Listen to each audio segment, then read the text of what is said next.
speed things along. I want to take it to our co-main event, baby. Adam Noy, 4-0, perfect in karate combat, Robin Black, but he takes on the most battle-tested karateka inside the pit. Hey, man, our penultimate fight is a great one. Look at this Noy kid. Watch this right here. Bink. The way he manages this exchange shows you what he can do. He's not there, he's measuring, and he lands the elbow over the top. He is not where you need him to be when he hits, but he's always in position to hit you. His weapons and his targets constantly moving. Ben Davis, we got a killer co-main event. This is a truly fantastic one, but again, the two-time champion aiming to find a third belt. Luis Rocha is somebody that is just always deeply difficult to handle inside the pit. Yeah, Rocha, the only thing he does better than fighting is walk the beaches of Rio de Janeiro. You're not gonna catch him with that. He'll go to fundamentals right here. Boop, and just take the leg out. So sophisticated, so skilled, perfect weight for him at featherweight.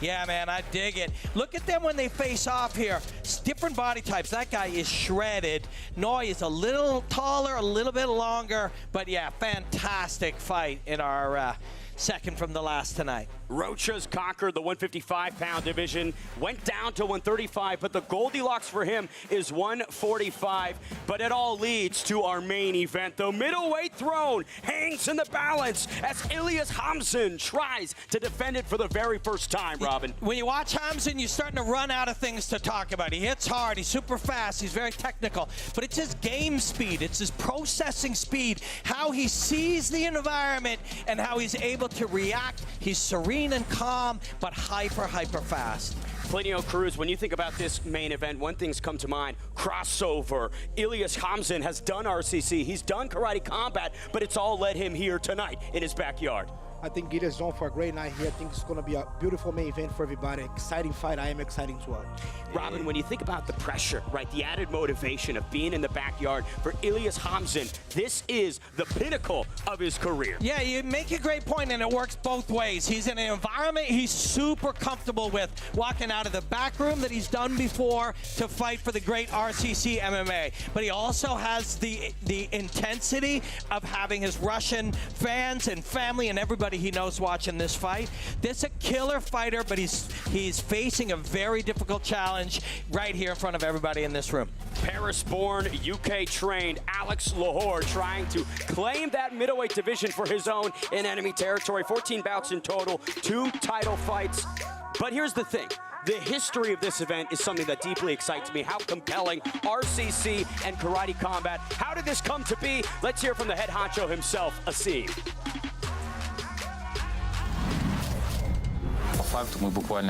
We actually managed to arrange this event at this high of a level in only 1 month.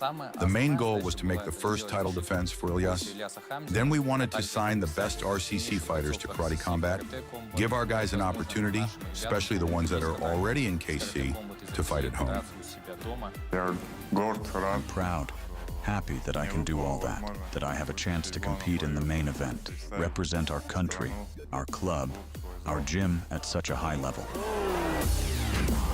When I saw Ilias fight for the first time, I was shocked. Because we give him tough opponents. We gave him, I believe the first fight was the Brave champion. He knocked out 1 round. After that, every fight, UFC veteran, we brought Cowboy Oliveira, knock out 1 round. It's really crazy.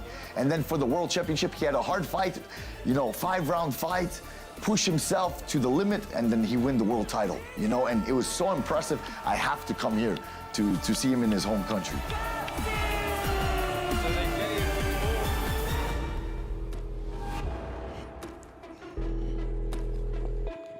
Let's kick things off in the heaviest division possible with a true banger of all bangers between Igor Wonderboy Glazkov and Luis Lionheart Oliveira.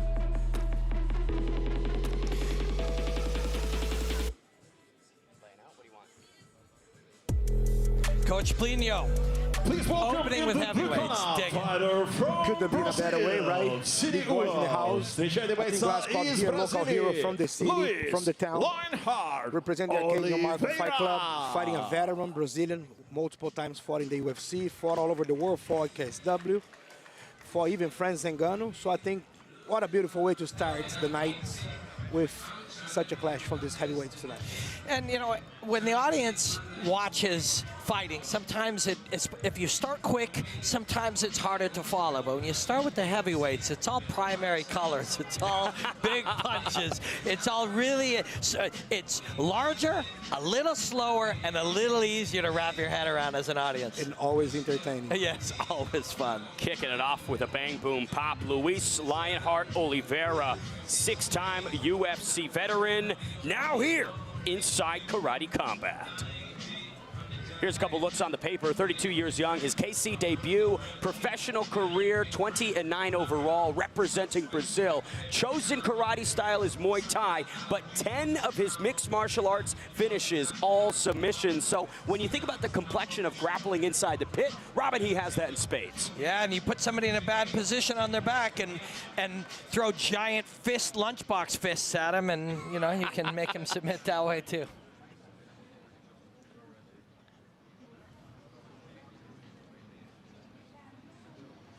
Please welcome in the red corner, fighter from Russia. В красный угол встречает бойца из России, представляющего бойцовский клуб Архангел Михаил Игорь Glazkov.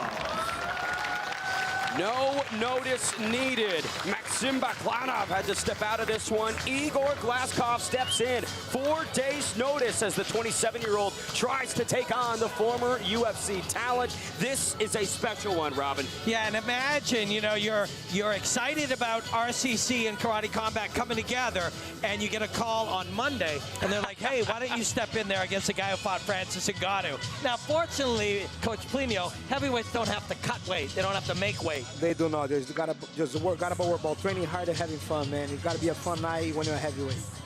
The biggest division, some say the best. Here's the paper on him. 27 years young for Glazkov, his KC debut. Professionally, 13-2-1 overall, representing Russia. Chosen style mixed martial arts. So Wonder Boy can do just a bit of everything, Robin. Yes. You know, when you get the call that week, we don't know what you were doing, right? Fazou calls you on Monday or Tuesday and says you're going to fight. What were you doing on Sunday night? Were you out dancing? You know, so you might want to start really fast on short notice, depending on the condition you're in. But the best thing when you actually have a short notice like that, it waves off a lot of the responsibility of you being 2-3 months think about the same opponent. Sleeping, wake up and training, think about the same person. Sometimes you actually end up fighting better because that responsibility. The mental stress is lifted, yeah. 3 3-minute rounds here in the heavyweight division to kick off our Karate Combat 60 card. Luis Oliveira in the white trunks, Glazkov in the black. Oliveira looks like he's just trying to go third, draw the, see, touch, trying to draw a counter and counter the counter. And he eats one to the calf. A little bit of decoration on our pit already, courtesy of some of our preliminary dark cards. Yeah, you're talking about that red blood under between Guerrilla Energy and Hedera. Karate Combat powered by the Hedera Network. Massive thanks to our partners there. 40 seconds gone by in this heavyweight contest. Neither fighter really backing off from the middle, Robin. You see the focus on the eyes of Oliveira, but there's a touch jumpiness. That's why sometimes it feels like he's trying to throw a couple to draw a couple and land third. Oliveira focus on to throw the big bombs. I would like to see him get a little more loose, put him more feints, and try to find his way a little better. Oliveira. Neither one is particularly interested in moving laterally, as you'll notice right now. They literally are standing in front of each other, daring each other to give them an opening. And sometimes that freeze is because they both feel it in the air as Oliveira. Left hook meets the chin of Igor Glazkov. Midway point of round number 1, and a left from Glazkov gets Oliveira buckling. This is what I was talking about when we opened. Primary colors. 2 big men standing in danger range throwing knuckles. It's easy to appreciate. And I think every mixed martial artist's favorite primary color is red, Robin. Red, indeed, indeed. 1:15 left on the clock here in the first frame. Still planted in the center. Yeah. And they're planted in the center with each of their rear hand back is right now, too. Oliveira briefly stumbling, courtesy of a combo from Glazkov. Separation here. A little bit of a laceration on the bridge of the nose for Oliveira. So Glazkov's left hand is back. Oliveira's right hand is back. Southpaw versus Orthodox. They both have rear hands available, barely moving their feet. Like somebody's going to go to sleep here in 40 seconds if they're not careful. Oliveira tried to apply more pressure, just moving forward. I think it's a great fight so far. Both seem to just try to stand their ground and try to find their shots. Nice left, outside left kick by Oliveira. That's why you see a lot of this. Both with a hook at the end. Dirty boxing here from Glazkov. 20 to go. Oliveira, such a marauder of the regional scene, has operated inside the UFC, but also has appeared KSW, LFA, Octagon, mixed martial arts. So when you think about a veteran of the scene who's pretty much been every kind of geographical location, it's Lionheart Oliveira. Well, and you make a great point. You raise a great point. He's taken long flights through different borders with different challenges to be the away team all over the world. So this is not unfamiliar to him. And talking about beyond borders, an American, Canadian, Brazilian inside the booth. We're really making it global. Plinio Cruz, some highlights here from the first round of action. Pretty stellar form from both fighters. I think it was a pretty even round. Both like find some good shots, find some kicks. Hard to pick who won, who did not won. I think now the fight's gonna start growing because that's how usually it is, especially for heavyweights. They feel each other first, and then round 2 and 3, when you see the ladder start going a little more. The O in offense is very evident with both of them. There's no D in fence, by the way, but their idea, the defensive game they're playing is either catch or absorb what you throw and then throw back. It is a dangerous game to play, particularly at heavyweight, and we are all the beneficiaries of watching this game. And Robin, there is a D in destroy, I'll tell you that, and that seems to be intent on Glazkov's mind right out the gates here in the second frame. Stop. Referee separation early. Oliveira, not a lot of real estate on that corner of the pit. Coach Plinio, when I've watched fights with you and you see guys in a striking contest engaging like this, you always reference they're fatiguing themselves for not a lot of payoff. 100%, because even though they had the takedown factor here, do not have the ground, have some ground and pound, but I think it's a little more with just wasting energy versus just save yourself to strike. Because at the end of the day, you just try 2, 3, 4, 5 body locks and takedowns, you still got to be on our feet and trade. And they're doing just that now. They're both sort of engaging in grappling and close range contact like that, which, you know, and you can use it as a strategy. If you think you're going to be in better shape and your opponent will both fatigue a bit, but I'll be in better shape, you can strategically do that. 100%. Sometimes that's a strategy, get the opponent tired. And if the guy took it on 4 days' notice, maybe he could try it. That's a great strategy. Questions about the gas tank for sure, given the notice for this one. 147 to remain in round number 2. So Igor Glazkov, 13-2-1 as a pro, never been finished as a professional. So when you think about durability, that matches up quite well in this heavyweight division. And the longer it goes, we're now at 130, we are halfway through this fight. And even though both these guys are very dangerous right now, they are a little slower. They're going to be a little economical, not throw as much as they did 4.5 minutes ago. And you can definitely see right now, after the first clinch and wrestling exchange that they had over there, they already took a toll on their cardio a little bit. Heavyweight is a lot of beef and a lot of weight, a lot of power to be moving around. Yeah, you know, when you're $2.50 each, and you put it together, that's $5. That's a lot of weight, right? Nice left there moments ago from Glazkov.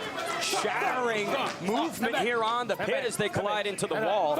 And when we talk about these grappling exchanges, right, Oliveira's submission pedigree speaks for itself, was on the Brazilian national wrestling team. So you'd think all these clinches, all of this grappling would favor the Brazilian dramatically. Yeah, Coach, when Ben adds that to it, you have in Oliveira a guy with a lifetime of wrestling who is probably prepared more. It should favor him the more they wrestle, correct? 100%. It actually seemed that he did recover a little better than Glazkov. Glazkov is being happy with this round 2, fighting good punches, got some good clinches on himself. Oliveira is doing a good job so far. Final 20 seconds here in the second round. Now, this payoff only comes from fatiguing your opponent if you do something with it. And with 10 seconds remaining, you know, Oliveira needs to make enough of a gap to land some punches now. And he's got one more chance to do so right here. And he grapples. Clinching to send us to this third and potentially final round in our opening bout of the evening. The heavyweights extend to the last frame, Robin, and it does feel like a quite competitive one so far. Yeah, they're both looking to land heavy rear hand punch on each other. And when that's the case, that both guys are thinking offensively, is dangerous for all parties involved, this referee included. Plinio, when we think about all this grappling and clinching in this last 3 minutes, what could be the optimal avenue to getting the hand raised? Well, I think we already got enough clinch for this fight. I think we could play a great factor if one of them try to stay more on the outside distance, play a little more feint, because especially after you go to a grind battle like that, you're going to be a little more tired. So feints should be the way to get in and to finish the job. Luis Lionheart Oliveira, like we mentioned, Francis Ngannou's first UFC opponent. What a heck of a draw in the big show. Jeez. Third and final frame here between the heavyweights. Igor Glazkov starting with the pressure early. Yeah, he's the one pushing forward now. And not a bad idea. Can you get the big man backing up? And will he strike as well? Will he be able to plant his feet backing up to be able to strike with you? One thing absent from these clinch sequences is a lot of those short elbows on the inside, Robin. Oliveira looked for that at the end of round 2 a little bit. Oliveira's being happy trying to find that jab whenever Glazkov goes for the clinch. Doing better so far in this round. Trip attempt not there for Oliveira, but he does plant Glazkov on the side of the pit wall in this occupied space RCC Martial Arts Academy. To your point, Robin, what a heck of a studio that we have here. Studio. RCC's done some incredible things. I'm a fan for sure. Big knee up the middle, gets some attention from Glazkov. Deep breaths from the 4-day notice fighter.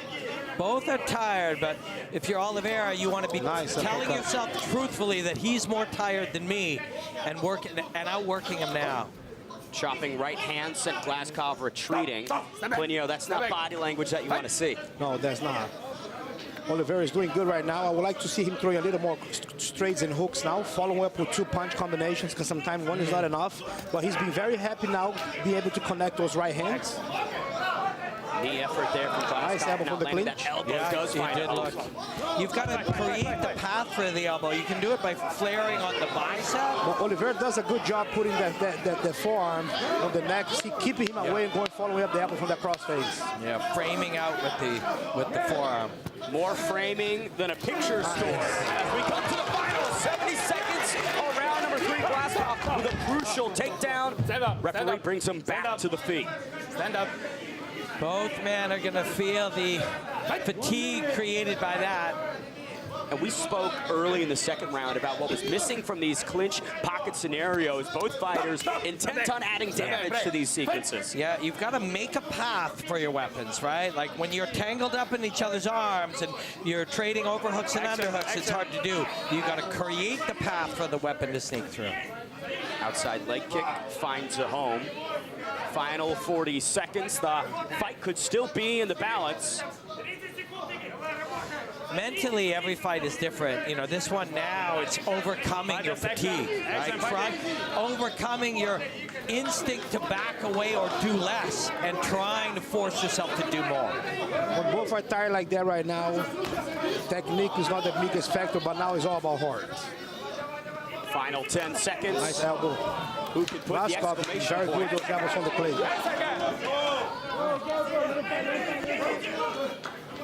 This crowd urging the action that's the on. end. But we've gone the full 3. Nice display of sportsmanship and respect to close it out. Hey, a great opening bout by 2 super dangerous heavyweights. Both came to give and take, and both did. Luis Oliveira's pro MMA debut was November 2011. Now 15 years later, Plinio Cruz, he is still making some action happen. He's still looking good. He's still doing young. good. Still young. Still young. You know, It's in his when you prime. look at how long he's been fighting for a heavyweight, he's still young. The tread is still much on the tires. It's not about how much you be on the fight, it's how much of the fight you still have in your heart, my brother. The dog in you, as some would say, Plinio. Luis Oliveira seemingly confident about this one. Looks like we have tallied the scores. We send it inside to find out the official decision in our first bout of the evening. They're both holding up those delicious Gorilla drinks, man. They are good. Sucking on those right now.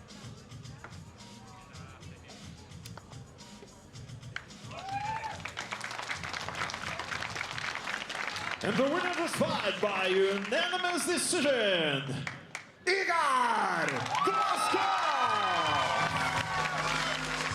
Igor Glazkov, your winner in our opening bouts of the evening, gets it done on the scorecards. Opposite Lionheart Luis Oliveira. Robin Black, he just had a little bit more pep in the step through 3. Yeah, that's a tough fight. And it's a much tougher fight when you roll off the couch on Tuesday with a call to take it, because you got to push through your fatigue. He's still got something left. I'm not sure what to call that. It's almost a backflip, almost a gainer, a corkscrew flip. When you get a rhino or a hippopotamus to fly through the air, no matter what you call it. Thank you, sir. Thank you for a wonderful fight, sir. Plinio, 4 days notice, no camp needed. Gets it done on the scorecards. Just hard. So much more action here to come in Yekaterinburg. Karate Combat 60, 14 bouts in total, 2 title fights. Here's some more replays from this first opening one. Igor could just find him at the end of the punches, Robin. Yeah, and you see Igor took one there, and each of these 2 sequences, he took 1, gave 2. There feints his way in, and still punches his way. There, overhand, rear hand. He would use the rear hand to get to the front hand to get to the rear hand, but he would take your 1 to give out 2. And I'm not a mathematician, but 2 for 1 is going to win you fights every time. 2 for 1 will win the fight across 3 different rounds to kick off Karate Combat 60. Plinio Cruz, the first man from Brazil to fight in Russia. Now here we are commentating KC60. I love to be back here. I love to be back here. Love to come back to this country. Last time that I was here, I was fighting, but now it's nice to be here, spend this beautiful fight week here with the crew from the RCC and our crew from the Karate Combat. Such a history of fighters, great fighters in this country that deliver great fights. So it's awesome to be here around these great people, respectful people, solid people with a lot of good fighting in their heart. A true fusion of the best in martial arts. More action coming your way here at Karate Combat 60 from the fight capital of Russia, Yekaterinburg. Don't go anywhere.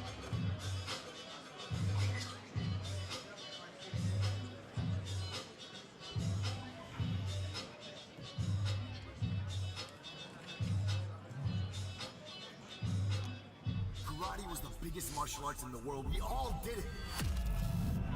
Now karate has become illegitimate. People don't believe in us. What happened?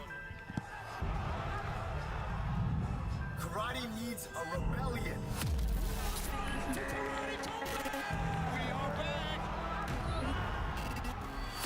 Not only 1 but 2 title matches for you. Are you ready? I think the blood. You're seeing it right here. This is a revolution.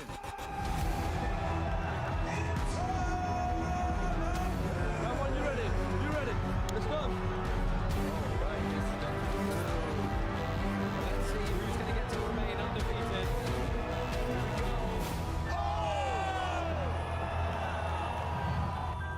Overtime is gonna hurt.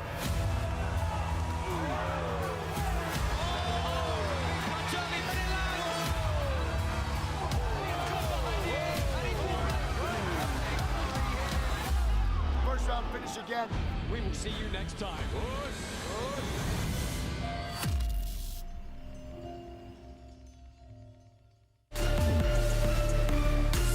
The fight capital of Russia, Yekaterinburg, plays host to Karate Combat 60. 2 title fights adorn tonight's card. Adam Noy and Luis Rocha battle for the featherweight throne, and Ilyas Hamsin and Alex Lahore try to defend the middleweight throne. Coming up next, the Pink Panther calls for his KC shot, Dmitriev, and award Kazimba.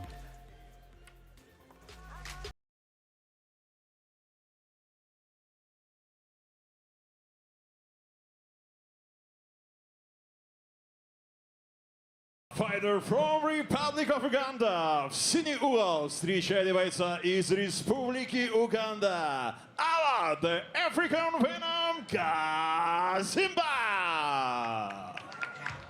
The African Venom slithers into Yekaterinburg, trying to find some prey. Award Kazimba is back. Debuted in Singapore on 12 hours notice. KO'd Jabar Askarov at KC 49 and truly announced himself into the pit, Robin. I remember him in Singapore, and he had been flying, had a couple of different flights, and just walked right in, and his body remembered, right, I've been fighting my whole life. I actually shared and added some poetry to one of his moments from RWS as well. He's had a viral moment in Rajadamnern Stadium. This guy's a super dangerous fighter, really fun to watch, and we're lucky to have him back here in Russia.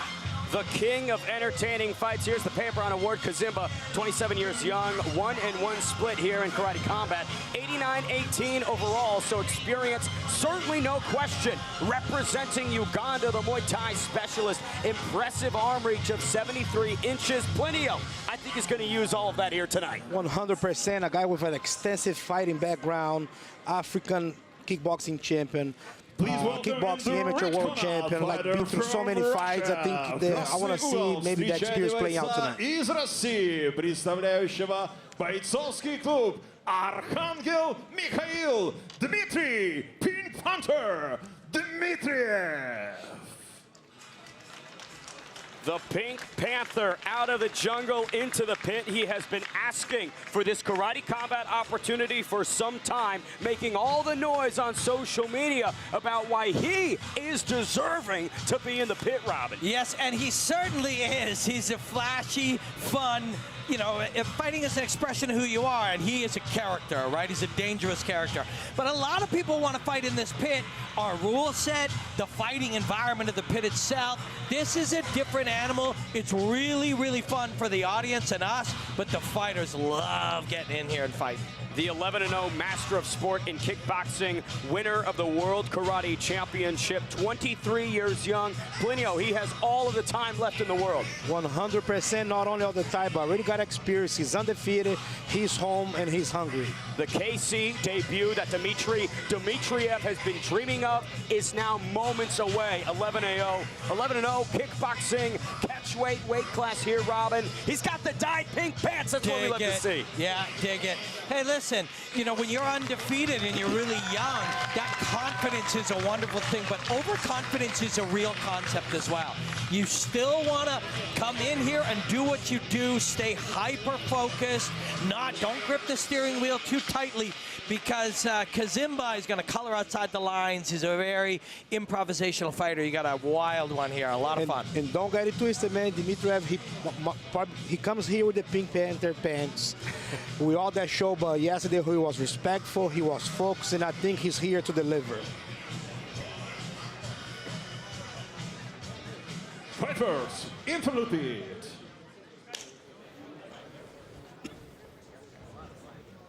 Shake hands. Good luck. Three-minute rounds at a catchweight between Award Kazimba, the African Venom, and Dmitry Pink Panther Dmitriev. So he absorbs the kick and answers with a front hand and a rear foot. And he's going to do it again. Nice. Rear hand. Very entertaining fight from the gates. Southpaw and orthodox equation here. A low blow already in the RCC Martial Arts Academy. He got one to the testicles, but even while doing that, he interrupted with the front hand and landed the jab. You see that, Coach? Always ready, always protect him. Remember, he knows the number one rule of fighting: protect yourself at all times. Yes. A captivating, unbeaten Muay Thai specialist taking on a hardened Ugandan pro. Robin, here's another look at that low blow. Interruption, pink. Oh. Yeah, but sometimes, unfortunately, is what happens when you have a South Orthodox fighting. You know what I mean? The back kick is usually connects. Yeah, it's thrown as an inside leg kick, and it lands as a testicle shot. Dmitriev just absorbing this pit like a vacuum, not giving Kazimba much room to work with, Robin. Dmitriev is a really wild fighter, but he's built the whole game from southpaw, so just there's an inherent southpaw game that he has too. Transitional work from the Pink Panther plants Kazimba directly in front of us. He wrestled up. Midway point in round number 1, Dmitriev on the driver's seat. But like you talked about, Rob, when you grip that steering wheel too tightly, that's when you could go off the road. Yeah, he's a flow fighter, right? He's a loose fighter. That last punch that he throws, it's like whipping a wet towel, right? That's where he generates his energy, is when he's not too tight, he's just elastic. More body work than a surgeon here in round 1, Plinio. Award Kazimba on the back foot here. Yeah, Dmitriev is using the great weapon that is the kick on the ribs on the southpaw against the orthodox. When you land on the orthodox, you usually get the bigger part of the liver, more successful to drop your opponent with those body shots. And then he went upstairs to the head at the same thing. So to Coach's point, both guys have the rear leg available to the open side of the body, but the southpaw has the rear leg available to the liver side of the body. 100%. Very entertaining fight, and yet very violent at the same time. Very violent. Dmitriev leaping into the pocket, looking to put the pause on Kazimba. 35 here to go in round number 1. Kazimba is controlling the top of the skeleton, the neck and head, and the hands are free, so Dmitriev is just pulverizing the internal organs. If you wanted to think about a darn good first round in your karate combat career, I'd say look no further than Dmitriev. Yeah, he's winning the round, but he's also having fun, and he's also showing us just what kind of fighter he is. So everything is going this way. I would like to see Dmitriev stay a little more active with his lead hand. So far, it's been a great battle of kicks, but I think Dmitriev could use a little more than nice cross. Dmitriev caught that cross off the forearms. So he'll go to the body. Yeah, he would have gone to the body again, because you see, as Kazimba's controlling the head, the body's available and the hands are available. African Venom finding some home for shots coming at the end of round 1. Another body kick from Dmitriev. Yeah, if you watch his feet, you see what there is a little tell before he throws his kicks. Maybe we can see it, but Kazimba can't. But you see him adjusting his feet to line up that kick. First round of action in the can. Dmitriev has really made so much noise on social media about getting this opportunity. Robin Black, I'd say he's trying to make the most of it. What is he, 22 years old, did 23 years young. 23 years young. Yeah, scary young man. You can see the skills that he has and the ability to like let them go, but you also see that he looks like a guy who loves to be in a fight. 100% for the age that he has. He's very advanced, have very advanced skills, complete kickboxer, good boxing, good kicks, good distance control. Yeah, that one didn't quite get through because of that distance management that you were talking about, Coach. He just moved his target just a little bit out of the range of the weapon. Yes. But you also look at a guy like this. He's in phenomenal shape. He's got a light bounce, so you know his work ethic is not going to be an issue. Like, he just feels like a really, as long as he keeps working this hard, win or lose this fight, if he keeps working this hard, this is going to be a really awesome fighter to keep watching. And the social media bravado doesn't displace his work in the gym. All fun. All just, hey, for some people it is a distraction, all that kind of stuff. What you're going to wear, what song you're going to walk out to, but not if it's authentic to you, and this all feels like who this kid is. A coat of paint on top of a body of work. Dmitriev's pro kickboxing debut was February 2023. He's rattled off 11 straight wins since then. A lot of time and a lot of work as he stuns away Kazimba. Kazimba throws strikes from weird positions. So he landed an elbow in the chaos there. You can't start feeling it as much as confidence is a great thing. You can't forget that Kazimba's going to throw back because he's going to throw at weird times and from weird places.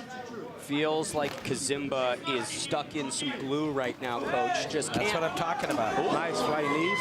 I would like to see Kazimba explore a little more the inside the pocket.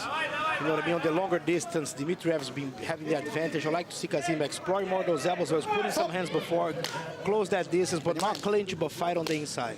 2 minutes remain here in round number 2. Nice work from Kazimba off his back. Nice body shot. Beautiful shot to the body. Kazimba's still in play. Well, his knee is down now, but it's a brutal right hand that he landed on Dmitriev on top. Yeah, he wants to fight. Kazimba, we've seen it in the past. He'll find a way to get to you. Another right glances off of Dmitriev. Now Now the African Venom is beginning to pronounce himself midway here in round number 2. Easy for the fans at home and the commentators to get all stoked about the Pink Panther, but Kazimba came here to find a way to win this fight. And that might be a word Kazimba's strategy. Lull Dmitriev into this sense of confidence and then exploit the young man's lack of experience. You see, he's not as fast getting back up. Kazimba now, and Kazimba has learned, right? Feel, you know, sensitivity. This is part of the game of an improvisational fighter like that. There, you see the elbow almost miss. So he gets better as the fight goes on, does Award Kazimba. Kazimba, 89 and 18 as a pro, 108 pro Muay Thai bouts. Eats a left there from the Pink Panther. And kicks the Pink Panther in the ribs. Opportunity here for Dmitriev. An errant move from Kazimba, Plinio, offered up some room for Dmitriev. It seemed that Kazimba was starting to play, using more his experience. His experience started to play a role in these fights. But then Dmitriev has already started coming back, so it's been so far a very entertaining fight. Nice shot from Dmitriev. Great fight. The experience that Coach Plinio is talking about is the lifetime of experience, but even the 4 minutes or 5 minutes of experience in this fight. Kazimba learns in the fray. But right? That's what happened when we have a guy with such extensive fighting background. He's a guy that can run the numbers on his head and start make the right mathematics to grow during the fight and make the right adjustments. And he can almost watch himself do it. 100%. It just starts to happen. And it is starting to happen. And that's a good round for him. Each round's a big adjustment for him. No lack of confidence in Kazimba as he walked back to his corner with his arms extended like Gladiator. Here's some work from Dmitriev, Robin. So Dmitriev in that first minute picked up just where he left off, but he ended up here in bad spots, and if he's going to win this fight, he's going to have to show us that yes, it's fun being the hammer, but sometimes you got to be the nail too. And when you're the nail, can you come back, put yourself in a position, improve? 23 years old. You know, when things are going well for him, look how good he looks, right? But it got a little tough there. Some big kicks to the body. Let's see how he responds. Coach, the adversity is building for the Pink Panther, but that one, too, has been scintillating through 2 frames of action. How do you think that this third will go? I think this third will go right now. We got to see how the Pink Panther is going to come back, how Dmitriev is going to come back. He did had some adversity in the second round, but at the end, he started to overcome. He was starting to come back. So I think let's see that cardio and the youth are going to play right now. And doesn't feel like the most natural thing in the world for Dmitriev, but maybe we take him to the most simple fundamentals for a minute, right? Mr. Highlight Award Kazimba trying to kick off this third frame like a man possessed, throwing those elbows like tomahawks. Nice. As he eats another left from Dmitriev. The way to the goal for Dmitriev is stay with those long shots. Yes. Kazimba leveraging the lower appendages in the first 30 seconds here. Dmitriev, you see when he throws those punches, he doesn't have the snap that he did in the first round. We called it like snapping a wet towel in round 1. It doesn't look like that now. And we said win or lose, a fight like this is good for him. That jury's still out on which way that's going to go. 2 minutes, 10 seconds left in this one. Kazimba just going to the well on these kicks. Yeah, and they have there. Landed a knee on the way in, but Kazimba catches him. These are all tucked behind the ear. Nothing gets an audience more angry than when you see elbows close to the back of the ear, but you've got to see what the definition of the back of the head is in fighting. It's not the same as your idea of the back of the head. Intelligent work from Kazimba to get this one back to the feet and to the center. Fires off another head kick. Dmitriev, a loose response, Plinio, but like Robin mentioned, the pop is out of the shots. 100%. Like we had a lot of action on this fight. It's not the same as fresh on the first round. I think those kicks with the back leg from Kazimba playing a factor. I would like to see Dmitriev start countering with right hands or left hands from those kicks. Kazimba, if there's space, Kazimba's got a weapon for it, right? Yes. And he snuck an elbow in there. This is a much closer fight through rounds 2 and 3. And we've still got 70 seconds of action remaining here. I'd like to see Dmitriev start countering from those back kicks, putting left hands on him. And Kazimba, again, has learned the ranges that work. That lifetime of fight experience. is adjusted within the minutes. And you think about damage inside that phone booth in the clinches. Kazimba's been leading the dance there. Dmitriev more clinching, holding on. Kazimba just active in all frames. Whoever's going to be the busiest, I mean, judges are humans, right? They're going to see what they see. But whoever is the busiest in this 40 seconds, to the audience and to us, they will be the person you would think won this fight. Final 30 remains in this final round. The Pink Panther, an African venom, clashing and colliding here. Experience too here, the Pink Panther with less of it. He's ending up in a clinch where it's not actually as strong for him. Beautiful toss from Kazimba. We hit the final 10 seconds. Plenty of it's time for an exclamation point. Well, let's see. Now it's time to bite them out and fight, bro. Pink Panther trying to just negate the space and clinch to the scorecards. Close fight. It's a very close fight. Judges are human beings and they're influenced by all manner of things, including how cool your pants, the color of your pants look, and every other factor, right? I mean, Lord Kazimba's hitting the robot inside the pit, right? Look at these moves. This is a great fighter, man. He's one of a kind, and one of one is tough to fight. Now, Plinio, I want to ask you a question, right? When you see a fighter dancing after a fight, is that an indication that maybe they had more in the gas tank that they could have displayed inside the action? Well, sometimes I saw guys dead, almost dead, and they go over there, they want to show off to the judges, because sometimes they think that the impressing them is going to make a change in those 3 rounds, you know what I mean? They want to show that they look good, they still can do a good job. We could see a 4th round, by the way. Don't forget. And maybe we should, right? I think we should. Maybe we should. I think we should. President Awesome and RCC CEO Nikolai Klemenko asking for the 1 more round. We'll see if the judges can grant a 4th frame of action between the Pink Panther and African Venom. Let's see it. I think they got to be ready for it. I do believe that the sudden death round has been granted. 3 more minutes at this catchweight bout between Kazimba and Dmitriev. You gotta think this favors Kazimba. Dmitriev has never been pushed this hard in any of his lifetime of fighting. Now is the time that experience plays out. Now it's time for the experience play out on the problem solving right now. Look at this veteran savviness. Kazimba asking for the water bottle, dropping the cap into the pit. Plinio, he's buying time. He knows what he's doing. There's experience, man. 4th frame of action. Kazimba eats a left right off the whip. The Pink Panther looked labored, but here he is, leading the dance in the early moments. If you are the corner of Dmitriev, you got to beg him to keep the gap. 100%. Keep the space between the 2 of them. Nice. Stay loose, stay relaxed, flow and whip, bounce. Even though you're tired, it uses less energy. And now, and don't get into that clinch. Back away. 1, 2, out. 1, 2, 3, out. It's time to stay sharp, stay loose, and stay ready. And this is the compelling next page of Karate Combat's rule set, right? What other organization has this sudden death type of stipulation? High kick. As Pink Panther eats some shit.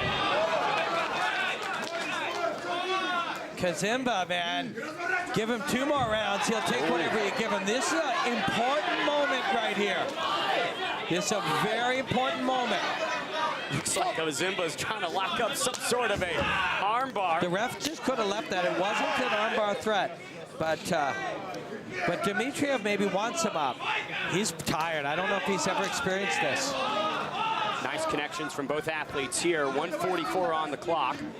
Kazimba pushing the Panther to the pit wall. But look at Dmitriev's filing. Remember we were talking at the beginning, you don't want to be too tight. You don't want to be overconfident. Yes, you beg for this chance, but you want to still get in there and fight relaxed when you're a skill guy. And now look at Dmitriev. He's not fighting relaxed, right? He doesn't get to freely express those skills. He's in a grit fight. Oh. And Kazimba's going to win this kind of fight. Kazimba debuted on 12 hours notice, KO'd Jabbar Askarov, who fought Bulikov, retired him in fact. So if you're going to the depths with a guy like Kazimba, you must be cut from some deep metal. 1 minute to go in this 4th and final round. Whoever wins this minute is going to win this fight. Kazimba won those first 2 minutes, but the human mind favors recency, right? There it is. That's going to be the difference. Kazimba, no ground and pound, bringing the Panther back up to the feet. Honorable exchange from the Warrior. 35 to go. and there is no gas. Nice body kick. Dmitriev, we are fans of your fighting, and I can't wait to see you fight again, but welcome to the Karate Combat Pit. This is what you asked for. It is a different animal. A veteran move from Dmitriev to pop out the mouthpiece. That's going to require some water on top and one of his cornermen to replace it. Plinio, the kid's got some savviness up the sleeves. On your screen, the time is ticking. I don't know if that's true in the room or not. I think the time should be paused, but I suppose we'll find out when they ring that last 10 seconds. And it could be right now. No, it is not. Nice, so they did put timing on it. Wayward uppercut from Kazimba gives up some position. Is this enough? 10 seconds remaining. 10 seconds remaining. You got everything you got. Last moment for Dmitriev and Kazimba to leave an impression. What a fight. Thank you, gentlemen. The distance has been gone. 4 rounds complete for Pink Panther Dmitriev and Award Kazimba, the African Venom. Amazing KC fight. President, Amazing. awesome love in that one. And when you look at the replays here, you can just see guts, willpower, and the ambition to win, Robin, on display. If you're just going by, you know, strikes landed versus how much was absorbed, Kazimba hit more. He landed big kicks. In that 3rd round, he definitively did more. Will the judges agree with that here in Russia? Well, absolutely. I think when you are on a fight like that, they gotta go to those deep waters. Sometimes the old sailors, they want to know how to navigate a little better. Yes. I think that experience played a little bigger factor right now in this last round for Kazimba. I think he was happier on this round. I will say one thing is absolutely for sure. I'd love both gentlemen back inside the pit as soon as possible. So true. Listen, if Dmitriev loses this decision, this could be the best thing that's ever happened to him. Got as much as he could out of this fight, was challenged to find what's going to be his level up in the future. So win or lose, the Pink Panther gained so much from this wonderful contest. Shame on fighting a fight like this. I believe we have tallied the scorecards. Some great displays of respect and sportsmanship from Dmitriev and Award Kazimba. Let's send it inside and find out the winner in our 2nd bout of the evening. We have resolved in extra round. Your winner, Sephard, the African Venom, Kazimba. Great work by the judges to push to that 4th round. That was the right choice, and to award Kazimba the fight, also the right choice in my humble opinion. The African Venom gets it done. Now some dancing that is well earned after 4 rounds complete against the Pink Panther. And for Dmitriev, right, we talked about how this loss could be very educational. Another Karate Combat fighter that lost their debut and went on to the title is fighting in our main event. The middleweight champion, Kamzin. So when you think about how this could set him on a true path of terrific nature, Robin, it's just complete for him. And you know the Pink Panther is going to be so disappointed tonight, but he shouldn't be. This is a really important chapter in his life. But Kazimba, look at this. You cannot train a fighter to fight this way. Learning to fight like this is earned through rounds and rounds and rounds of fighting. And that's what created Award Kazimba to be one of one. He's a unique fighter. And when you fight him, you fight only him. And you can't have somebody specifically help you prepare for him. No, you cannot. Fighting a guy who over 110 fights, brother. You know what I mean? Eventually that experience play a part, but Dmitriev should be proud. Yes. Up to the 3rd round, the fight could have gone either way, was much closer, maybe even had a little more advantage.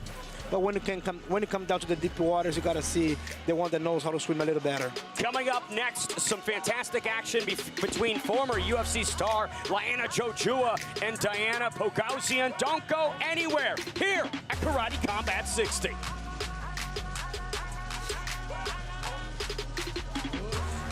Okay, so all the Karate Combat fighters that you're going to see tonight have a background in karate.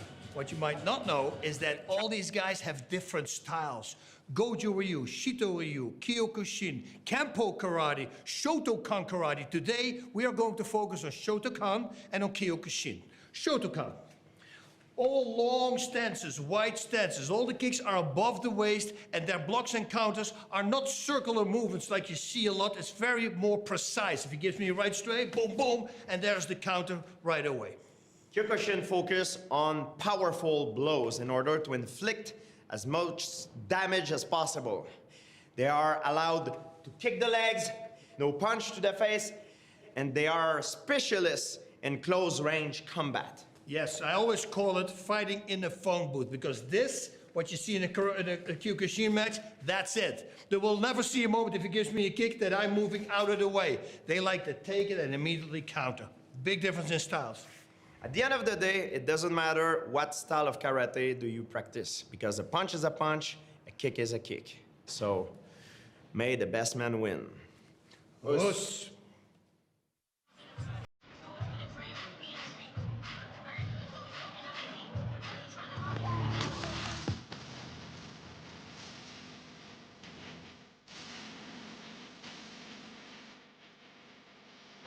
And Alex Lahore battle for the 185-pound division.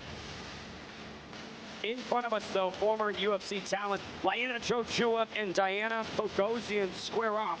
Georgia versus Russia in our third bout of the evening.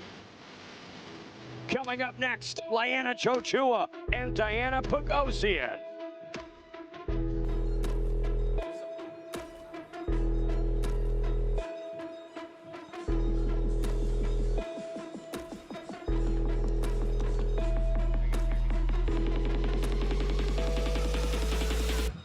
Please welcome in the blue corner, fighter from Russia, в синий угол, встречайте бойца из России, Diana Destroyer Pogosyan. The Destroyer, Diana Pogosyan, the 10th ranked pound-for-pound female in Russia, brings a immaculate 7-0 across her professional and amateur career into the pit. Excellence is expected, Robin. Yes, it is. Big difference between, you know, amateur fighting and fighting in the karate combat pit right here in the RCC martial arts environment. But she looks relaxed, and that's a good place to start. Multi-time winner of the Moscow Pankration Championship. Here's the numbers on Diana. 24 years young, her karate combat debut. 3-0 as a pro. Plinio, what stands out to me, the 100% KO rate. 100% KO rate, yes. Fight a local fighter here from Russia, from Moscow. Fighting a UFC veteran with a lot of experience too. But I think it's going to be a great night to watch. Please welcome in the red corner, fighter from Georgia, в красный угол. Встречайте соперницу из Грузии, Liana Wolf Jojua. The Wolf comes to hunt. Four-time UFC veteran Liana Jojua entering the karate combat pit. Really excellent record before her UFC stint. 6-2 overall, 2017 World Grappling Champion, 2017 World Grappling Bronze Medalist. So she has a very multifaceted game, Robin, that I'm very curious to see how she pronounces tonight. Yeah, and excited to see her now in this environment. You go to America or Europe or all these foreign lands when you come up like she has, fight in a UFC environment with all these cameras and people sticking microphones in your face and all these obligations, and then you come back to an environment with that experience, and she's going to look super high-level professional here. The bright lights do not faze the Wolf as she tries to enter the forest and claim some prey in her karate combat debut. 8-6 as a professional, 7 years the elder of Diana Pogosyan. A catchweight bout here for our third bout of the evening. Plinio Cruz, the UFC experience, I anticipate will buoy an excellent performance from Absolutely, Jojua. not only will buoy, but at the same time, like Robin say, you fight in America sometimes, different crowd, different atmosphere. At the same time, she is able to bring back that experience to fight over there, but she's not that far from home. She's from Georgia, so she used kind of more of a local crowd here. I think she can actually feel like home on this fight. People don't always realize either, behind the scenes, when a fighter goes to the UFC, it's super corporate. Like, you're being asked to do all of these things, all this business, all these things that don't have anything to do with fighting. Here in Russia, where people prioritize the beauty of the fight itself, training, preparation, and fighting, she can get back to what she loves, which is getting in here and doing it.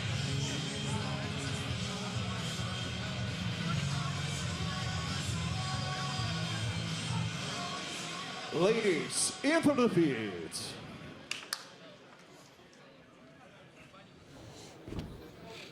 Команду внимательно слушаем, правила не нарушаем. Руки пожали, shake hands. Good luck. Three minutes of action here at a catch weight of 141 pounds between the former UFC star Liana Wolf Jojua and the social media sensation, unbeaten KO artist Diana Pogosyan. I was just going to say, Pogosyan, you better start quick, because what you don't want to be is on the wrong end of somebody who came in here to knock you out cold. And Pogosyan did just that. Snapped her hand out a couple times, gets herself moving, whether they land or not, she gets herself in the game. Snappy shots from Pogosyan. Looks good. Great rangefinders from the 24-year-old. And snappy and committed, but not overly tense either. Just what you'd want to see out of her. Ooh. Nice right hand finds a home on Jojua, but she eats it like the Terminator, Robin, and just keeps marching forward. Well, Pogosyan's the destroyer, so she's the one you get to call Terminator. Hands down from Jojua. A little bit of showmanship in the first minute of round number 1. Yeah, Jojua wants to little sister her a little bit. You know what I mean? I'm bigger than you. I'm more rugged. I've been around. I'm a little older. Like, she wants to little sister her a bit. And she hasn't done that yet. That patented bladed karate stance, Plinio, giving her some access to weaponry that Jojua doesn't. Absolutely, I think Pogosyan is doing a good job doing what she's supposed to do to stay loose and elusive at the same time. But I don't like to see her too much on the sideways karate stance, taekwondo stance, because you are also susceptible to take a lot of leg kicks. But so far, she's very good at managing the distance, controlling the distance, and using counter attacks.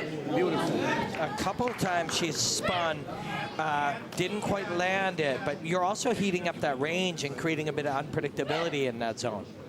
So many varied attacks as well.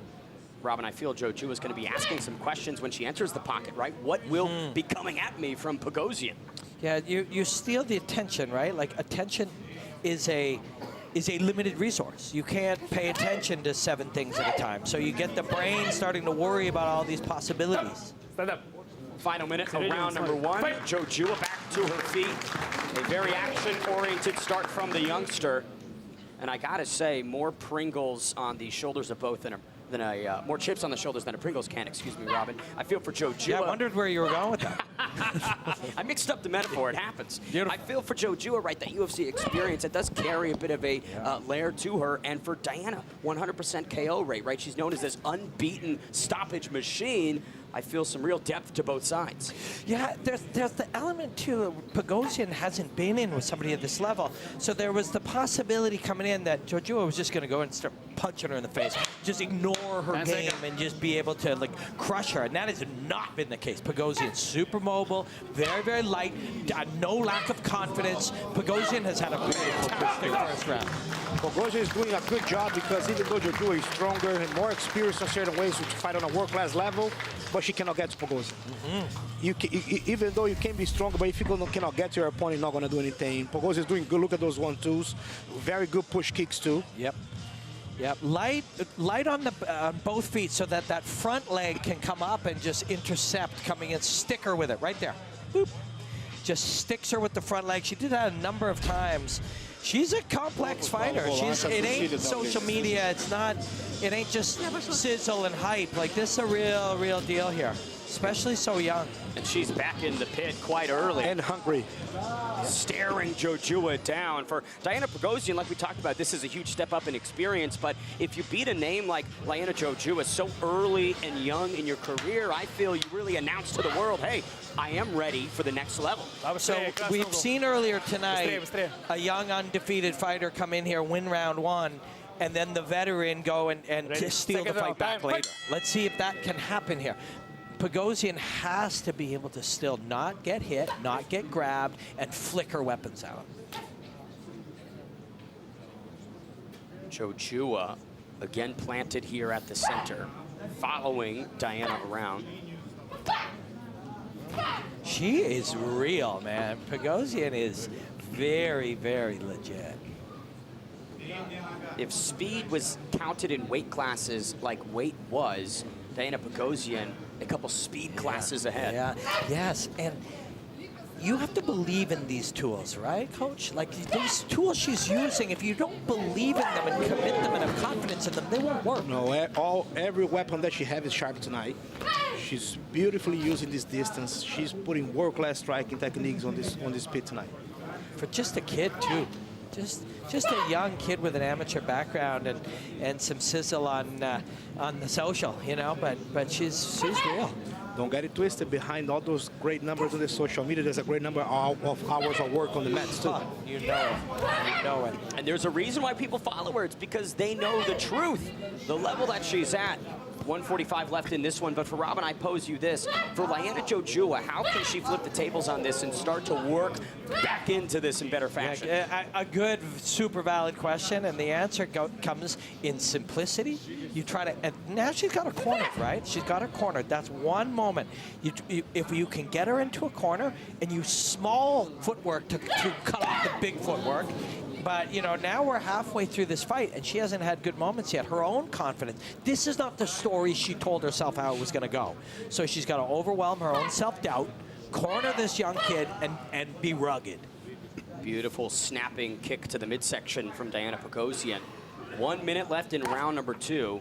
And plenty of Jojua just rinsing and repeating the same type of entry and attack. Yeah, she got to cut a little more of those angles on the corners, for an example. She's just going straight forward, and then Pogosyan is able to go sideways.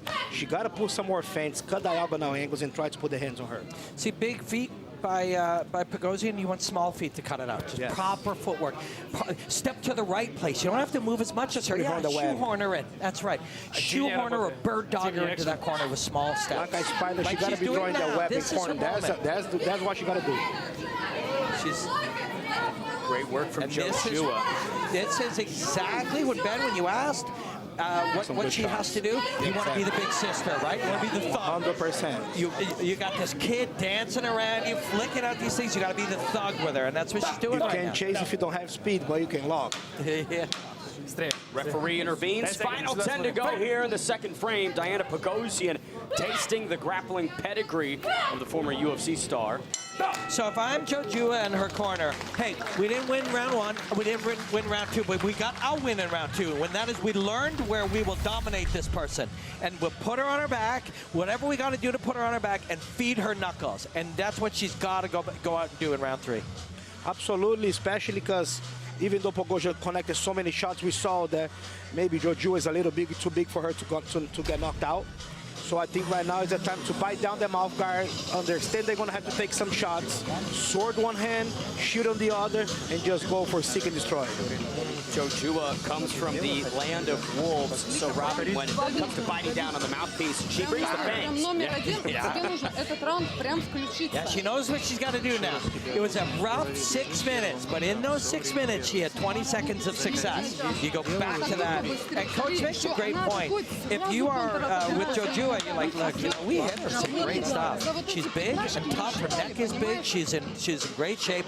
Maybe we're not going to knock her out, so we got to move her. She's going to try to take us down, so we got to move our feet. And for Pogosyan, this is the first opponent in her professional career that she has not crumbled down to the canvas yet. Jojua remaining strong and durable, and that might start to cause some questions in between her ears. There's Jojua's using the small step footwork. No more step back kicks. This is exactly what she needs to do. She got to turn into a dirty fight. Oof. Turning side kick. One of the challenges is actually Pogosyan is fighting very nicely while backing up and retreating, right? Running away won't work forever, but running away and doing damage. But look, this is Jojua's doing exactly what the Wolf wants to do. 40 minutes. She's got her in a spot. Little sister the crap out of her right here. That's what you want to do. Big shots to the left side. 2 minutes, a long time to absorb this, and she punches her way out. And that's a heck of a feather in the cap for Pogosyan to endure that sequence, pop out on top. 2 minutes left in round number 3. So that's Jojua's best minute of the fight. And Plinio, it feels like Jojua worked so hard to get to that sequence, but now it's been reset and erased. Yeah, I do not want to see Jojua doing one step back on this fight. She got it just like that. Just keep going forward, eating some shots, and get into that close position, just like that. Yeah, you can definitely see the substantial difference when one lands the shot on the other. She also learned here that her framing can work now. Good, really nice job, Pogosyan, just to will it in, but that's a lot of work. It's a lot of work for the smaller fighter, the bouncier, springier fighter. See, Jojua's, Pogosyan's hands are on her waist now. It's an anecdotal sign of fatigue. Jojua's 2 rounds behind right now. She got to make a statement and finish that fight. And she can. And she can. Nice. Spinning butt kick. Partially bleeds through, but Jojua again eats it and still intent on coming forward. Minute's a long time if she can squash her into a corner or put her down. She got to. Jojua cannot chase. Yeah, she's got to cut, not chase. Those push kicks to the midsection from Pogosyan doing such great work in keeping Jojua at bay and negating any of this forward footwork. Yeah, they give her a bunch of small wins. She keeps the gap, she does damage, maybe she takes a little bit of energy out. And this comes down what we saw in the heavyweights. And that factor is playing big right here now. You can see Pogosyan already slowed down a lot because it's too much power, too much grind over there on that side of weight difference. Over there. Yes. Now Pogosyan gets it turned. Nice. Put the hooks in. Legal. This is legal. Hooks in for Pogosyan, 20 to go. She falls a little bit too forward and will reset, but the youngster with some real depth to her grappling game as well. Unlike the earlier fight, I think Pogosyan should have won this fight because of the hard work she did in the first six minutes of this fight. But beautiful fight on the ladies tonight. Beautiful fight on the ladies tonight. Liana Jojua going the distance in her karate combat debut. Just marching forward the whole time, trying to apply the pressure, but that movement from Diana Pogosyan, built on years and years of hand-to-hand combat, the pancration experience on full display inside the pit, Robin. It was sophisticated, right? There's the long kick. This is nearer the end of the fight. And this is exactly what Jojua had to do. If she got to it 2 or 3 minutes earlier, she might have won this fight. She did the right job, but a little too late on the day. Framing out, knee to the body. Spinning heel or a hook kick. Just tucks it behind the ear a little too far. Hits the Achilles tendon off the neck instead of the heel. Very impressed by Pogosyan, her technical skills. Yeah. And when things got tough, Pogosyan was still in it too. That's a lot to learn for her, but a lot we learned about her. See, it's when you're fancy dancing, it's all fun and games, but when somebody's on top of you, elbowing you in the face, who are you? And we found out Pogosyan can handle that too. What a great future this girl have in karate combat anywhere in her career. I'm excited to see. I believe we've tallied the scorecards. Let's send it inside and find the official decision.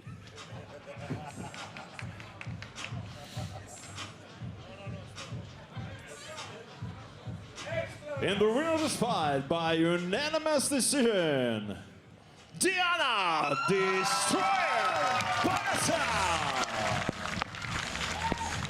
Diana Pogosyan getting it done on the scorecards against the former UFC fighter, Liana Wolf Jojua. Just too good in all areas tonight. Great footwork, excellent striking, and man, some of those grappling flavors that she displayed, Robin, were equal to the UFC star. Man, it's a beautiful thing to travel across the world and really get to see up close some young talent like this.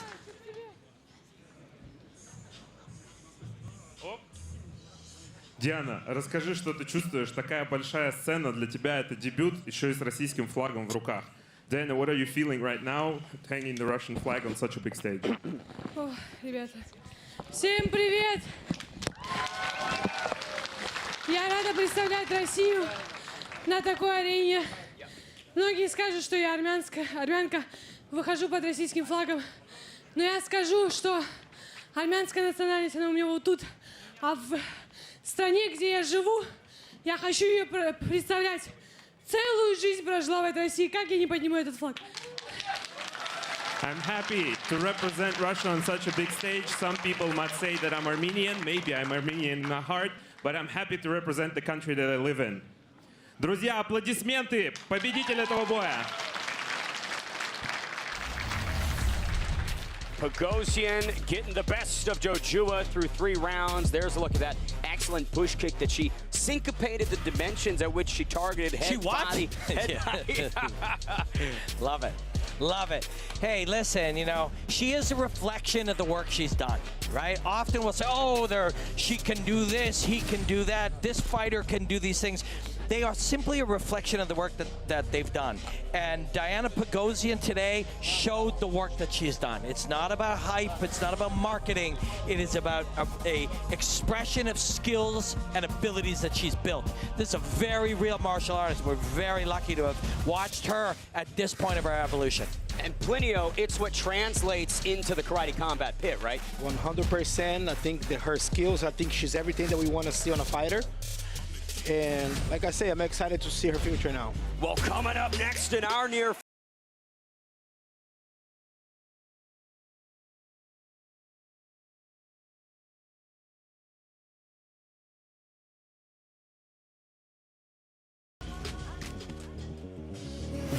Rising to the top of the mountain, peaking on my journey, never lost, feeling founded. Steep is the pinnacle, but minuscule loudest. Do it for the inner peace, gonna climb, man. I'm a style man, I'm a shout it out, a proud fan. Do it for the love, so I'm heading for the top shelf. Do it so well, never see me coming, popping off the top of this. This is worth at least $1 million.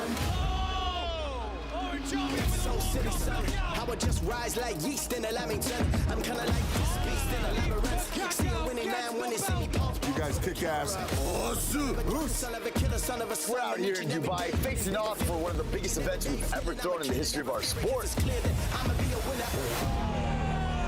A massive kick. Oh my God. And the referee calls it, wow!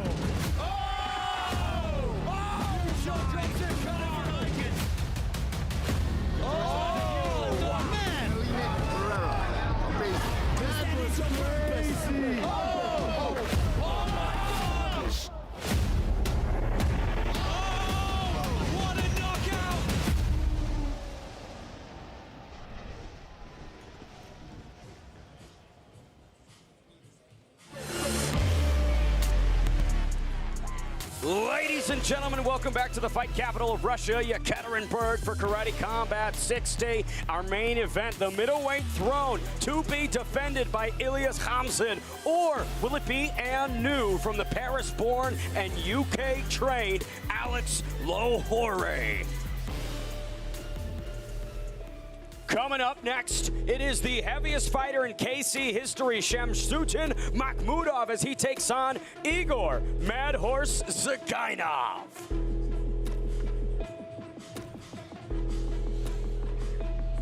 Please welcome in the blue corner, fighter from Russia, в синий угол, встречайте бойца из России, Shamsuddin Makhmudov.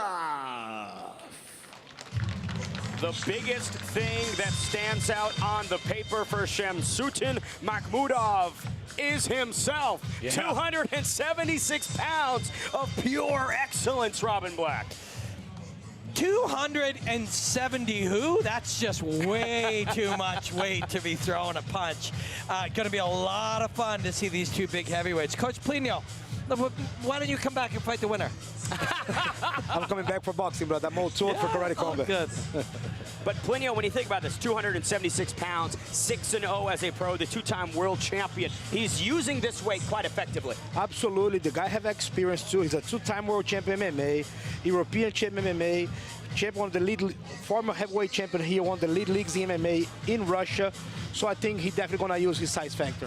Here's the heavy paper on Makhmudov, 27 years young. His karate combat debut, 6-0 as a professional, and a catchweight bout, the heaviest fighter in karate combat history.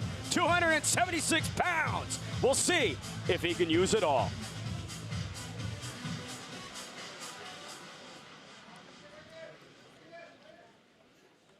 Please welcome in the red corner, fighter from Russia, в красный угол, встречайте бойца из России, представляющего бойцовский клуб Архангел Михаил Игорь Matters Zagainov.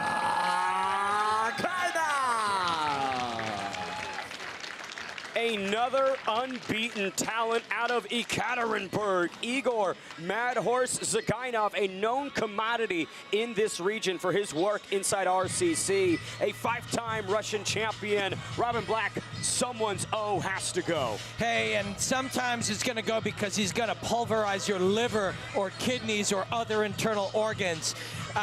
He's out of that Archangel Michael Fight Club, which just creates such wonderful combat artists. Super dangerous man. But Coach Plino, there's a 270-odd-pound man he's got to try to knock down over Yeah, here. but this guy has an extensive background also. He's 6-0 as a pro, but he's also a champion in Kyokushin karate, one of the toughest styles of karate in the world.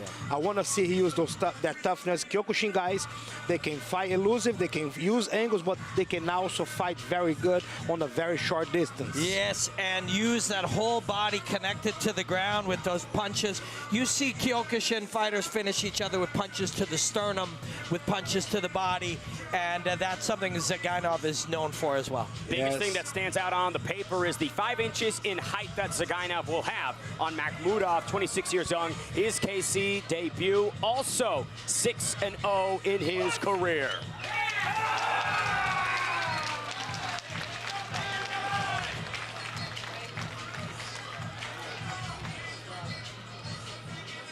Fighters into the pit. Can you imagine if Magomedov was 5 inches taller, how heavy that guy would be, Ben? 3 3-minute rounds at a catchweight heavyweight division. A 30-pound weight differential on display. We'll see how Shamsuddin Magomedov can deal with this height disparity, Robin. 5 inches is a lot. You know, when you are this wide and this is your body type, Coach, he's fought a lot of tall guys in his short career already. Absolutely, absolutely. He's not the tallest kid in the block, but has definitely have experience. But also, even for the size that he has, he can move really good. Look, he's light on his feet. When his feet are connected to the ground, if he's throwing a punch and it touches another human being in the chin or the, that's the temples. And you talk about that southpaw and orthodox combination on display. Zagainov, with that Kyokushin background, would be a little bit maybe finer tuned on the nuances of that stance matchup. Zagainov will switch stances. As you see, he switched. Now he's back to southpaw. The other thing with the southpaw is you're very accustomed to your opponent throwing right hands. And the right hand will be the most dangerous weapon for Magomedov for sure. I want to see Zagainov keep using those leg kicks, especially his southpaw, using those inside leg kicks. He's kicking him hard, and I think can play a big factor on the later rounds. And then work your way up to that big body. Absolutely. And one would maybe think that the movement of Magomedov is not going to be one of his stellar traits. So if Zagainov can further impair him, Robin, it would be the path to least resistance. You want to shell it up there. You see, Zagainov's knee is up high, so he's only standing one leg, but that knee will also shield that part of your body a little bit. 1 minute, 20 seconds to go. See the redness on Zagainov's rib cage. We can see it. I don't know if you can see it at home, but big uppercut stuff. What a nice heavyweight fight. Slip to the back here. You can work off this back body lock. Some crafty wrestling from the heaviest fighter in karate combat history. 1 minute to go in the first frame. Not what I'd expect, Rob. Great idea, though, for him to say, hey, why don't you carry all 270 odd of my weights? You know? The heaviest backpack inside the pit for you. That's right, put himself on his back. What an entertaining heavyweight fight we're watching right now.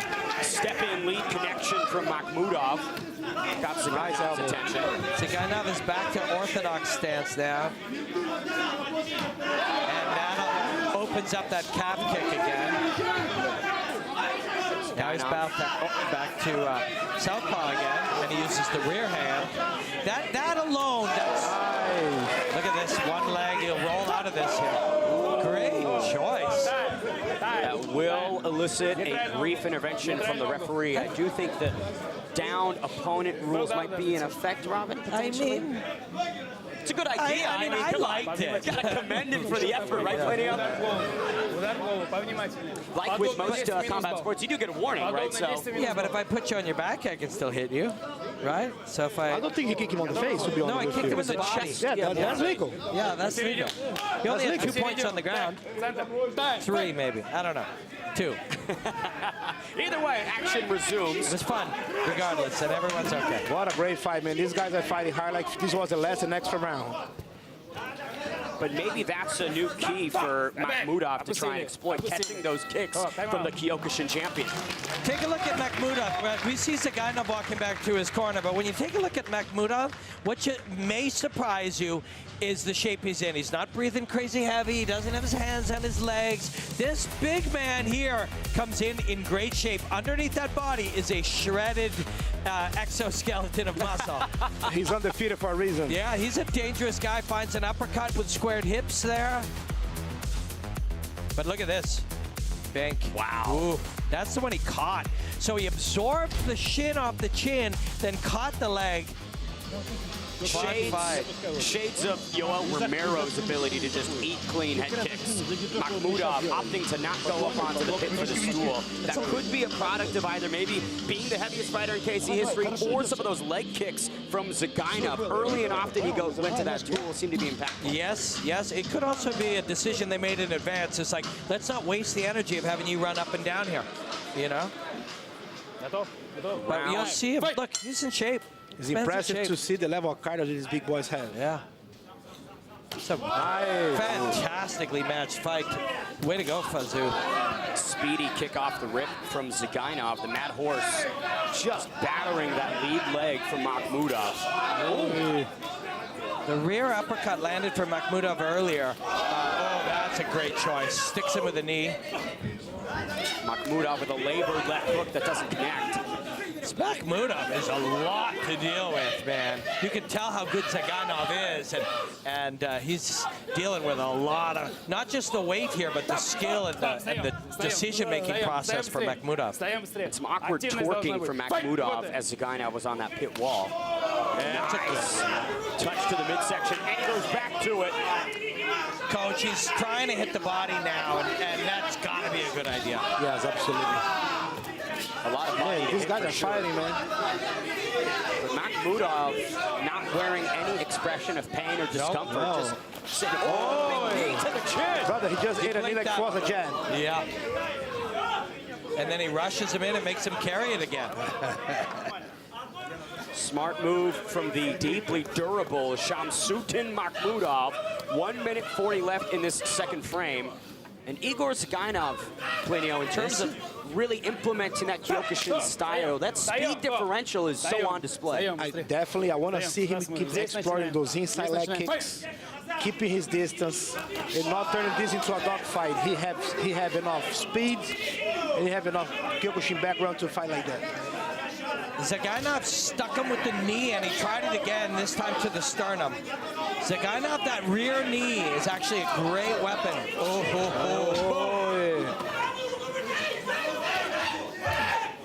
Look at this right in front of us. God, that's a big, powerful dude.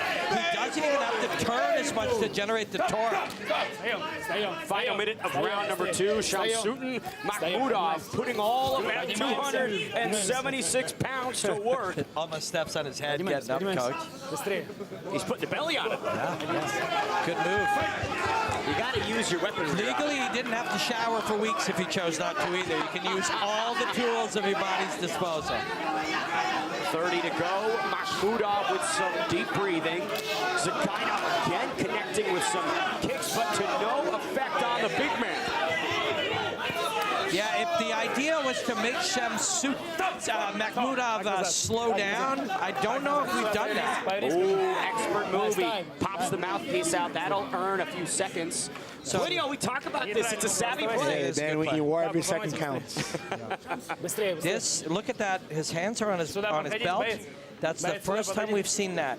And now on his ribcage. And to the audience at home, if you haven't fought or you haven't worked that hard, you don't know. But that's an unchosen place to put you do it because you're tired, right, Coach? 100%. They got to rest somewhere. Yeah. It's just human nature to put your hands on your waist or your hips when you're fatigued. Another big kick to the midsection from Zagainov. Now he is just ripping them at will.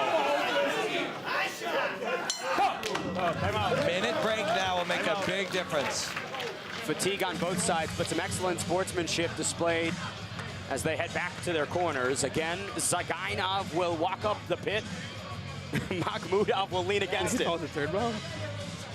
Coach, heavyweights might watch this and say, hey, we don't have to climb that pit. Why don't we just stand there? It's a good choice. I think any fighter would probably sit there and go, yeah, you know, I might be a bantamweight, but I'm not getting up there. Yeah, they cost much cardio to go up on that pit. Yeah. Time and energy. Yeah. This was a rough place to be, man. Under this big animal here, this Goliath. But you can see that 6'5" frame able to avoid some of that damage in ground and pound. Magomedov getting to better positions in the second frame, but again, these body kicks from Zagainov, Robin, I feel, are adding up. Yeah, Zagainov is a fantastic fighter. The fact that this fight is very close is a credit to Magomedov. Zagainov is not doing anything incorrect. He's not making any errors. He's fighting a tough fight against a really, really specific, dangerous test in Magomedov. Potential final 3 minutes ahead of us. Plinio, the question for me is who's going to pop their mouthpiece out first? Well, let's see, man. I really think that we may go for an extra round. I agree. Right now, you would ask for another round. That's close there. There you go, those inside leg kicks that I was talking about. Great choice. Timber, as the big man blitzes forward. Just straight punches. You see them both behaving slightly different than they did at the end of round 2. They both had instructions from their coaches. It looks like a completely different dynamic as a result.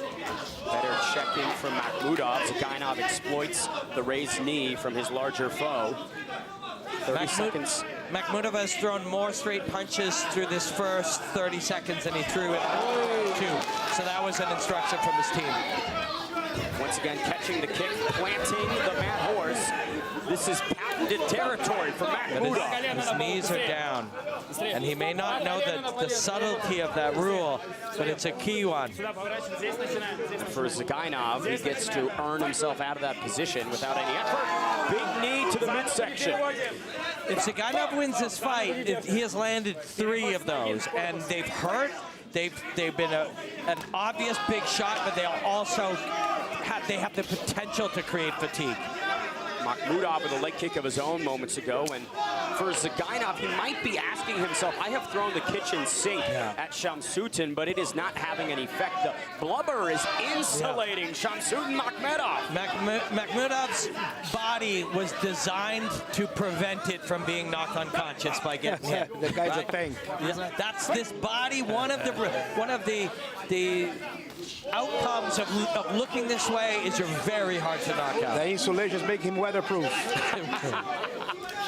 Another knee to the midsection, the solar plexus of Magomedov turning red with effort, but Zagainov. It's been a great weapon. Oh, come on, man. Look, what is Magomedov doing? He's so tired, and he was damaged by the knee. There's an involuntary reaction there. A rolling thunder from the mad horse, the chaos, as he tries to throw himself into a very bad position, Robin. So if Zagainov landed and won the fight with that, we'd all say it was the greatest finish ever, right? That's the risk that you take. Was it an error? We only know that because he tried. How do you judge a fight like that? You know what I mean? Yeah. Zagainov was having the advantage on this round. Now he's on the floor, get ground and pound. There's so much back and forth. Yes. It's a crazy fight, and you know what? My friends. Magomedov might not be able to get back to his feet. If Magomedov can land 20 more seconds, we might get a 4th round, honestly. That's what I would like to see. Zagainov rushing forward, spinning back kick. Shamsutin Magomedov on fumes. This is Zagainov's fight now. Until a minute ago, it was close enough for a 4th round, but now Zagainov has, I believe, taken this fight. Magomedov, the heaviest fighter in karate combat history, trying to hang on to the end with a 6'5" Archangel Michael Fight Club representative Igor Zagainov, confident he's done enough. So Walker, I'll tell him to get up. Coach Plinio is one of the great people that you'll ever meet, and this sadist right here is going, I hope there's a 4th round. It would be quite funny if they do a 4th round. Awesome, KC president asking for a 4th round as well. Walter, that's the last thing Shamsutin Magomedov wants. Walter's asking, everybody's asking. Half the crowd is split between wanting a fourth round and not. Here's some replays from the third frame. Zagainov using all of his long limbs. The big knees, Robin, were an excellent weapon. And when you said, what's going on? When he was turning his back, his body was shocked as a result of one of those knees. And he actually couldn't put his hands up. And I am so curious to see if they give us a fourth round between these two. So I don't think Magomedov will be happy with that. Yeah, don't judge me, Coach Plinio, but I don't want to see a fourth round. I think Zagainov has won this fight as it is. They have tallied the scorecards. We'll go for a decision. We send it inside to find the official decision. And the winner of this fight by unanimous decision, Igor Amazing. I think the last minute of the last round played a big factor in this. Someone's O had to go. It was the heaviest fighter in KC history, Shamsuddin Makhmudov, who loses the unblemished record to the Mad Horse, Igor Zagainov. Just better weaponry and arsenal of strikes all around, Robin. You know, Zagainov, if he fights for 10 or 15 more years, 6 years from now, he's going to be hanging out with his friends going, you wouldn't believe this one fight I had. I fought this 277-pound guy. You could not stop him. I smashed his legs, I smashed his body, and he kept coming. That's a fight that they will both remember forever, and so will we. The Kyokushin champion, what a fun progressing to 7-0. Here's some of his handiwork. Plinio, we talked about those inside leg kicks being an ultimate weapon, but Zagainov really mixed it up across the 3 rounds that he had to work. He did. He used those he used those inside kicks. He used knees. He put a complete arsenal of striking over here, and the cardio did play a little big factor on the end. But the cardio played a factor because he made it a factor, right? He pushed it. There are what a war. Yeah, wonderful fight. There are a lot of heavyweights who just, no matter how skilled they are, wouldn't have had the will to fight through the last few minutes and win that fight. And Zagainov is a very rare and special heavyweight, and he fought another one tonight.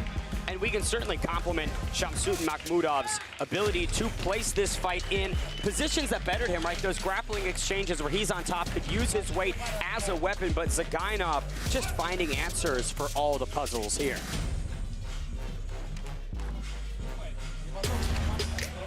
Coming up next, we keep the action rolling here in Yekaterinburg. An excellent one between the Wolverines, Sergey Ponomarev, and Brazil's Vanilto Antunes.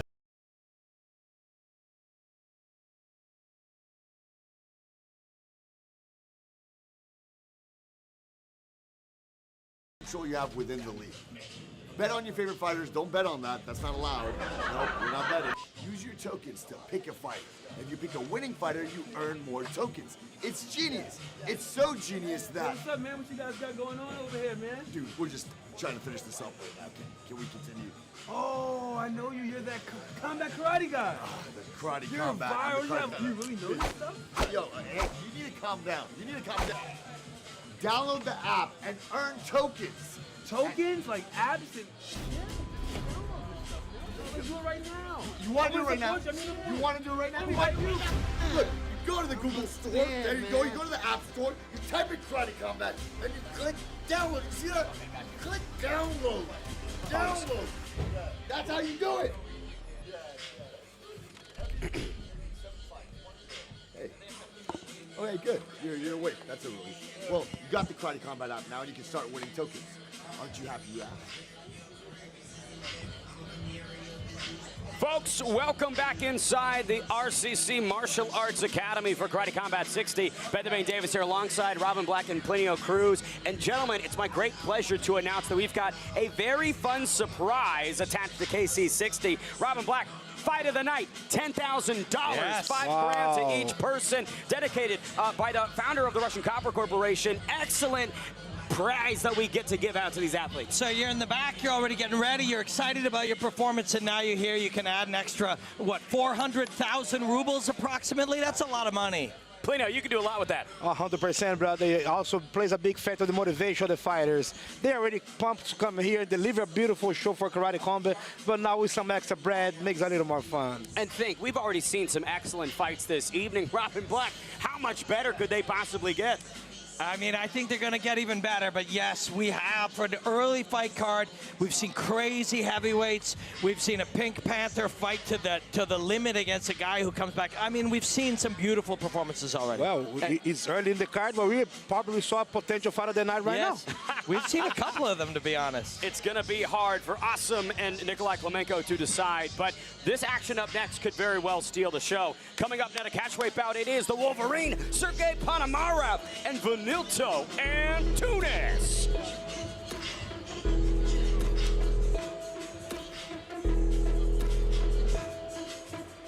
Please welcome in the blue corner, fighter from Brazil, синий угол. Встречайте бойца из Бразилии, Vanderclaus Antunes.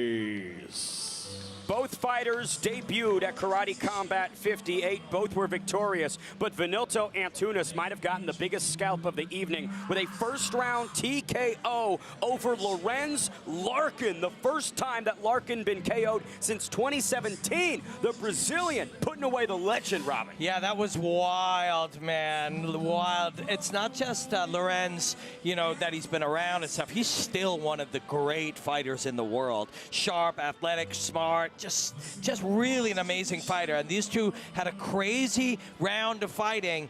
And this guy just fought him, you know, weapon for weapon, offense versus offense, and was able to beat him. He's going to have to do that again tonight against a just as tough, just as experienced guy, Ponomarev.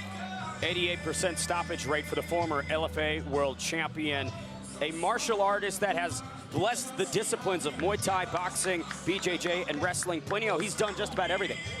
Absolutely, just the fact to knock out Lorenz Larkin, LFA champion, one of the greatest leagues in the world right now. You can see that the guy has a very solid background. Here's the paper on Brazil's Vanderclaus Antunes, 31 years young. 1-0 here inside the pit, 77-15 overall. A catchweight bout of 190 here. We'll see if the Brazilian can remain unbeaten.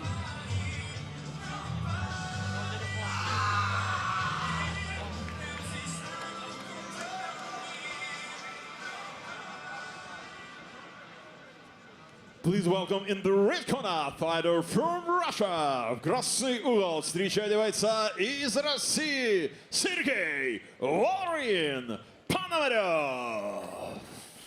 Weapon X is back in action. The Wolverine, Sergey Ponomarev. Successful Karate Combat debut on that aforementioned KC 58 card, but he has victories over multiple Karate Combat fighters, besting Jaden Anad in 2024. Robin Black, he looks to keep his own perfection going here tonight. Yeah, so, you know, birds fly, fish swim. Sergey Ponomarev fights men in pits, cages, rings, wherever, all over planet Earth. Hundreds of fights. His heart rate won't even go up from the pressure of this, and Antunes will bring pressure. It's a wonderful matchup on a night of wonderful matchups. 14-2 as a pro, but over 200 fights as an amateur. Plenio Cruz. Ponomarev carries experience in droves. Absolutely extensive background, kickboxing background, inspired by the great legends like Badr Hari, Rico Verhoeven, Andy Hugh. I'm excited to see him fight. Yeah. Named the Wolverine because of his beard and hair. I mean, that carries an extra layer of protection across the chest, Robin. Hey, it's cold out there, right? It's a wild fight, man. Antunes is a wild card. You know, he will talk about his adventures when he retires in 5 years, 10 years, 15 years, including the night that he beat Lorenz Larkin. How did he beat him? As much as anything, it was with ferocious self-belief. It was, I can take what you give, and I'll give more. And that's what he's going to bring in against Ponomarev. If you fight Ponomarev scared or tentative, he's going to pick you apart and knock you out in a round and a half. This won't go a round and a half because Antunes is going to bring ferocity, and they'll meet, you know, psychosis for psychosis right here in the middle of the pit, and someone will go to sleep. The numbers there on Ponomarev, 1-0 as a Karate Combat fighter, but that will go for one of these competitors.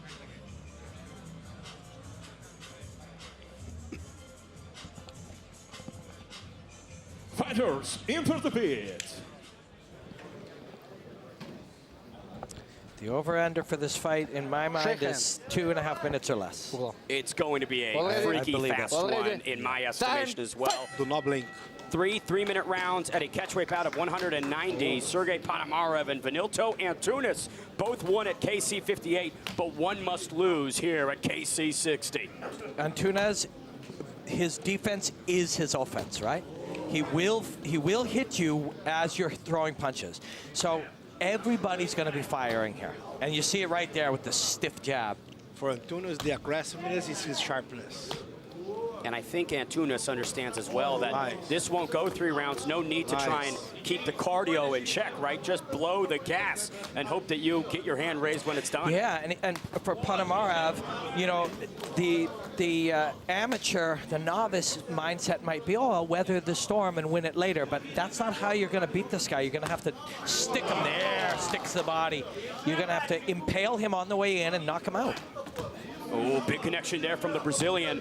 1 minute gone by, and these guys have, I think, thrown over 50 combined strikes. Yeah, all of them very intensely thrown, too. No breaks as Antunes stuns Ponomarev with a stiff jab. Ponomarev understands this assignment here, and that is to intercept Antunes as he comes in, and now he's firing back. I would like to see Antunes mix between light and hard shots instead to throw everything hard that can take a toll on his cardio during the rounds. Antunes, 1.5 minutes in, is slightly less pop than he was 5 seconds in. Oh, he heads back to the pit, leaping right from the Brazilian. This kid is just made for this type of setting. He understands every weapon at his disposal. Oh, jeez. Fighting this Brazilian buzzsaw is no easy task. But for Vanilto Antunes, I think willpower is such an underrated element of his game. 3-fight losing streak from 2024 to 2025. That bounce back of Lorenz Larkin has ignited some flames in the 31-year-old. Antunes' left hook has actually landed a few times. He throws it just from beneath your peripheral extension. Yeah. Lead left, throws it from the lower spot, but he's open to the right hand as a result. There's a knee. Nice body shot. All action as Ponomarev eats a couple shots from Antunes. This is what we thought, and I mean, there's no other way for these guys, right? Stiff jab for Antunes gets through. Ponomarev on the retreat. Finds some real estate, but Antunes just marching down the Wolverine. What a war already, brother. Yeah. Here it comes. Bink. There. 2 more. Another big right. Good choices. Antunes might have been seconds away from defeat. The barrage of strikes from the Wolverine brought the Brazilian down, and he can't even ascend the pit wall, Robin. Yeah, he had a little slide on the way up and another. This will be a crucial minute of recovery. Plinio Cruz, if your fighter comes back to you dazed and confused, what do you tell him? First, I'll recover him. Make sure that he can listen to the command. Then I'll correct him. I'll tell him, like, right now what he should be doing, pace himself, and just like I say, not everything hard. Mix between light shots to find distance, to find angles, and then you find the bombs. I don't think that light shots are in his vocabulary, though, Robin. Yeah, he's an anaerobic athlete. Look at this. Boop. Fires himself off the top of the pit and lands a punch. That'll be on our highlight reels. He is the cannonball as well as the cannon. What a great matchup from our matchmaker. Really great matchup. But the question for me is going to be what state Vanilto Antunes is in early in round number 2. Yeah, and, you know, Ponomarev, you might be inclined, you might say, oh, you know, let's slow things down, but that's, you become more porous if you do. Ponomarev might come out firing right here. Sharp, sharp, sharp. The middleweight throne is on the line in the main event. These two fighters could possibly shake up the division with a huge, emphatic stoppage.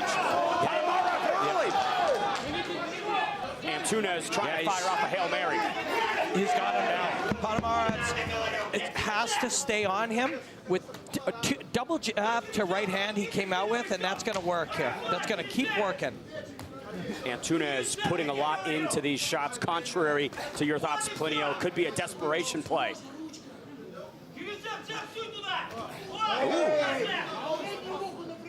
What a spearing jab from Antunes. So he's landed. Lead left hook again. He throws it from a little lower and a little off time. You gotta explore more that putting fakes with the right hand and just throwing. And when he throws his lead left hook, he throws it from a low position, so he's open for the straight right. Almost like Alex Pereira throws too. It's more like a half uppercut, half hook. Like a shovel. Yes. Antunes briefly stumbles against the pit wall. Ponomarev waiting for him in the center. The Wolverine looking composed and tight, but Antunes just finding openings. Yeah, Ponomarev just racked his calf, and now that was a forearm. The Wolverine lacerating He's got Antunes.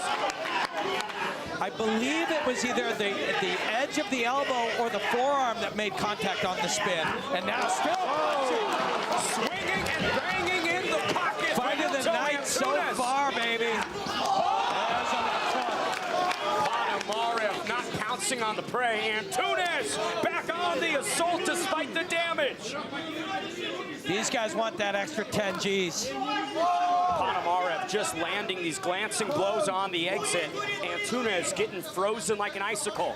5 minutes down of the 9 in total, 3 threes into the final minute of round 2. Looping left gets Ponomarev on the tricycle. Antunes has found an iron chin as he gets to this stage of his career. Another spin, this time longer range. Some lacerations on Antunes' brow. There's jabs available here for Ponomarev again, and he threw sticky jabs early. It's there. Caution has been thrown to the wind firmly from Vanilto Antunes. Another left hook is through. Ponomarev tried for a spinning back fist, but brings himself to the canvas rock. As Ponomarev was spinning, the second left hook landed on him when he was backwards. Final 15 in round 2. What a great fight. This is getting compelling. It is, man. Antunes found his way to the gold a little bit. We thought he was done, but he's still got fighting on him. Ponomarev now. He's digging There's deep. jabs there for him. 13-6. Ambition to win on both sides. Feels like Ponomarev is a bit more clinical, but the heart from Vanilto Antunes, built from Brazil. Wow, brother. Yeah, man. If I'm Antunes' coach right now, say, son, just breathe. Go over there and do it again. Yeah. Yeah, what instructions do you want to give him? You're already fighting strictly on heart and instinct. Just slow him down, bank. Wow. Yeah, it was forearm. A fight-ending blow for many men, but Vanilto Antunes just builds back up and races into the pocket against the Wolverine. Wow. And Robin, for Ponomarev, he might be asking himself, I've hit this kid with 1,000 cuts, but he has not died. Yeah, we're going to need 10,000 more, so he knows what the assignment is. It's not just 3 more minutes. It's everything you can for these 3 minutes, but if you can't get him out of there, there could be 3 minutes more. This, so far, we are not the deciders, but these are the guys out front for $10,000 here tonight in the fight of the night. And brothers, all the Ponomarev can do something different too. Right now, when you have a big Brazilian like that chasing you, sometimes you just gotta fight fire with fire. Yeah, I mean, you ask him to stick and move, he's been trying that, so. $10,000 fight of the night bonus on the line. These two middleweights come into play. Antunes back to the patented pressure. Ponomarev looking clean and fresh. The long punches at the beginning of round 2 was the key, and he goes back to it at the beginning of round 3. Long range punches, straight punches. Right hand from Antunes breezes past Ponomarev. The Brazilian throws himself to the canvas with that shot. The way he bounced off the 2 angles of the wall, it was super athletic for a guy who should be tired. It's seemingly with Vanilto Antunes that at times the lights are off, but he's still moving. Yeah. There is somebody home in there. Somehow he found a second win. Yeah, and a third win. Hey, maybe a extra round. Yeah. I'm not opposed to see this one around. With 2 minutes remaining, if the fight was ended here, they would give us another round for sure. But Antunes has slowed down This guy has slightly. an iron chin. The offensive output has become quite minimal. Yeah. 155 Antunes destabilized. Hook versus hook. And Ponomarev, the Wolverine hook, was stronger. Sharpness from the Wolverine, Weapon X. Now on the fight-ending sequence. No, he got his knees down, but he's going to finish him here. What does Vanilto Antunes have left? Left hook. That's what he has. There it is. And again. Wow. The accumulative blows on Benito Antunes have brought him down several times, but he will not stop moving forward, even if it costs him his balance. 1 minute, 15 seconds remaining. They both have to do work now. Ponomarev has to win this minute or it's going to go to a fourth. You talk about Wolverine having a healing factor, but Benito Antunes just unreal recoverability in the face of this power. Section. If an uppercut, that's it. Sergey Ponomarev stops the Brazilian bulldozer. Benito Antunes in the third frame. It comes down to sometimes, brother, when you are too tired, your body's already giving up. The body shot sometimes is the way, because with a guy with an iron chin like that, he's just gonna stop if he's unconscious. Yeah. But sometimes the body shots will lock you, you cannot move no more. Yeah, if you cannot, he will not give up, so you have to biologically force his body to stop. And to Coach's point, there are organs within the body that will secrete poisons. When you hit them hard enough, they will shut you down. Antunes, with that career-defining KO over Lorenz Larkin, came into Yekaterinburg with some renewed energy, some real steam. But Sergey Ponomarev just shut him down, Plinio. No, but it was a great performance from both guys. Ponomarev was very happy with the body shot. Now, honestly, another fight of the night potential. What a hard job for our bosses tonight, right? Oh, this one's winning, I think. I think if you were giving a fight of the night now, it would be this one.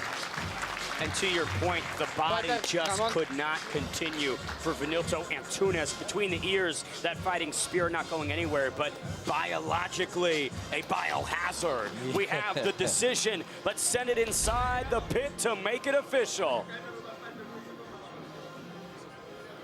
Referee, stop the contest. 2 minutes, 12 seconds, round 3. Winner by TKO, Sergey Wolverine. Wow.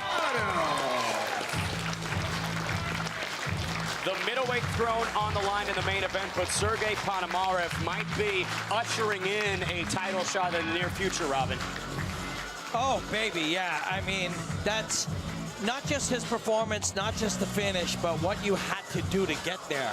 That guy is going to be tough to beat at this weight for everybody in the game. And Plinio, what Sergey Ponomarev displayed, which was quite impressive to me, is when you have an opponent hurt so many times and you feel that adrenaline spike, to not lose yourself in that moment. No, that's what showed what a veteran he is with those 200 fights, because he's able to stay composed under the fire. So sometimes you guys got a guy like that hunting you down. If you're just gonna fight back like that, he fought back where he needed to, but he knew how to come back to the surface, take a deep breath, stay composed, and rebuild. It came down to whose claws were sharper, and the Wolverine, at the end of the day, reigns supreme over the Brazilian butcher. But Benito Antunes made many fans here tonight, I would say, Rob. Again, he did. Yes, toughness and grit and will, the desire to win. He had to literally turn off his body because he wasn't going to give up. But yeah, Ponomarev, man, he matched the enthusiasm, but the level of choices was just slightly higher. The thinking was higher. The body shot was a beautiful selection on this fight. The one thing that he needed, because sometimes, like I say, you try to just head hunt. You got a tough opponent like that, he's not going to go down. You got to find another way to the goal. Well, the action continues here in Yekaterinburg. Kiara Vanderclaus takes on Funda the Warrior Alkeyesh up next here at KC60.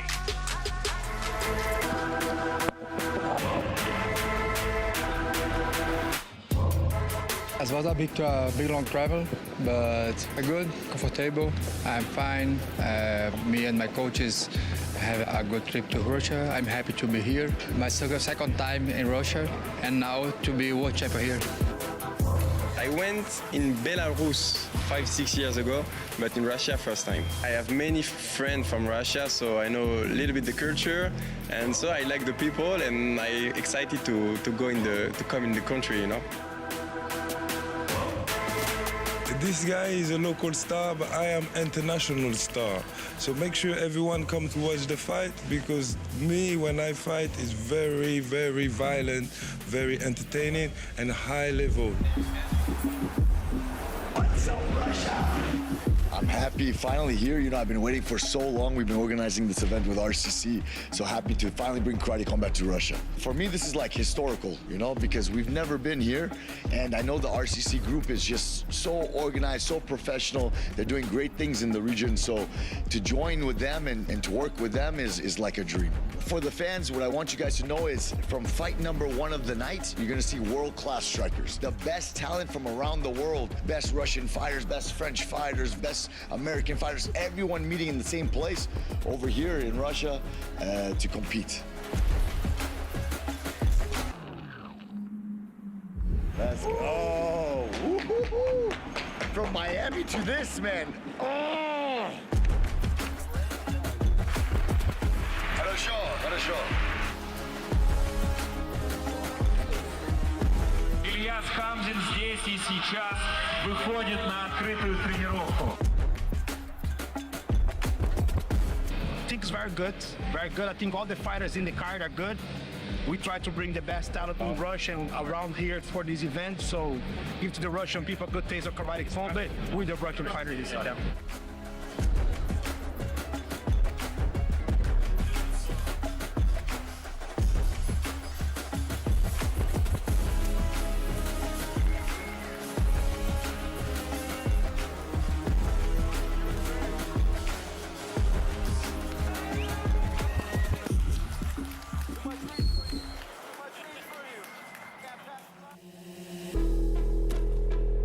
Coming up next, a catchweight bout between the young gun Vanderclaus and the experienced, battle-tested Aliev.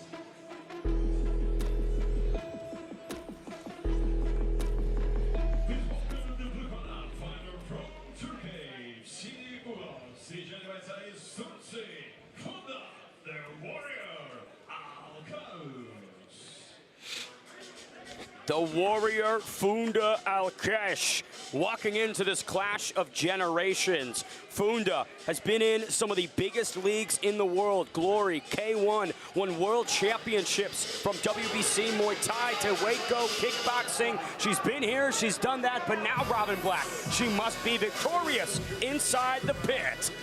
Yeah, all of that experience matters because the most challenging, one of the most challenging things is in a fight or any high stress environment, novelty is hard to deal with.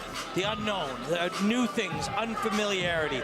And the more you've traveled and the more you've seen, the less novelty there is for the brain to process. Numbers here on Aliev, 38 years young, her KC debut, but a breadth of experience, 49-7 for the Turkish representative. Chosen class Muay Thai, we'll see how she implements the weapons here against a foe 17 years younger.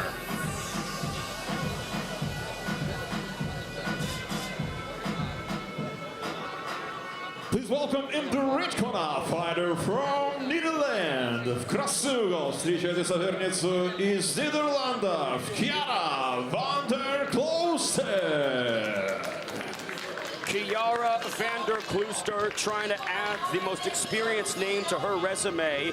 At just 21 years young, she is the two-time Infusion Super Strawweight World Champion, the rising Dutch striker, trying to take aim at the experienced foe here tonight, Robin. I spent a lot of time in the Netherlands, and the fighting there, of course, is really intense. Infusion, where she fights, is a wonderful show.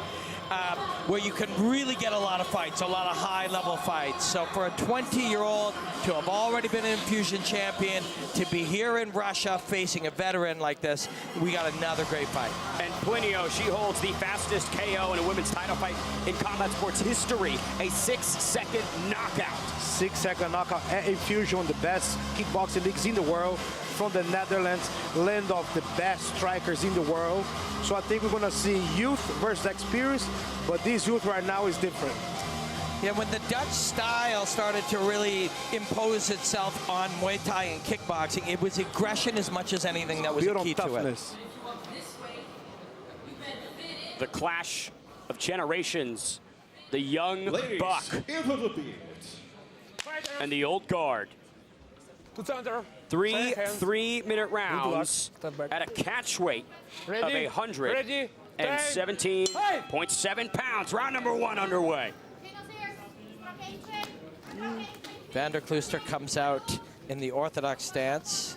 Smart by Aliev to try to engage her physically in the grappling early. Face to face, fight! Testing what the youngster has when it comes to that clinching position, but you can see the power from Vanderclaus. Yeah, commitment to her strikes. And at 38 years young for Aliev, some of those intangibles do begin to erode, the reaction timing and speed being the most pronounced categories. The trade you want to make, Coach, is wisdom, right? Wisdom and life experience. 100%. Again, Nice Aliev, head and arm on the youngster. Started to a judo battle now. That might be a question that she's posing to Vanderclaus that Chiara wasn't expecting, Plinio. Yeah, but you see Vanderclaus, she's very sharp. It doesn't matter how young she is. Look does very good 1-2s. The way that she kicks, the way that she puts combinations, and the way that she's able to counter those shots and throw something back.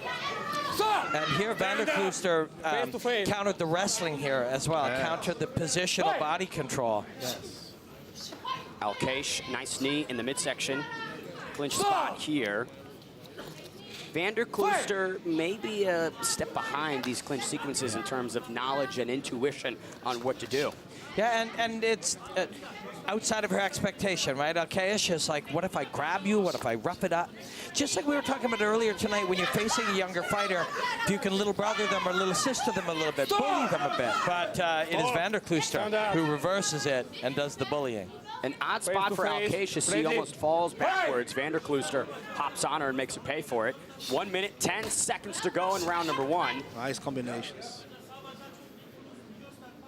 Some bruising on the left eye of Vanderclaus, so a product of good work from Funda Aliev, but you look at that speed from Vanderclaus, it is blistering. Yeah. Young and athletic. And there might be some expectation, right? You notch the fastest KO in a female title fight in combat sports history, and people start to believe that when you're inside a pit, cage, or ring, you will do something miraculous. For sure, and other people's expectations do matter, but your own expectations are the key to it. You don't want to be thinking every night is going to be like that. You want to accept the truth that sometimes there's things you cannot control, and you want to be in there for the whole night, be ready for the whole 9 minutes no matter what.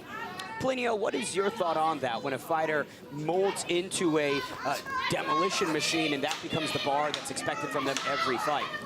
Well, I think right now what we're seeing right here, I think like all got to play out the same way, you know what I mean? It's all about confidence. I'm out.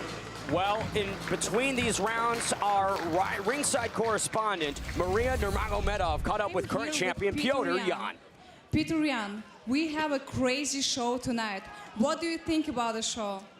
Hi guys, I think it's best show in my city in Russia, in Yekaterinburg. I think it will not first time, it will many times more, and it's very interesting for people. Huh? Okay, tonight your friend Elias is gonna fight. What you want from him? What are you waiting from him? Yes, today will big fight for my friends Elias, and I am with my team, with my friends, waiting his fight, and we wanna his win this fight. Huh? Thank you so much. Back to the desk. Thank you. Fantastic to have current UFC champion Piotr Yan inside the building. These two ladies trying to put themselves on that star-studded path, Chiara Vanderclaus and Funda Aliev. Aliev having done all of those accolades, Vanderclaus just began. Vanderclaus shuts her up immediately in the second round. It's a right hand over the top, in close. Not a full extension on it. She just whips it over the top. Plinio, we talk about doing miraculous things. Chiara Vanderclaus storming into Yekaterinburg and snatching this hole. That's a high-impact athlete for a 117-pounder. When we get another look at it, watch this at home. She'll throw it from the hip. You see the right knuckles comes over the top, but watch her right hip. Right Wow. Like a light yeah, switch. and it just fires him off. One more time. Watch the right hip. And bing.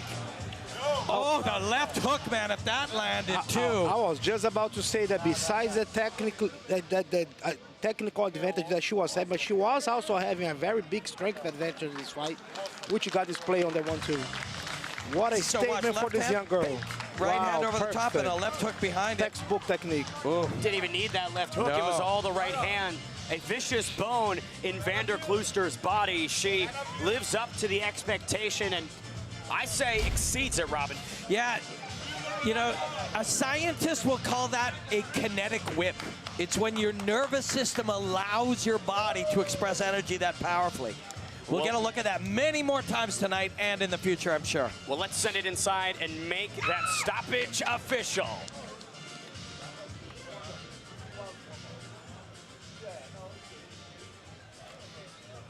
Wow, I'm impressed. Referee, start the contest, 16-second round 2. Winner by KO, Chiara Vanderclaus. Chiara Vanderclaus came in tonight with only 6 pro bouts, but boy, did this 21-year-old look like a warrior years beyond what the paper would suggest, Robin. Yeah, the attributes and the skills are blended, right? She's not a super athletic person expressing skills. She's not a super skillful person expressing athleticism. It's all the same thing from her body. All right, well, let's take it to Alex for an interview. Chiara, what are you feeling right now? Such a spectacular win, one of the first KOs of the night. Your emotions right now. Chiara, один из лучших нокаутов, что мы видели сегодня, один из немногих. Что чувствуешь сейчас? I was very nervous, but I don't know what to say. I'm so very happy. Я очень сильно нервничала, но теперь я очень сильно рада. What can you tell to the Russian fans? Что тебе есть сказать российским фанатам? I hope you all enjoyed it. It was a little bit short, but I hope you enjoyed it. Я надеюсь, вам понравилось. Бой был коротким, но, надеюсь, интересно. Друзья, аплодисменты Киаре. What a beginning to a fantastic karate combat career for Chiara Vanderclaus. And I will mention the warrior Funda Alkaish did leave the pit on her own accord, walked out of there. But what a menacing stoppage for Vanderclaus. Yeah, and if you guys could show it to us one more time, what you'll see is the left hand. Watch the left hand? Yeah. Loads the right big, right over the top and the left behind it. The left hand loads the right hip to express all that energy. Watch the left hand will touch, bing. And the left again. It is the wobble, the energetic wobble from hip to hip. Touch, punch, swing, and she slams the door shut. Right there at the end, doesn't make contact, and that's a good thing. And when you talk about momentum, right? Alkaish was entering into that right hand, which just shut her off even quicker. She did an Alex Ferreira level jet cross over there. The accuracy, the momentum, the timing. Well, coming up next, more action expected as Saifullah Kambakadov takes on the Lion King, Morteza Sephard.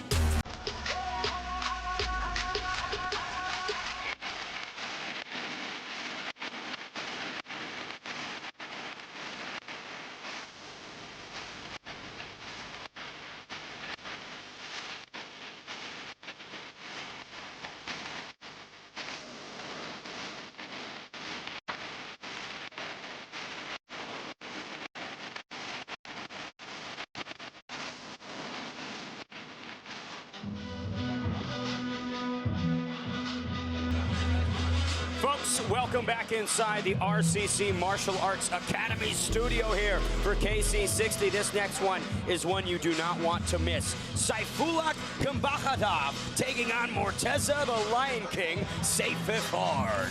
Ben, is there any of these that you do want to miss tonight? I don't want to miss a single one, No, Robin. I know. You just said this is one you do not want to miss. Which one would anyone have liked to miss tonight?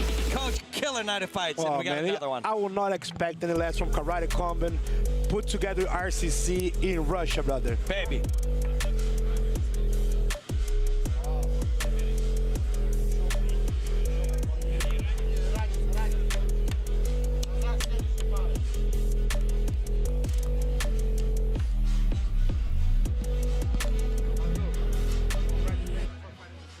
Please welcome in the blue corner fighter from Iran. В синий угол встречайте бойца из Ирана. Мортеза Ланкин Sephard.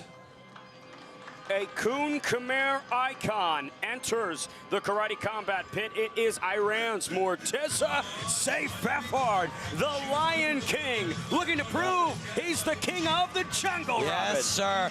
Kun Khmer, of course.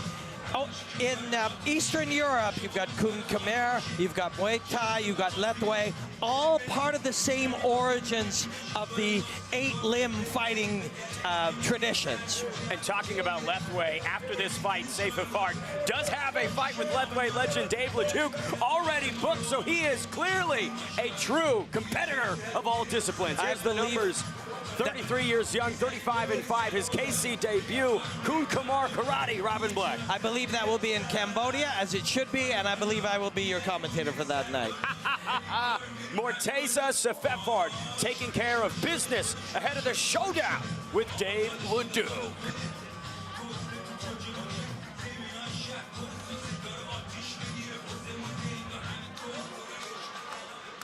Please welcome in the red corner fighter from Russia. В красный угол встречайте бойца из России. Сайфулах Хамбахада. Non-stop action and pressure from this ruthless aggression. Battle-tested fighter, Sayfullah Kambakhatov.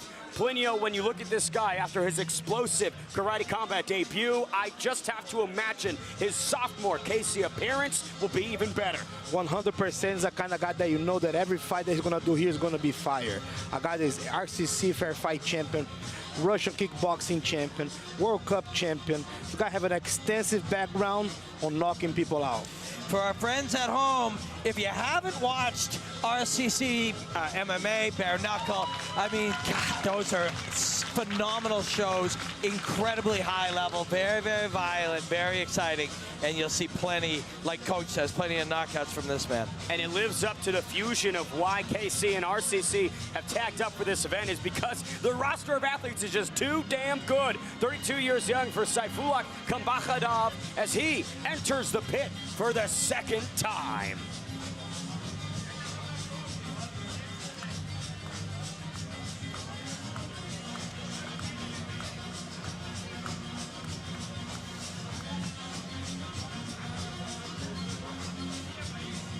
He looks like he's going to the store to get a loaf of bread, a container of milk, and a stick of butter.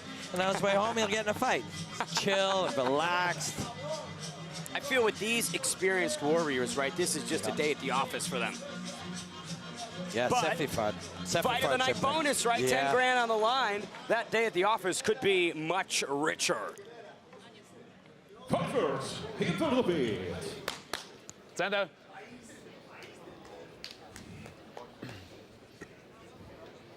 Kun Khmer, of course, such a beautiful martial art.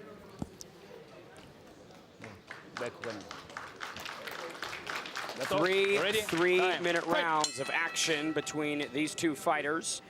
Morteza Sephard in the white, Kambakhatov in the black. Sephard will strike in slightly different rhythms because of his background. There he's circling around the outside, controlling the front hand. Lion King with a nice dig downstairs to the body. Morteza Sephard did lose one of his pinky fingers in a fight. Nice elbow. Doesn't have the appendage, but you don't really need pinkies in fighting. What do you need it for, right? But that just shows you the kind of, you know, athletes and artists and humans these people are. You lose a part of your body doing what you love, and you come right back later in life and continue to fight. Another stick to the midsection from Sephard. Beautiful distance management. He's controlling the front hand really well, too. And punches over the top and comes behind it with that Kun Khmer violent elbow. Really pawing at space here. Another elbow over the top. 2 minutes to go. And Kambakhatov is just trying to figure out this puzzle, Plinio. Wow, man, this is a great fight so far. Elbows exchange from both sides. Real high level. Sephard, you'll notice the slight variation in range. You'll get deeper for the elbow, further back out for the hand, control the front, then fire the long-range weapon. That is a part of the elegance of Kun Khmer. That style he came up as a master of. Left stumbles Kakadov. Good recovery from him as he pushes forward elbow with his again. own elbows. And then Lion King with an elbow over the top at the end. Everything the light touches is Morteza Sephard's, if you ask him. Kakadov wants to push forward, and that's what he's doing. A couple of punches to get in, but elbows come his way. There's it again and again. Plinio, a tough start here for Kakadov. How can he better adjust to these elbows? You start resetting the distance a little bit. It's not going too forward. Put more feint. Start kicking the legs. Mixing it up with body kicks. I think he got to stay more active with his legs than just trying to clinch and stay with the elbows. You notice Kakadov right there, his left hand up on his temple. Sephard will come down the middle over it. And if you see from Sephard, the elbows are coming more from the right hand. Now Kakadov got to do, since he's a southpaw, nice elbow. Wow. Kakadov evens the tables with a massive elbow of his own. 23 on the clock. A lot of ground and pound from Sayfullah. Lion King has no answer for these positions. Just as I say that, he finds one. But he stayed there I far want to see too long. Kakadov using straight lefts, now walking down towards the right side, using more long punches now. Cutting the angle like a southpaw would do. Sephard, oh! Wow, what a great round. Elbow at the end, really crazy, cool round of fighting. You could hear that final elbow all the way from the Grand Canyon. Cambodia's Morteza Sephard utilizing the forearms just so well and brilliantly. He tried to cut open a Grand Canyon in the face of Kakadov. There, on the exit. This is the elegant beauty of that art form, Kun Khmer. What a great round. But this is where I feel the answer could be for Sayfullah Kakadov. The pressure, Plinio, it seems to unravel the Lion King a little bit. Well, he smashed through, right? There are many ways to get past the wall. You can climb over it, you can dig under it, but sometimes you got to smash right through it. And Kakadov is in the smashing business. Some could call him a wrecking ball, maybe, right? I think the elbow turned the fight around a little bit. You can see the corner of Morteza Sephard. Pouring the water on top of the dome. Maybe shock the system a little bit awake ahead of the second frame. It is one of the great payoffs of fighting is when the ice touches the back of your neck in between rounds, right, Coach? Yeah, if I went through some more in there in this first round. But that feeling wakes you right up. Second frame of action here between these two 176-pounders. Again, pressure early, but Sephard meeting it with action himself. Whoa. Oh, good ribs to the midsection. Rubbing the ribs is Kakadov. It's a fascinating fight because for a lot of coaches, they will tell you to change the range. Sephard is hurting you with the elbows, but coach, you can't change the range, so he's fighting fire with fire. Yeah, but if he's not broke, don't fix it. He's working right now, so let's stick with that same game plan. Yeah. If you, oh, there it is. Big right from Kakadov gets Sephard on the ankles. But Cambodia's zone might be a little bit stunned underneath the pressure of Sayfullah. Sephard's mind is really good. He gets right back into it and raises the temperature again after he's hurt. 2 minutes to go in round number 2. Kakadov just cannot be phased. Sephard, big reactions to these shots, Plinio. Oh! Done deal, ladies and gentlemen.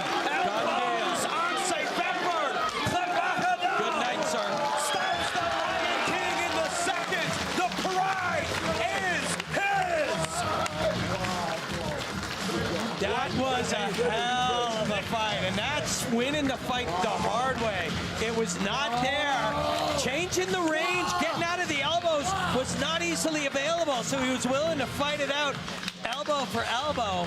You can't spell pressure without pain, Plinio. When you think about how, say, Sephard was good at being the hammer but not the nail, like we talked about earlier on this broadcast, it announced itself in that second round. Kakadov saw obstacle, but he had to storm those gates. That's right. That's right. Like, rather than find the easy way wasn't there. He had to take the hard way. And there's a hard man. He hobbled and that elbow or that knee to the dome. And there's just such intuition in recognizing, say, Sephard maybe dipping off to that side too many times, introducing a knee to the jaw. Hello, I'm your neighbor, boosh! Yeah, good job by the referee. He wasn't, all that was going to happen is he was going to take more of those. Another fight of the night, the 10th one of the... Hey, this is... Welcome to Russia, my friend. Sephard gets up and thanks the audience, and we should thank him too. Thank you, sir. Fighter who always comes to play and put on a show. Morteza Sephard, an excellent outing, but tonight belongs to Saifullah. Referee, start the contest. 1 minute, 18 seconds, round 2. Winner by TKO, Saifullah Kakadov. Amazing. Kakadov gets it done by way of second round TKO. Experienced some action from Sephard, but he beats the Lion King at his own game, and now he speaks with Alex.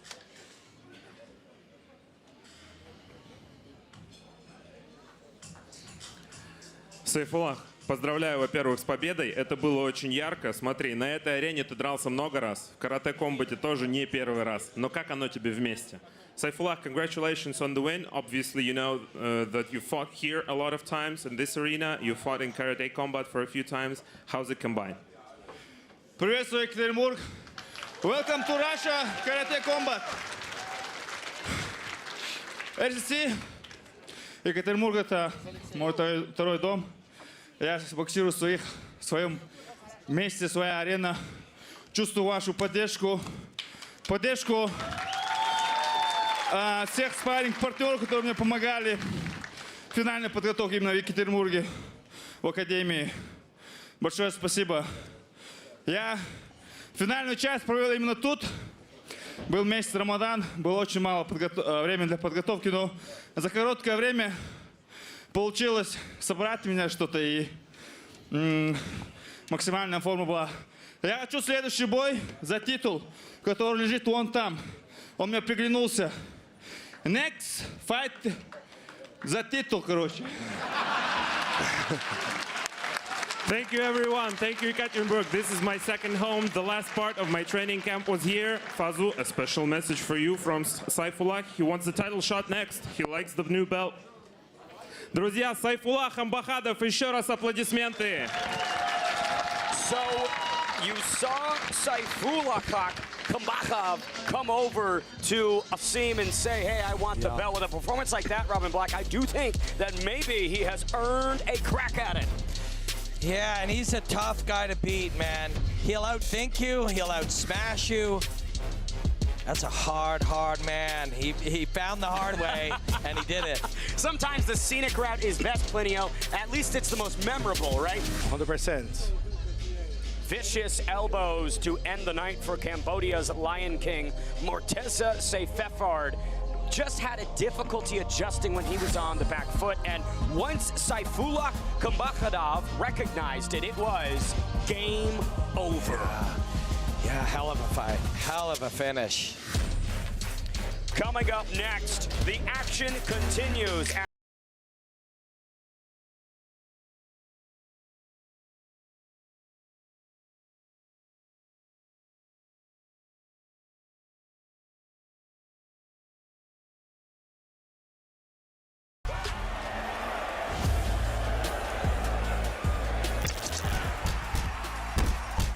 Up-only gaming is different. When a fight comes up, if you have cryo tokens, you place them on a fighter. If he wins, you get additional tokens. If he loses, you don't lose anything. Web3 has allowed us to engage the fans and do things that we couldn't do with traditional tools. We're looking for 10, 20 million fans. Traditional blockchains don't support that kind of volume.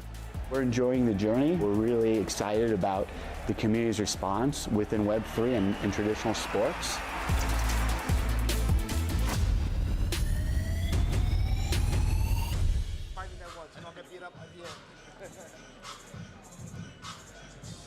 Folks, welcome back inside the RCC Martial Arts Studio here in the fight capital of Russia, Yekaterinburg. Ben the Bane Davis, an honor to be aside the action all night long. Joining me for this fantastic broadcast, the one and only Robin Black, and the coach of the year, Plinio Cruz. Shama.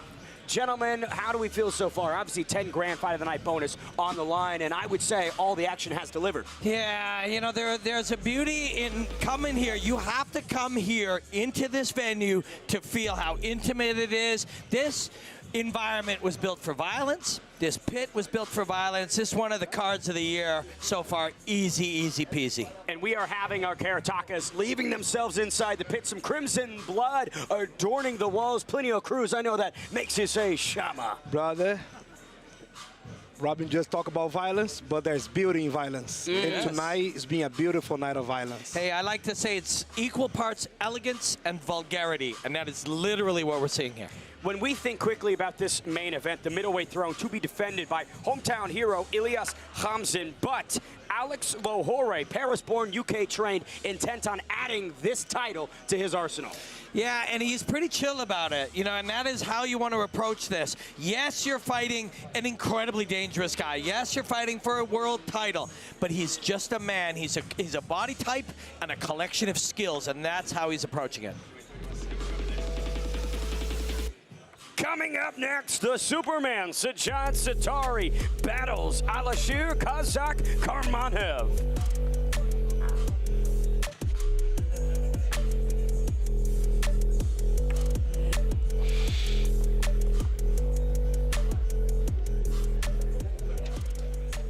Please welcome in the blue corner, fighter from Kazakhstan, синий угол, встречайте бойца из Казахстана, Alisher Kazakmanov.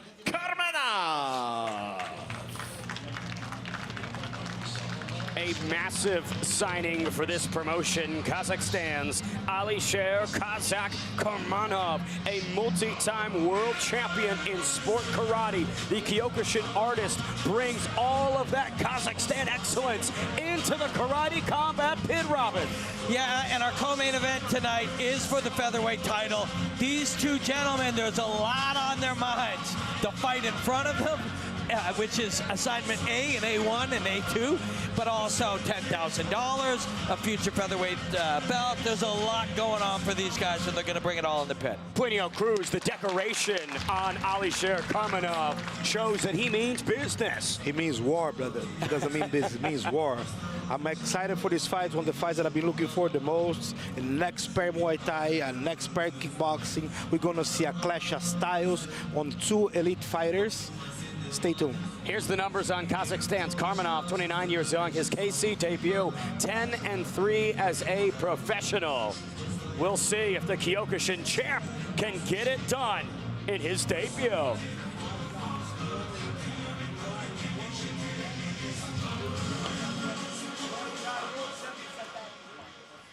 Please welcome in the red corner, fighter from Iran. В красный угол встречайте бойца из Ирана, Sajad, the Superman, Satari. The S does not mean hope for the Superman Sajad Satari. It means savageness. Iran's is one of the only 12 people to ever be a WBC Diamond Champion in Muay Thai. Robin Black, that speaks for itself more than we ever could. Yeah, and you look at the way he's dressed to express himself, and it's allowed and encouraged here tonight. He's saying the particular violent set of skills that I have compiled that are rooted in Muay Thai are the skills I'm going to use to defeat you. The Iranian began training at 10 years young, originally learned about parkour and flips, but traded all that in for combat sports, Plinio. He's a talented and an elite fighter, but I'm excited to watch him. All the parkour, acrobatics, gymnastics, all of those things, they give you incredible body awareness and body control and balance, proprioception. There's all of these root skills that a parkour artist, a gymnast, an acrobat, like I said, will put together, and they make you a better combat sportsman. The 24-year-old Satari, 1-0 so far in karate combat, 37-18-1 as a professional. The Muay Thai style is representing with the traditional garb and those cool as ice shorts, Robin Dig it, Black. dig it, dig it. Listen, if you want to make an argument which is better, Kyokushin or Muay Thai, and you want to be around for long enough to keep gathering information, you're not going to make a choice, because the way that you beat complexity, like Muay Thai, is with simplicity, like Kyokushin. The way you beat the simplicity of Kyokushin is with the complexity of Muay Thai. They are designed to defeat each other. It's not about the styles, as Bruce Lee said. It's about the man wielding them. Two snakes that are eating each other forever, dueling and raining around each other, just circling the drain. But one thing's for sure, combat of the highest order is expected.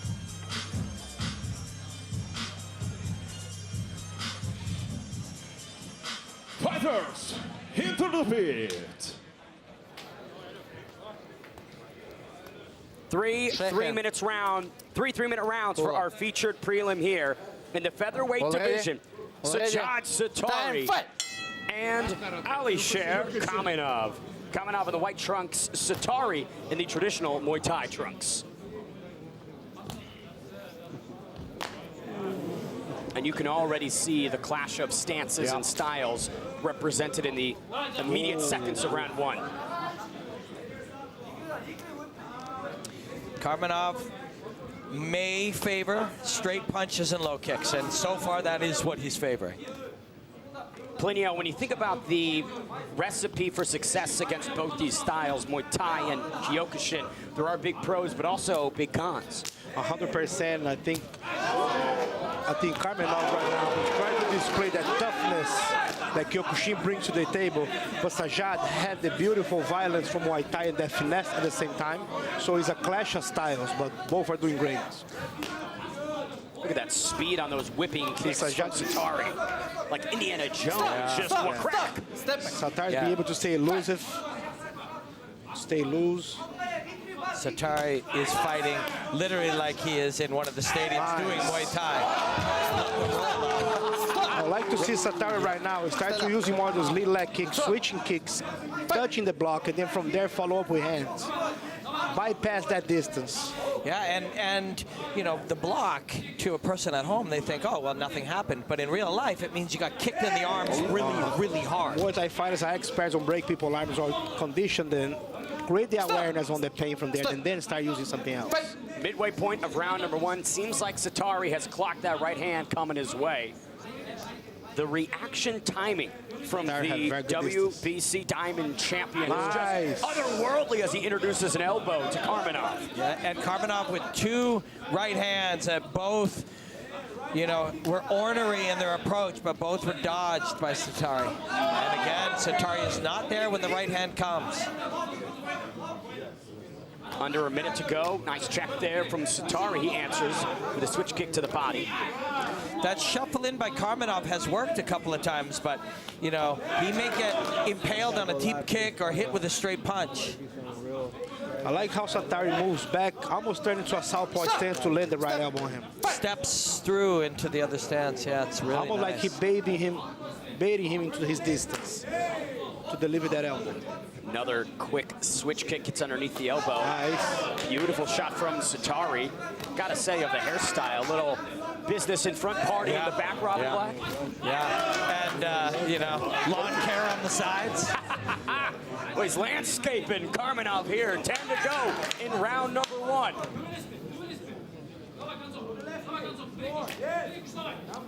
Oh, that kick snuck through or snuck around the guard. So what did we learn? What's better, karate or Muay Thai? And the answer is each one has advantages over the other. It will be about the man, not the art form tonight. It's not which one is the best, the one that is working better in a specific fight. That's right, Coach. Well, we've got some replays. The one that's working better tonight. It seemed like Alisher Karmanov did get the best of the early frames, but as those 3 minutes progressed, the Superman, Sajad Satari, just gradually figured out the Kyokushin champ. Yeah, Satari is so comfortable. He's fought a lot for a young man. He's tech sparred a lot because that's what you do in Thailand in Muay Thai is you tech spar all the time, so his heart rate doesn't go up too high. He learns as the fight goes on. He should keep improving as this fight goes on. I might have to hit some of that tech sparring myself. My heart rate is banging watching this one. We got to get some tech sparring with Coach Plinio. Plinio, when you think about this second frame of action, what would you want to see from the Muay Thai specialist and the Kyokushin champ? Well, Satari is doing a great job. I think he should just stick to the same. And I would like to see Karmanov start using a little more leg kicks, just like that. He's listening, Plinio. Got to get a coach's commission check, maybe. What I love about the way Karmanov is trying to win this fight is he's playing to the 3, 4, 5 skills or tech bundles that he has, right? He's doing the shuffle in with his strike. He's trying to land that right hand, although he's got to recalibrate the right because it's missing by more and more now. He's got to punch where the head will be, not where the head was. Problem with Karmanov, sometimes he's not be able to find his best shots. So when he rushes in, he bites his mouthpiece down, just get in, and that's when Satari is able to find elbows and great shots from there. Very good counter punches. Beautiful left from Karmanov. Karmanov didn't touches 3 times. Karmanov is just starting to, maybe he's throwing a little well, I was about to say a little gentler, and just as I said that, he just fires his right all the way. Fastball of a right hand from Karmanov. 2 minutes remain in round number 2. Feels like Alisher. Gotta watch where he put those tools. That one was clearly to the base of the brainstem. That is not an allowable target from the back. I believe I'm trying. Magbellum?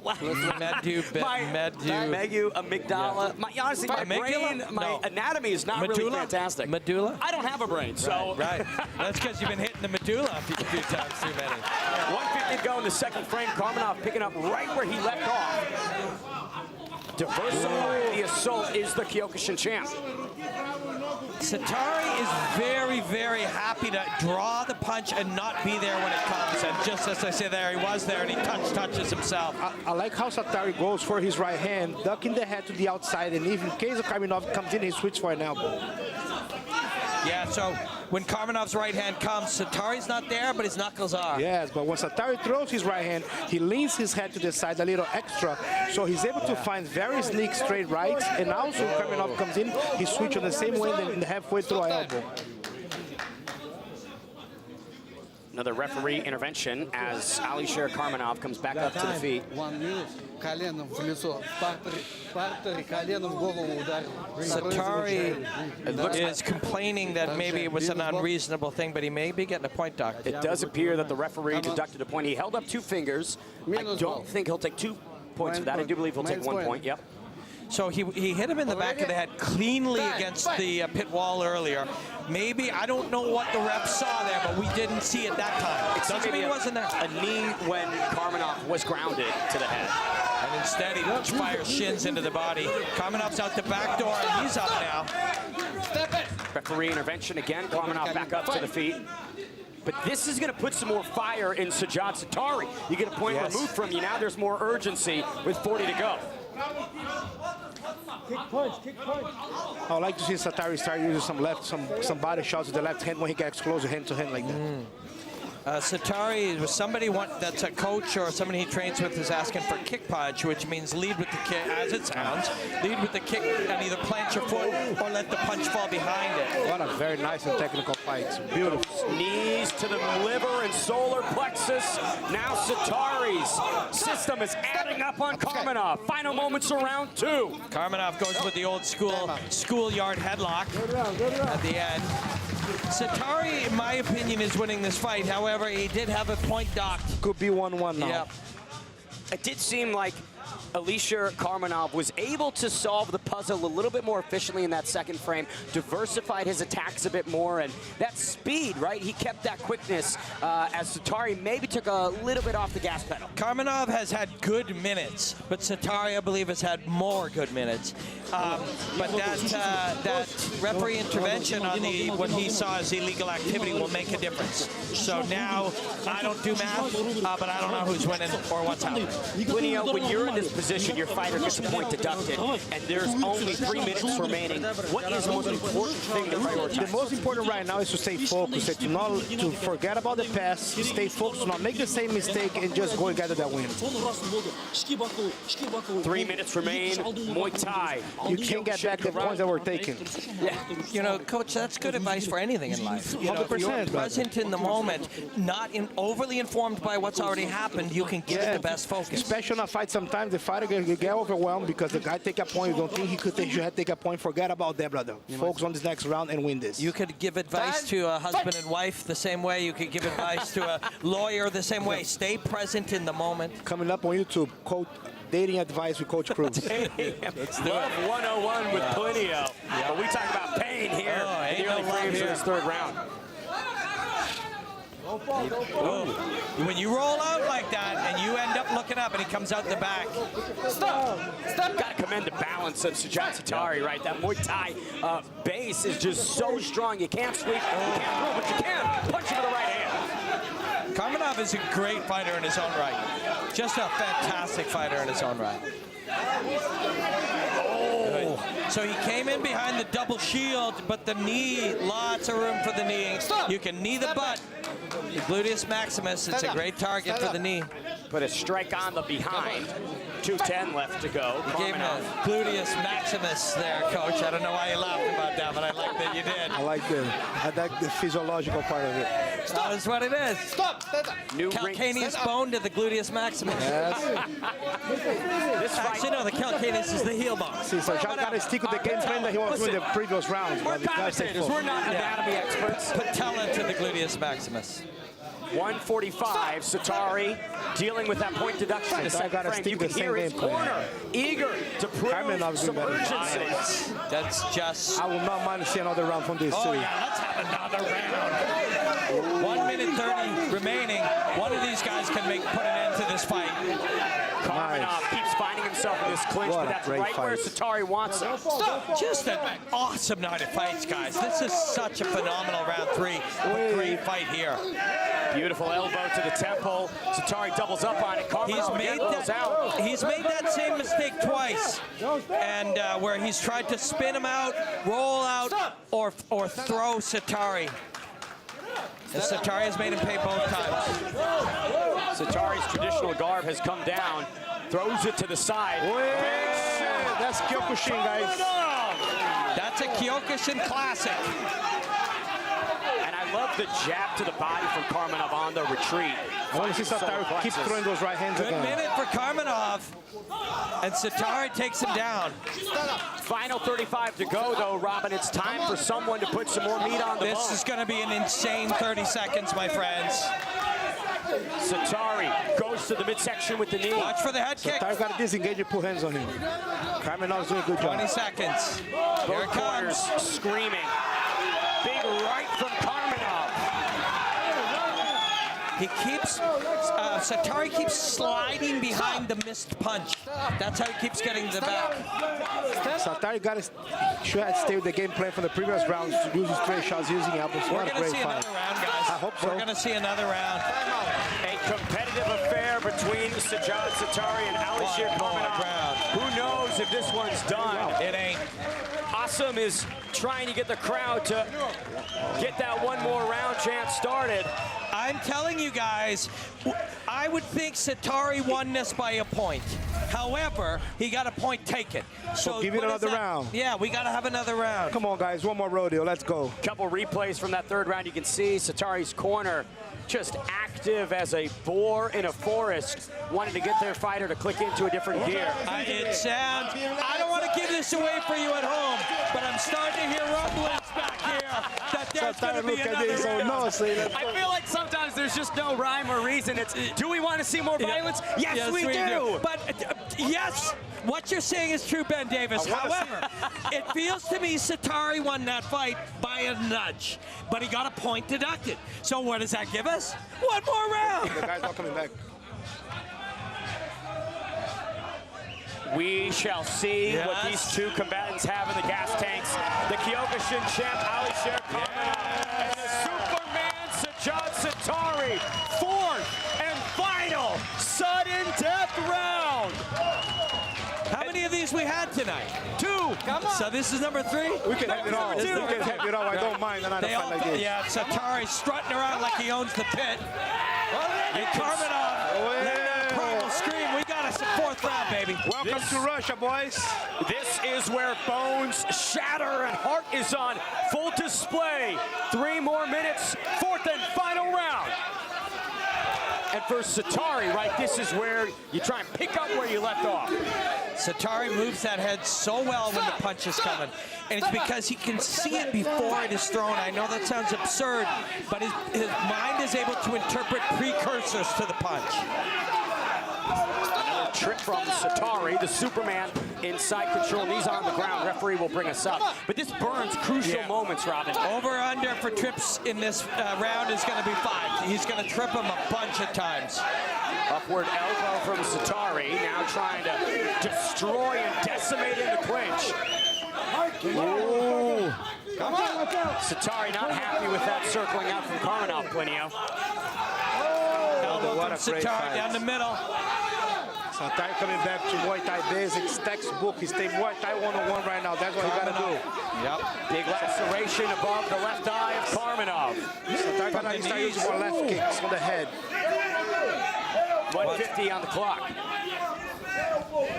Satari is through half of round 4. Satari is in the lead. Kazakmanov, oxygen out of the lungs, gas out of the tank on E. Satari, though, rating these hands E for everybody, Rob. That's right. And an elbow now. Kazakmanov's in trouble now. Kazakmanov's in trouble. Satari mocking him. Watch for head kicks to come soon. Straight punches and end with a head kick. That's what Satari can do here. Welcome to the beauty of violence, guys. That's it. 1 minute remaining. Let's go.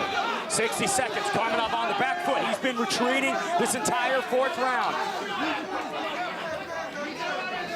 Now, remember, he's missed from this position a bunch of times where he gives his back and ends up on the ground. Whoa! Satari with the patented Muay Thai defense. Superman walking Kazakmanov down. The old make-miss maneuver. Tries it again. Kazakmanov does clip up the left arm. Whoa! Rolling thunder from Kazakmanov, but some lightning return from Satari. When he rolls out of the way of that punch, he has to get up. Kazakmanov has absorbed punches on the ground a couple of times in this one. Front kick. Satari trying to attach himself to Kazakmanov. Aliev on the back foot, Plinio. Another close round, round 4. They got to make a choice. Round 5. Let's go, let's go. Another rolling One more thunder shot kick. here. This. Stop! Time out. A beautiful 4th round of violence between Sajad Satari and Aliev Kazakmanov. Awesome doesn't know who to throw that one to. A very competitive affair from the Kyokushin champ. Wow, and the Muay maybe Thai fight of the night specialist. again. Yeah, I can't wait for all of them. Could be fight of the night for Plinio, Robin Black. This one, all violence that we enjoy. Yes, sir. What a great Satari fight, took experience, will, fitness, and mental strength, and just, in my opinion, just said, I'm going to take this round. Doesn't matter what you do. Doesn't matter where it goes. Doesn't matter how it goes. I'm coming out of here winning. And I believe that's what Satari did. Wherever the situation was, he was going to be in the dominant position. Bink, like he is right here, ends up on top. In every exchange, he's going to hit a little harder. I think Satari did enough to win it. The WBC Diamond Champion victorious in the debut. The question remains if he can keep that streak alive in his sophomore karate combat outing. I will say, of the 28-year-old Kyokushin champ, Alisher Kazakmanov, I would love to see him back as soon as possible. Yeah, every night. Let's have him every night. Great fight, sir. Respect, bro. Let's have him every night. Alisher Kazakmanov and Sajjad Satari up here on the booth with us. I mean, just great guys as well, right? Yeah. They're true martial artists. Hey, thank you for a wonderful fight, sir. It looks like we have tallied the results in our featured prelim between Sajjad Satari and Alisher Kazakmanov. We send it inside for the official decision. Sajjad, the Superman Satari. Triple S. The Superman is the kryptonite for Kyokushin here in Yekaterinburg. Sajjad Satari over 4 rounds gets the better of Alisher Kazakmanov. Awesome, awesome fight. Did Muay Thai defeat karate? On this night, yes. But that man defeated that man in a wonderful contest of martial artistry. Today he may look like the art of the 8 limbs, the 8 weapons look like he was 20. Yeah. And now Sajjad Satari speaks with Alex. Sajjad, there's been quite a few fighters from Iran and Russia lately. How are the fans for you? Sajjad, достаточно много бойцов из Ирана в последнее время дерутся в России. Как тебе поддержка российских фанатов? It's my first time fighting professionally in Russia. I've been here for IFMA before 2016 in Kazan. Love the fans. It's just you can smell and you can breathe in the fighting spirit in Russia. Yes. Especially in this city, with the RCC being built here. I believe tons of fighters from Russia come here, and everywhere you see, you just feel the fighting spirit. He's right. Я очень рад присутствовать в этом городе. Впервые профессионально дерусь в России. В 2016 году был в Казани, но чувствую, что здесь, в Екатеринбурге, в системе RCC, прямо вот можно даже унюхать бойцовский дух. Thank you, Sajjad. Congrats on the win. Давайте, друзья, поаплодируем бойцу. The Superman gets it done in the fight capital of Russia, Yekaterinburg. What a fantastic preliminary card we had here at KC60, but do not go anywhere. The main card is up next. The city is up in the madness. The people is giving the damage. They turn into animal savage. So rhinos and hippos and mammoths. The hero is coming, I'm locked in. You know that I'm winning, I'm top 10. You know that I came from the dog pen. You want it, you get it, you drop dead. The rebel who came from the bottom. My enemies know that I got it. I'm planting my seeds in gardens, then watching them sprout and harvest. The greatest was always in my plans. Battle the kid is white flags. Not on my level where I stand. Got it, I'm shooting a hot hand. Out of the gym, I was locked out. I failed, the kid was a dropout. I changed the game and it's up now. The city, they need me, it's clear now. The people is giving the damage. The people is giving the...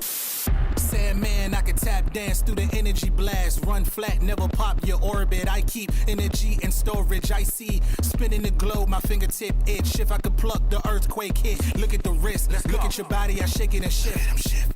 Big fish in a small pond, Godzilla with a boot on.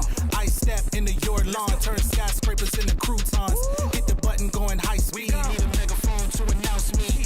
I move through the pygmies in the top pick, got a big fleece. Sit back, better breathe deep. Look around and they looking at me. 10 toes still never defeat. Push button never needed a key. I see they ain't ready for me. Hot boy still 100 degrees. I cross eyes and I dotted the T's. E&D till I leave in peace.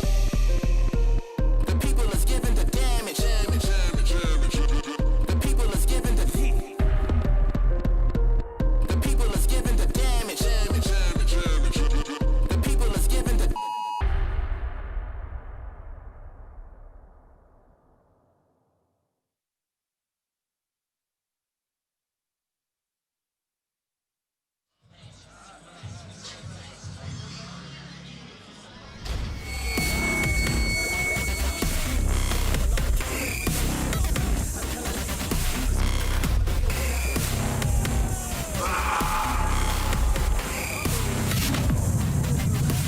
My whole life I've been doing the martial arts, and my whole life I've been watching all the different nations that are strong in combat sports. But what's always fascinating to me were Russian fighters. I asked my matchmaker, please find the best Russian fighters, and you know, our matchmaker Fazu, he found Nikolai. And Nikolai has all the great fighters in RCC. And we have this idea, okay, we are saying that we have the greatest fighters on the planet, the greatest strikers on the planet. We have to come to Russia. We must come to Russia.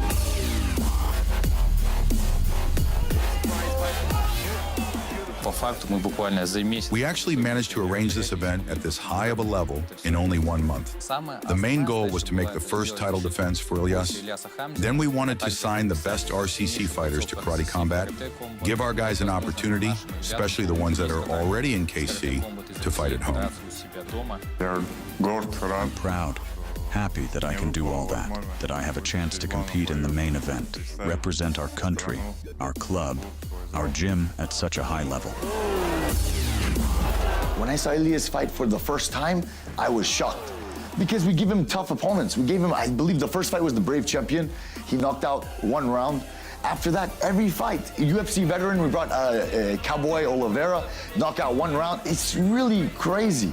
And then for the World Championship, he had a hard fight, 5-round fight, push himself to the limit, and then he win the world title, and it was so impressive. I have to come here to see him in his home country. So they gave 4 rounds. I missed my crowd, my city, so it's nothing new for me. More responsibility, more pressure. Nothing like that. No pressure. I'm just enjoying the process. It's a new wave of international partnership where our guys can find new fans not only in Russia, but abroad as well. I think at least we'll have 1 more event in the next half of the year. Maybe think of a big arena event. This one is still our first experience, and at the end we'll get an understanding how often we can do collabs like that. So my impression when we landed, I was just very excited because this is the land of the greatest fighters on the planet, and being able to visit all the RCC Academy, RCC gym, everything that RCC team has built, it's been really amazing. It's a dream for the fighters, it's a dream for managers, for promoters to throw an event in a place like this. I really have never seen in my life something so beautiful, because I travel everywhere. At least we ordered a new pit. We made a special canvas, special stands. So basically, the arena of RCC Martial Arts Academy was never meant for events like that. But we made every adjustment possible to accommodate Karate Combat. New stands, new seats, so that it looks fresh and unusual. My plans? To defend the belt? Maybe to come down to welterweight for a second belt. We'll see. I don't want to get ahead of myself. I have an opponent right now. My focus is on him. Let's have a fight, and then we'll see.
Folks, welcome back to the fight capital of Russia, Yekaterinburg, for Karate Combat 60. A scenic backdrop for 2 title fights on this evening's card, our co-main event. The vacant featherweight throne is on the line, and in our main event, the hometown kid, Ilyas Khamzat, tries to defend the title for the very first time against a bona fide badass in Alex Lahore. Ben Davis alongside Robin Black and Plinio Cruz. What an honor to be here. Aside the action, gentlemen, this card's card's been fantastic. I expect it to continue to be even better. It's been absurd. It's been ridiculous. It's just a phenomenal night of fights. And our last victor said it. You can just feel the fighting spirit here in Russia. You can feel it in this venue. You can feel it in the city. And we've been feeling it all night long. The way that they delivered today, I can arguably say that maybe one of the best nights of fight at Karate Combat. Unreal. Well, we've got some more action coming up. Here's your main card for KC60. It all kicks off with the big boys, the heavyweights, Sergey Vesselin taking on Graashev Ivan. Then Valery Bizayv takes on Aliev.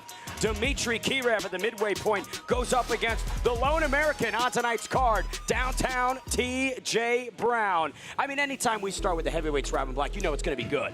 Yeah, Coach Plinio, we were talking about this at the beginning of the night. You know, we just brought out two of the biggest, most skilled, most aggressive humans we could find, and look at the night it has kicked off for us. And also very two skilled heavyweights, yes, elite heavyweights. What a great way to just open the doors and start this card. Let's do it. Our final three bouts of the evening, it gets even better. Former UFC star Garam, the Georgian Viking Kakadov takes on Kadir Dakran. Oh yeah. Then in our co-main event, the featherweight battle will be decided. Who is the champion, Adam Noy or Luis Rocha? And all roads lead to our middleweight title fight between Ilyas Kamsin and Alex Lohore. Now this co-main event, Robin, is going to be spectacular. Here we have the Frenchman arriving, Adam Noy. Yeah, this kid can move, man. Fighting is expressed in so many different ways, and people's fight identity is all unique. This guy's a flower. He can flow, he can crash, he can do it all. Super, super dangerous guy. Really, look how laid back he is. He's about to get in a violent confrontation with an extremely skilled man right here in a pit in Russia, and look how chill he is. Like a wave, he is dictated by the gravity and nature around him, but not to be deterred by any event or any changes, because Plinio, he will crash when he needs to. 100%. Look at this one. Touch, right beautiful. There. The manipulation of the gap, right? Look where his hands are. That right hand on the shoulder creates the path for the over-the-top elbow right there, right behind the ear. And check, please. Good night, sir. Good night, noble adversary. The elbow rips through time and space and sends the consciousness of his foe into the shadow realm. But now for this unbeaten talent, a title fight awaits him against the most decorated fighter in karate combat history. Yeah, and he's got a swagger too. Watch, I haven't seen this footage of him arriving here, but you know he's gonna smirk, right? Will he be shirtless? That's the question. He should be, because when you see the shape that this guy is in, fighting for the 145-pound title, Ben Davis, if you were in this shape, you'd never wear a shirt. No, he's got a hoodie on. That's why you never see me shirtless, Robin, but I'll say this. 155, tested the waters. 135, experimented. The Goldilocks zone, Plinio cruise of 145 is Luis Rocha's prime time. Brother, very good fighter, come from a legendary camp in Natal, Brazil. The People Brothers Academy. You know everybody that trains on that camp is tough. Coming from that camp is like coming from Sparta. Yes, and they're fundamentally so sound. That is what the Pitbull Brothers do. If you know, then you know. The Pitbull Brothers and the people, like Coach says, that come from that camp, every night is going to be tough. Every night is going to be violent. Here's the main event, Ben Davis. Alex Lohore also arriving here at the RCC Martial Arts Academy, bringing a wealth of experience into this one, and violence for sure, Robin. That's what he said. He said it's always violent, it's always entertaining. Some people can't help themselves. He doesn't have a way to make a fight boring. He doesn't have a way to make the fight safe. It's going to be violent for everyone involved, and that's how this man likes it. Ilya loves to embrace the chaos, and he's going to do that tonight. Ilya Kamsin trying to defend the title for the very first time in his backyard. He has only tested the best of the best here in karate combat. Did drop the debut, but boy, has he gone on to be perfect since, Robin. Yeah, and we talked about it earlier tonight. It's his processing speed. It's not how quick his punches and kicks are. It's how fast his brain works. He can interpret what's happening, and he'll always have the right reaction for it. Defensively and offensively, mentally super strong, and he looks fantastic in karate combat. And in RCC, he has looked dynamite as well. The reason why we have bonded this event almost around Ilias Hamzin is his ability to flow both inside the pit and RCC. He's the embodiment of crossover, Rob. It's free fighting. That's what it is. You can call it boxing, you can call it Muay Thai, you can call it kickboxing. It is free fighting. When human beings get into a cage or a pit tonight, they fight. And this man knows how to fight. Well, enough talking. Let's get to the walk-in and keep the action rolling. Ladies and gentlemen, let me present you the main card of the evening. Дамы и господа, главный карт турнира. Под ваши бурные аплодисменты мы начинаем!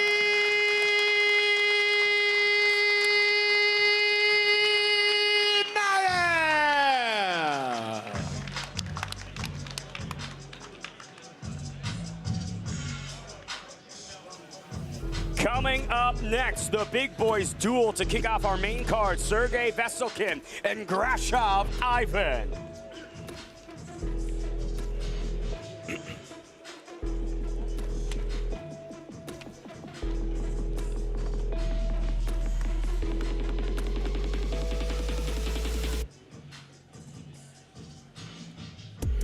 Please welcome in the blue corner, fighter from Russia. В синий угол встречайте бойца из России Иван Graashev.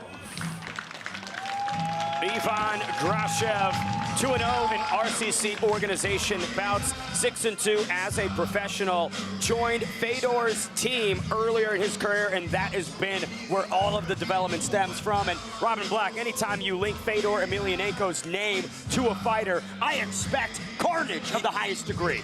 The words Fedor and Russia go together like fists and feet, peanut butter and chocolate. It doesn't matter what you want to compare. Fedor is an artist, right? He's an artist of violence. He's light on his feet. He's explosive. He was the first heavyweight to move like a lightweight. That's why Fedor was so good. And we're going to look for that for this man here tonight. Ivan, a heavyweight who moves like a lightweight, Coach. Ivan also coming from the legendary Core MMA camp in Moscow, Russia, from Coach Gore. And has training partners, such great heavyweight studs. Having Walter Walker on his corner right now. Have a very good pedigree. Here's the paper on Graashev, 29 years young, his KC debut. A true tenured professional, but we'll see if he can break through in his first karate combat appearance.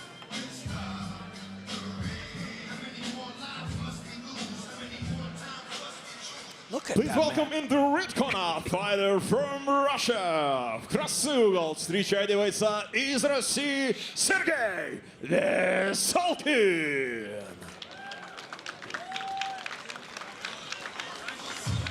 Vengeance is on Veselkin's mind.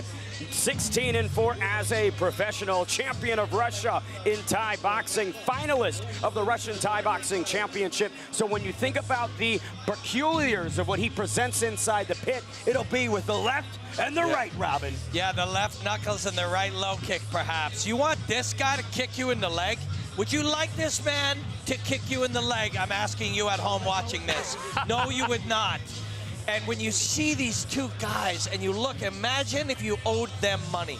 God, you know what I'm glad I don't, Robin. I'm glad I don't. Here's the numbers on Vesselin. 31 years young, unsuccessful in his KC debut, but his sophomore outing could be the best yet. 16-4 as a professional. Kickboxing, 77 inches in the arms. Jeez. Impressive length for Vesselin.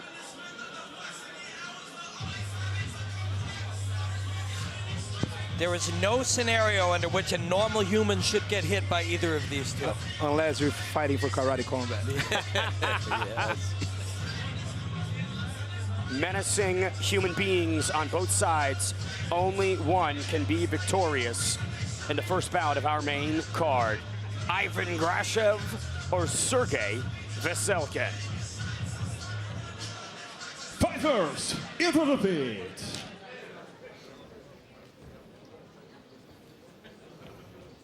Shake hands. Good luck. Three 3-minute rounds in our heavyweight division. Fight fans, you can now watch Karate Combat live and bet live with our official crypto sportsbook partner, CloudBet. If you sign up tonight, you will receive double the welcome package, up to $5,000 in cash. Head to cloudbet.com/karate or use code karate to secure your welcome offer. Watch and bet live now on CloudBet. Stop. Big takedown to kick things off, Robin. Not a bad idea to get his attention down there. Graashev in the white trunks, Vesselin in the red. I feel like I'm about to watch a car accident. You know, don't you get that feeling, Coach? That 100%. something Two trucks really, collided. yeah, something really scary is about to happen. Talk about collision, another big clash down to the canvas. 45 seconds gone by, and tension is just palpable between them, Robin. Graashev paws out with a couple, and then he two fakes and a reel, and then goes underneath again. You know, if the strategy was tire offense, Stop time. Big shot to the back of the dome. We talked about this. You got to be wary of the weapons. He's wonked. That does not look good for Ivan Graashev. He hurt his knee. Oh, he hurt his knee maybe on the way down. Oh, he is grabbing his right foot. I believe we could take a pause and maybe try and wait a second, let look at. So look at the. Oh no, this is a little too late here. You see, so yeah, he tense. twists his foot. I don't No, believe. he's not standing on that. Yeah, Ivan Graashev. I don't. Fight That's is it. done. Yep. It is over. An injury prevents Ivan Graashev from continuing. I do think that that will be a first-round TKO for Sergey Vesselin, but certainly not how he wanted to draw it up. Take a look. Now, we don't have the camera down. As well as on that shot that stepped with the right leg. Oh, yeah, the hyperextension. See, the toes touch the shin, basically. So the Achilles could have gone, to be honest. They are getting the stretcher underneath Ivan Graashev. If you think about taking your toes and touching your toenails to your shin, where does that pull? It pulls on the Achilles tendon, right? And when the Achilles tendon of a Tyrannosaurus Rex like this goes, it's a violent injury. A Jurassic ending for sure, but obviously not the fireworks that maybe some were anticipating from this heavyweight bout, but this is the reality of combat. These are the intricacies of what is at risk for these athletes, and unfortunately sometimes that's just how these bouts go, Robin. One of the crazy things people often say in this one as well, you know, that's not the way Vesselin wanted to win this. It's like he didn't want to win it by violently injuring his opponent. This is, every movement is in a fight is a dangerous movement, and that includes that exchange. This is not somehow a tainted victory. This is a clean win by TKO. And I got to say, they got Ivan Graashev out of there in record time. Great performance from our medical response team. All right, well, we have the decision. Let's send it inside and make it official. Referee, stop the contest. 1 minute 5 seconds, round 1. Winner by TKO, Sergey Vesselin. So Sergey Vesselin bounces back from the tough Karate Combat debut that he had against Bruno Chavez. That was a 24-second setback in May of 2025. This will be a injury TKO victory, Rob. And like I said, whether you're throwing somebody down, grabbing them, pushing them against a pit wall or a cage or whatever fighting environment is, if it creates an injury, it's an offensive maneuver. It's not 100%. An accident, it's fighting. Here's another look at that replay, the hyperextension. You can see Chavez plants on that right leg, Plinio, and that was it. Brother, that's part of combat. Combat hurts sometimes sustain injuries, but you cannot take the credit for the guy who wins. I mean, when you think about maybe what to do following this, as you get a really good angle of those toes, Robin, like you mentioned, maybe rebooking this as soon as Ivan Graashev is healthy, or for Sergey, right, taking absolutely no damage, you could just throw him on next month's Karate Combat card. Yeah, I'm looking really close at this because honestly, both ankles take abuse in the way that moved. So, but yeah, I mean, I'll guarantee you that Vesselin would love to fight again right now. Coming up next, the action just continues to get better. Valery Bizayv takes on Aliev. Russia on Russia at the light heavyweight division here at KC60. Karate Combat 60 is powered by Hedera. The H-Bar Foundation helps the brightest minds in Web3 take their ideas from on-brain to on-chain. Check out HBARfoundation.com to learn teams more. Can launch their tokens on Headstarter or Meme Job. Then reward your community with a custom level on Smack Mosquito. Hedera's meme-tility game now available on iOS and Android. That's what's built on Hedera.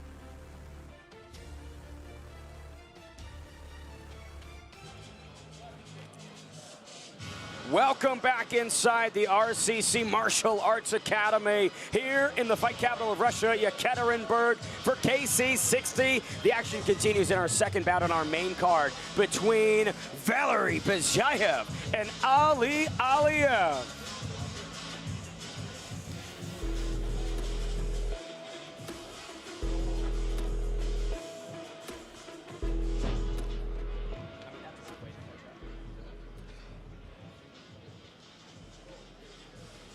Please welcome in the blue corner, fighter from Russia, в синий угол. Встречайте бойца из России Aliev.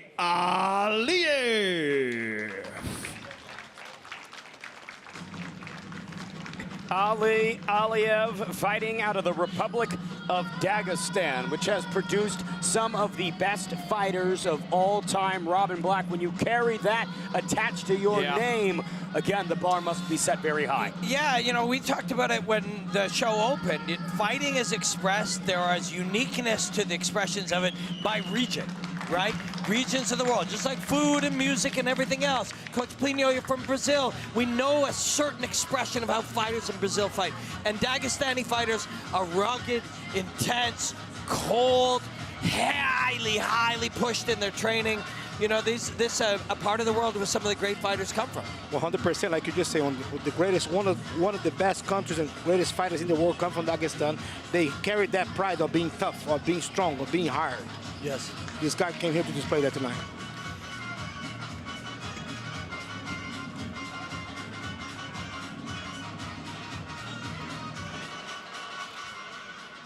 Please welcome in the red corner, fighter from Russia, в красный угол. Встречайте бойца из России Валерий Bizayv.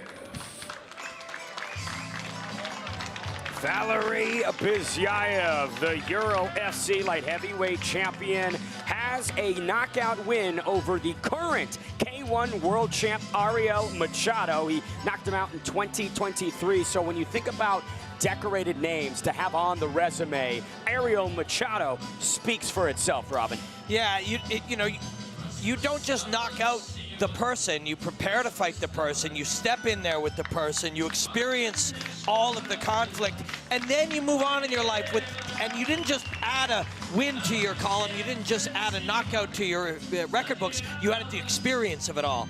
And so that's really what a guy brings into a fight like this, is the experience of having fought some phenomenal fighters and defeated them. 100%. Let's put all that aside.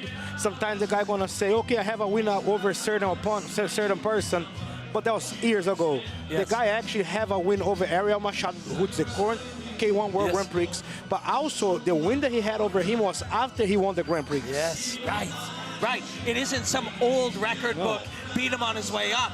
He's beat him at his best, but he had the experience of having done it, prepped for it, walked into it, gone through the mental challenges of fighting somebody that good and still came out victorious. And you bring all that experience in here with you.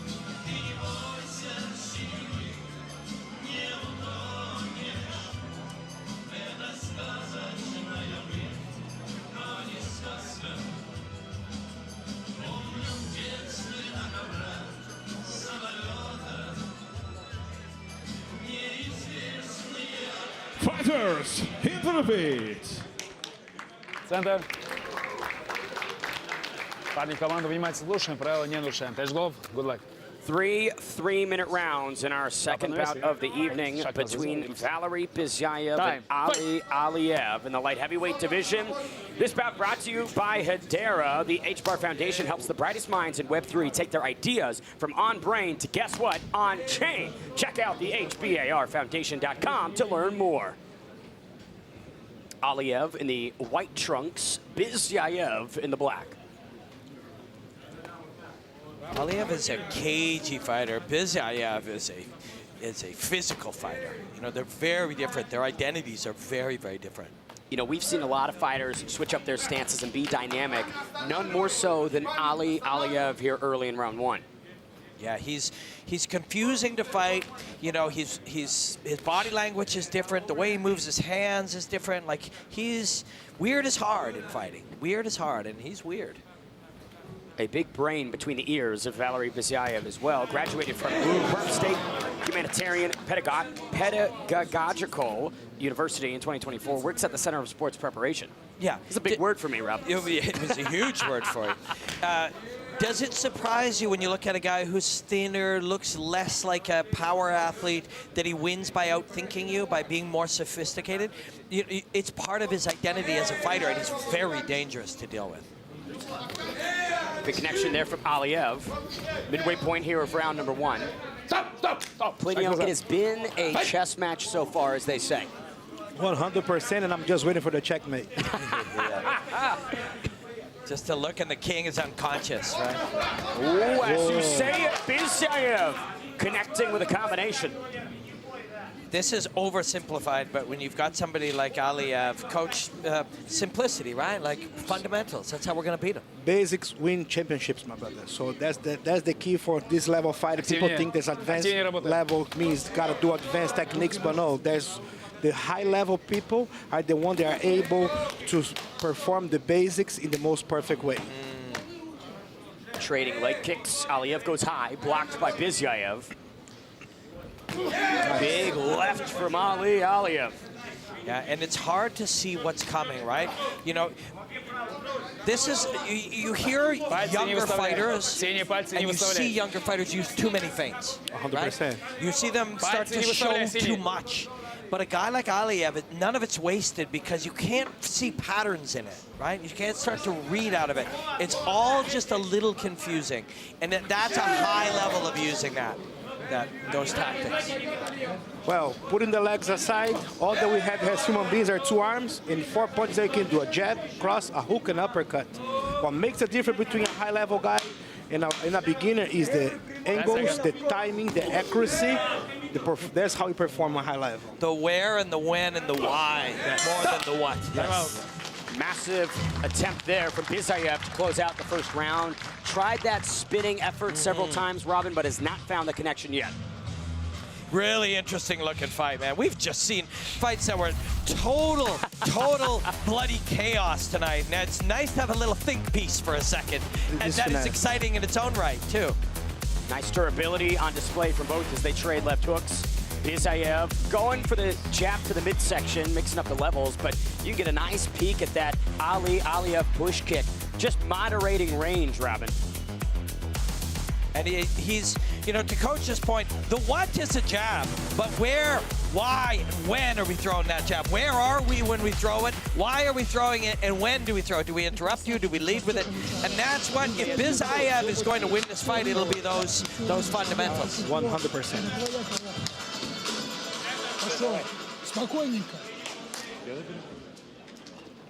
I don't know about you guys, but these Gorilla energy drinks are really good, and ain't nobody paid me to say that. I've had 3. Yeah, fantastic. Second frame of action between Aliev and Valery Bizayv. And when we think about these slower-paced, tit-for-tat fights, they do seem to really escalate when you hit that second round. Yeah, and, you know, slow compared to what, right? Like on a normal night, this is the most violent fight you're going to see. It's just highly intelligent as well, right? They've still hit each other with really Oh! Bizayv down! Leaping left hook off time. Aliev putting on the finishing touches here. I think he's done. That will do it! Aliev floors Valery Bizayv in the second. Coach Plinio laid it out for us. The what is just the jab, but where was he when he threw it? Why did he throw it? You know, it's a leaping jab. I think his hand was down low, so it came from beneath the peripheral. It's just a fascinating punch. There's the finesse. While Bizayv was trying to kill the hammer, Aliev put a needle, but wasn't a heart. Yes. Aliev comes over to KC president Asim and says, hey, I want the belt. I want that title shot. This. Here's a look at his action. Watch this. Low, when, down, fake jab, bink. Oh, it just jacks the jaw. Just a glancer. So the right hand is a fake shot low, which loads energy into his hips. It creates a bit of a squatting position from which he can leap. We got to see that again. Of course, here, this is just, you know, smarts. Aliev's finding whatever angle is available to keep punching. And it's proof of how much he put into that, because you see Valery go down, but Aliev is all the way on the opposite side of the pit. That momentum carried him across. So we'll see it again after they introduce him, but watch the fake punch, lets him squat into it, which loads him to leap from the squatting position into the hook. Well, before we see another look at that replay, let's send it inside to make it official. 39 seconds, round 2. Winner by TKO, Aliev. Awesome. It was a tactical tit-for-tat until it wasn't. Plinio Cruz, you wanted a checkmate. Aliev delivered it to you. Delivered big time, like I just said. Why? Aliev did a great performance, super technical. He was a sniper tonight. Big brain on this guy, like you said, Ben Davis. But not big enough to know which... Oh, he just went to say thank you to the corner. He just went to thank his opponent's valiant opponent. But before we see that replay, Aliev gets to chat with Alex. Али, поздравляем тебя с победой. Расскажи, пожалуйста, какие эмоции. Один из немногих, на самом деле, финишей сегодня. Рад ли, что получилось?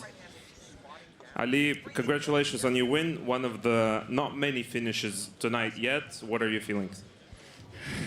Екатеринбург, всех приветствую, всем салам алейкум. В первую очередь хочу поблагодарить Всевышнего за то, что я сегодня вот так себя здесь проявил. А дальше всем спасибо большое, что пришли поддержать, поболеть. Хотелось ярко выступить, показать зрелище. Спасибо Карате Комбат ЛСС во главе президенту Николаю Клименко. Спасибо моему углу Халид Бигулатов, Абдурашид. Эти люди сделали меня с вот таких 6-7 лет. Большое им баркало, большое спасибо. Они в меня вложили, Халид, Абдурашид, много пота, всего в душу меня вложили. Хочу поблагодарить свою команду Мехди Затуит, Чингиз Алазов, Тим Чингиз Алазов. Спасибо большое моей команде. И вот так вот. Я рад, что вот так все получилось. I'm glad to come to Ekaterinburg to put on a great show. Thank God for this win. Thank you to my team, to my coaches. Now I coming this 93 kilo. I kill everybody, brother. President, you give me please my belt. I coming. My belt. Next fight belt. Thank you so much. Спасибо всем, друзья. Мистер Президент говорит, пока рано, нужно еще себя проявить. Друзья, Али Алиев, аплодисменты. Aliev intent on getting a title shot opposite Sam Alvey. But take a look at this, guys. Watch, right, freeze. So we're going to take one more look at it. Roll that one through, and then when he throws that right hand, let's freeze it. Roll it again, guys. So the left hook, let's do it one more time. When he drops down low and you see his right hand throw, that's where it sets up the power of the legs. Let's see if we can get one more look at it. First, this is the finish. Ooh, that one just found the way in, and then he just, any angle that was available to him, he would take it. A trap that Aliev set. Here's some more ground and pound shots. Valery Bizayv just couldn't get out of there, but to your point, Robin, such a great deployment here. There of it that is, right. the load to that. With beautiful shot there from our team, yeah. So he loaded the right hand, lowered his stance to load into the legs, and now you see the expression of the knuckles. Roll it, guys. Right here, you see it, and Fink. And he's lifted his feet right from the ground. So the right hand loaded into the legs, and he literally leapt from the ground behind the left hook. And look at the distance between them, right? You can feel all of that momentum that Aliev deployed on Valery Bizayv en route to that TKO. We'll see if he gets his title fight. We're talking about title fights. Here's some decorated fighters coming up next.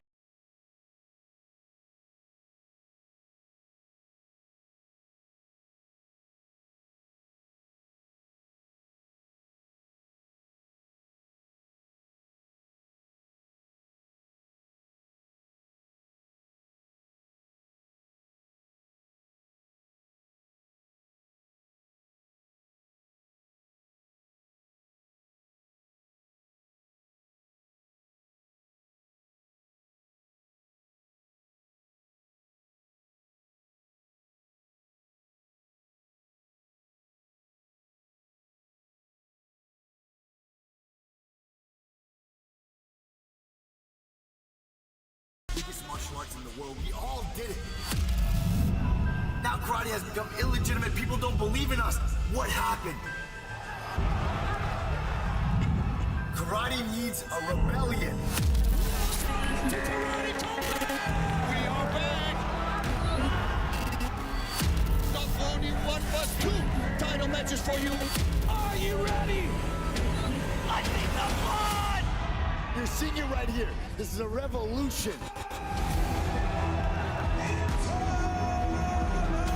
Everyone, you ready? You ready? Let's go. Let's see who's going to get to remain undefeated.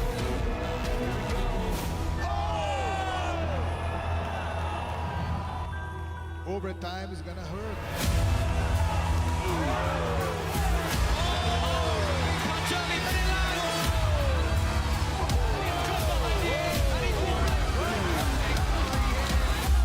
First round finish again. We will see you next time.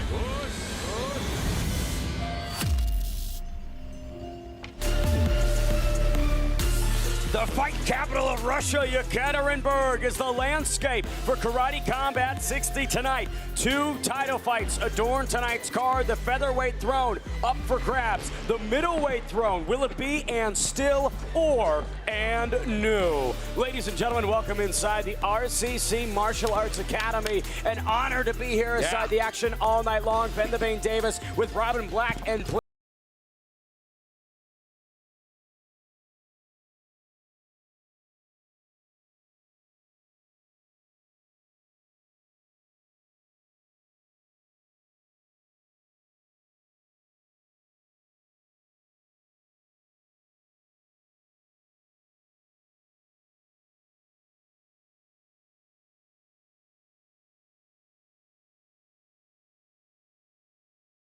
President of Karate Combat, Asim. Asim, tell me please, how do you like Russia? This is unbelievable. You know, before I came here, I didn't think perfection was a real thing. When I come here, the infrastructure, everything, the organization, everything is perfect with RCC. In Russia, I've had a fantastic time learning about the culture. Okay, what do you think about a surprising performance was tonight? Oh, no, it was amazing. You know, I think we had a lot of surprises. Some of the underdogs really came back and showed their power. And every single fight on the card was world-class, and that's what I love about karate. Thank you so much. Back to the desk.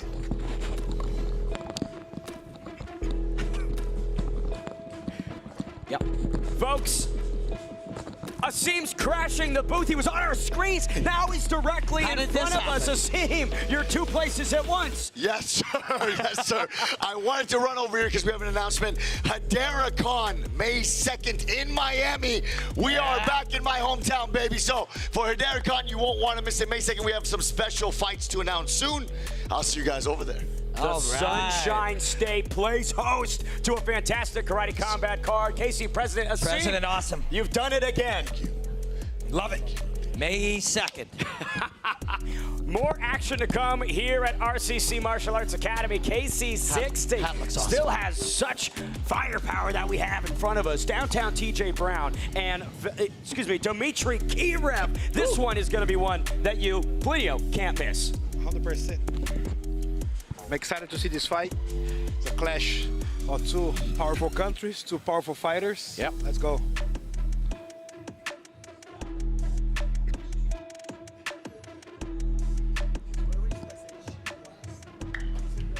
Please welcome in the blue corner, fighter from USA. В синий угол встречает бойца из Соединенных Штатов Америки, TJ Brown. Eight-time UFC veteran, the lone American that has ventured to Yekaterinburg. Downtown TJ Brown wants to put some uptown dog here in Russia. Let me tell you, Americans, I'm from Canada personally, but you should all come to Yekaterinburg. This is a wonderful city, an incredible fighting culture, an incredible history. Come visit for sure. Downtown TJ Brown. Welcome to Yekaterinburg, and everyone's proud to have you here. Performance of the night bonus against Eric Silva. Fight of the night honors opposite Bill Algeo. When you think about this guy, downtown TJ Brown, he comes to play, Plinio. 100%, man. He's an extensive background. Beat many veterans in the UFC. Came here to deliver tonight. Coming off an 18-second knockout of Dylan Mantello in December of 2025, TJ Brown, 35 years young. His karate combat debut, but a very tenured pro career, 28-13 overall. 72 inches of reach. Let's see if downtown can bring it all the way up. Please welcome in the red corner, fighter from Russia. В красный угол встречает бойца из России, представляющий бойцовский клуб Архангел Михаил Дмитрий Киреев. Dmitry Kirev, another representative of the famed Archangel Michael Fight Club, riding a 4-fight win streak into tonight's bout. 3 knockouts in his 7 wins, all of them, Robin, in the first round. Dangerous dude. The respect to downtown TJ for coming to face him. You see Kirev, that head kick, he has looked phenomenal. Just so dangerous inside this RCC cage. Whew. And that head kick was just 30 seconds into the fight. There is no pausing or working his way into fight-ending sequences. Dmitry Kirev creates them right off the rip. Here's the numbers. 27 years young, KC debut, 12-1-1 for this Archangel Michael representative. 72 inches of reach. He'll need all of it opposite the game in Hungary, downtown TJ Brown.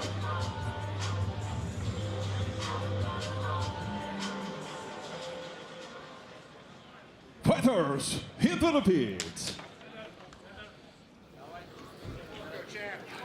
Listen to my comment, okay? Don't break my rules. Good luck. Three minutes of action. One time, fight! At a catchweight bout of 160 pounds, TJ Brown in the white, Dmitry Kirev in the black. Kirev coming out right hand forward. And downtown TJ firing 3 when he is offered 1. Now, fight fans, if you like these fights and you like winning, it's time to follow @CloudBet on X, the official crypto sportsbook and casino of Karate Combat, airdropping USDT to Leggy fans all night long. All you got to do is follow @CloudBet on X. Well, Kirev is fun to watch. You see him dart in and out, like testing and offering different information to downtown TJ. Ooh, the right hook on the exit. And what an excellent opportunity for Dmitry Kirev, who's been such a superstar in RCC, to get this chance to show his power as he connects on to TJ Brown. Yeah, he looks fantastic. Super springy is Kirev. Big right from Brown as he glides out of the pocket. 1 minute gone by, and these 160-pounders, Robin, have fight-ending intentions on every bout, every blow. It's like a little storm in there. Ooh. And that is not a block. That is a kick to the forearms, and it hurts. TJ Brown shaking himself out. The KC debut for such a tenured combat sport athlete. 8-time UFC veteran. 16 finishes in his 20 MMA wins. Work. Brief stoppage there at the midway point, Plinio, but we resume the action. 100%. Dimitri's doing a good job stepping to the outside, landing the left hand on him, keeping the very good traditional southpaw stance. Something, Coach, and we're talking about earlier, the highest level fighter fighters, when they're southpaw, will slide to the inside line.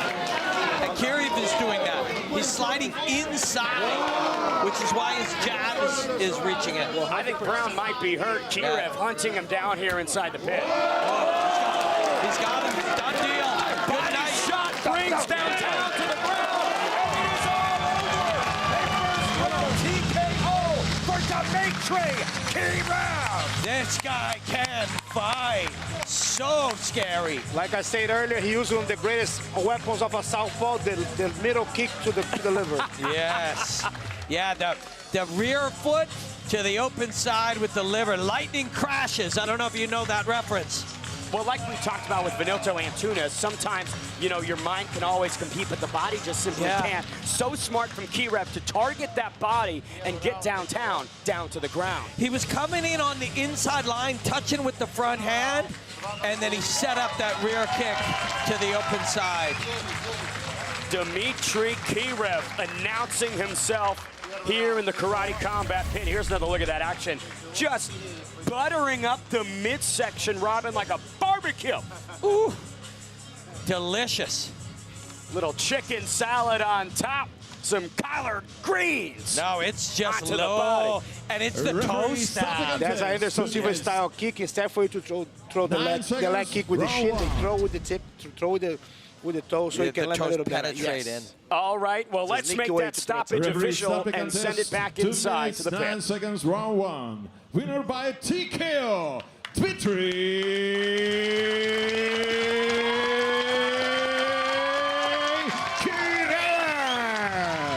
The toe stab penetrating the perimeter of the body and straight inside to the organs, the liver, the soft tissue within, and it shut him down. It reminds me of the Roman days, the spear just going into the body, and now Dmitry Kiriev speaks with Alex. Дим, ну ты даже не вспотел, я смотрю. Вообще, как себя чувствуешь? Такой быстрый финиш, наверное, один из самых красивых, ожидал. You're not even sweating yet. Did you expect such a beautiful finish? Хочу поприветствовать в первую очередь Екатеринбург. Дорогие друзья, а также президента лиги. Ну, на самом деле, разминался дольше, конечно. Думал, хотя бы раунд поработаю, но получилось так, слава богу, на этом. Hello, Ekaterinburg. First of all, welcome to Russia, Mr. President, Mr. Asim. Yeah, the warm-up was longer than the fight itself, but I expected at least one round, but what happened, happened, and I'm glad that it went that way. Дима, расскажи, пожалуйста, это для тебя дебют в Karate Combat. Что ты вообще чувствуешь от этого формата? Потому что, мне кажется, он очень сильно тебе подходит. This is your first fight in Karate Combat. This is your debut, such a beautiful knockout, and I think this format suits you pretty well. What are your thoughts? Ну, карате-комбат, мне кажется, больше такая тема для меня. И для меня был дебютный бой, действительно хорошего бойца привезли, экс-боец UFC. Ему большая благодарность, что согласился на этот бой. И я бы хотел обратиться к лиге карате-комбат. Я бы хотел провести претендентский бой как можно быстрее, а потом бой за пояс. И я его обязательно привезу в Россию. Запомните. First of all, thank you to my opponent, ex-UFC fighter, great guy, great opponent. I'm glad I finished him that quickly. Mr. President, a little bit out of sorts. He wants a contender fight as soon as possible, and then, of course, the title fight. Mr. President, do you agree? Ну, в общем, Дима уже договорился о своей будущей карьере. Давайте аплодисменты. Дмитрий Киреев, your winner tonight. Dmitry Kiriev done in one, and some real gentlemanship asking for the #1 contender fight and then the title fight. You don't want to be greedy, right? You already stole this guy's organs. Watch the curl of the foot right here, penetrating in. Bink. Literally, the bones of the foot breach the perimeter of the body. And instantaneous reaction. Yeah, it's like a poison arrow, Bink. The arrow hurts, but it is the poison that kills you. And for a 10-year fighter like TJ Brown, who has seen all types of attacks coming his way, how impressive for Dmitry Kiriev to get him out of there in that fashion. You got to shut him down, right? He's not going to just stop. And you see, if you do see it one more time, or you see it on our socials. Coming up next, the former UFC star Garam, the Georgian Viking, Katudaladze, takes on Kadir Daliran. Want free crypto? Follow CloudBet on X, and you could get 50 USDT airdrop to your wallet before the next fight.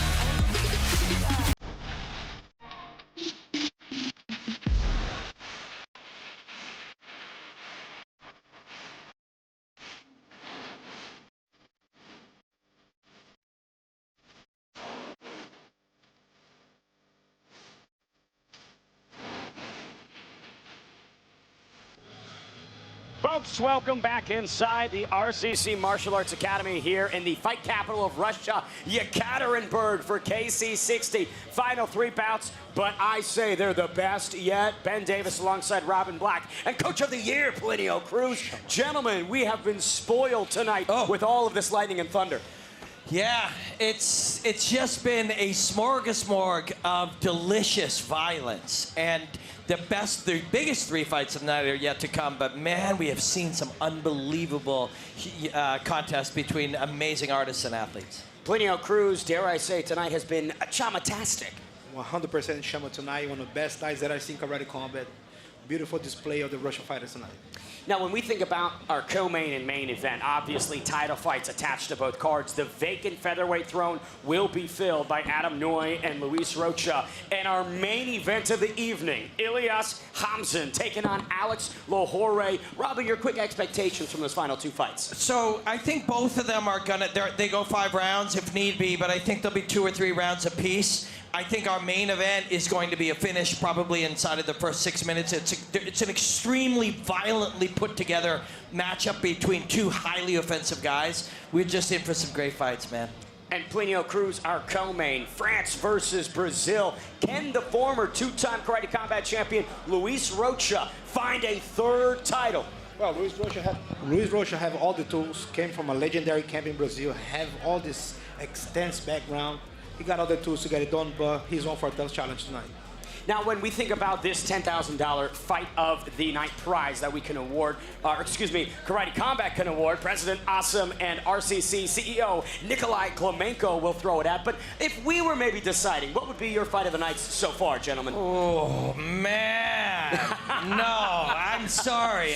I reject your question. There's just been too many not just incredible fights as they're like in the entirety of the fights, but brilliant moments of combat already tonight. So I refuse your question.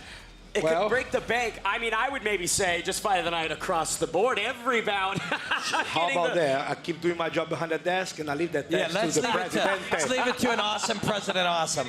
I love it. Well, our next bout of the evening, Guram Kututaladze into the KC pit opposite Kadir Daliran. The Georgian Viking, once considered the next best thing at the UFC lightweight division, now enters the pit for the very first time, Robin. So he's a Viking. He's from Georgia, and he specializes in separating other men from their consciousness, right? And he's got a man who does the same. I mean, let's just place them into this pit and let them do what they've trained their lifetime to do. What do you say? I think that's a fantastic idea. I mean, who would I to be denying that or saying no to it, Plinio? I agree with you guys. Well, that's coming up right now. Guram Kututaladze takes on Kadir Daliran.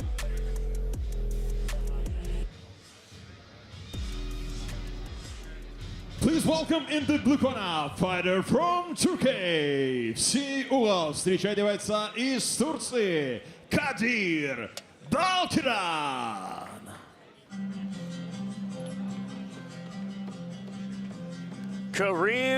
Kadir Daliran, the Turkish bona fide buzzsaw, enters here tonight at just 27 years young. But the thing that stands out to me, Robin, are the 200-plus amateur fights that he has in his background.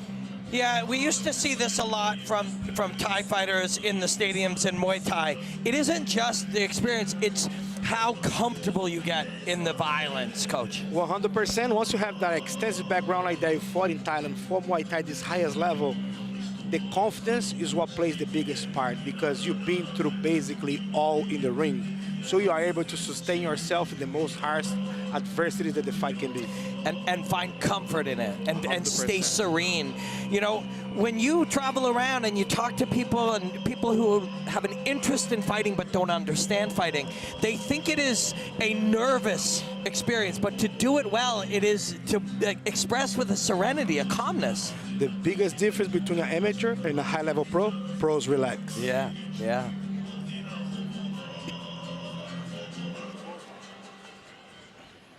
Please welcome in the red corner, fighter from Georgia. В красный угол встречает бойца из Грузии. Guram, Georgian Viking, Kutateladze.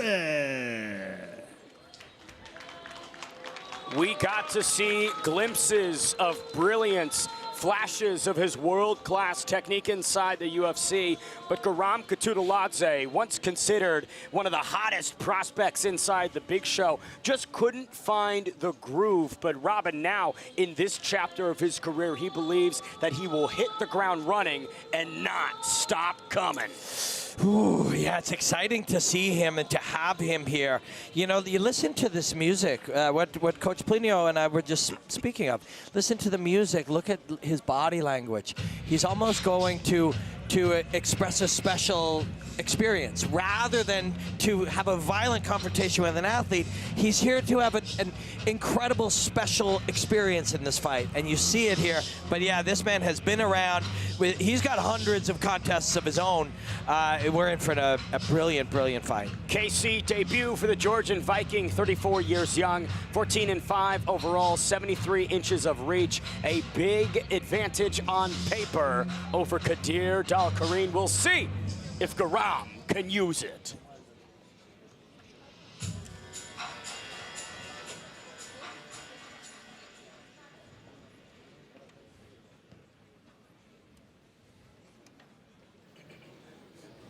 Fighters, into the pit.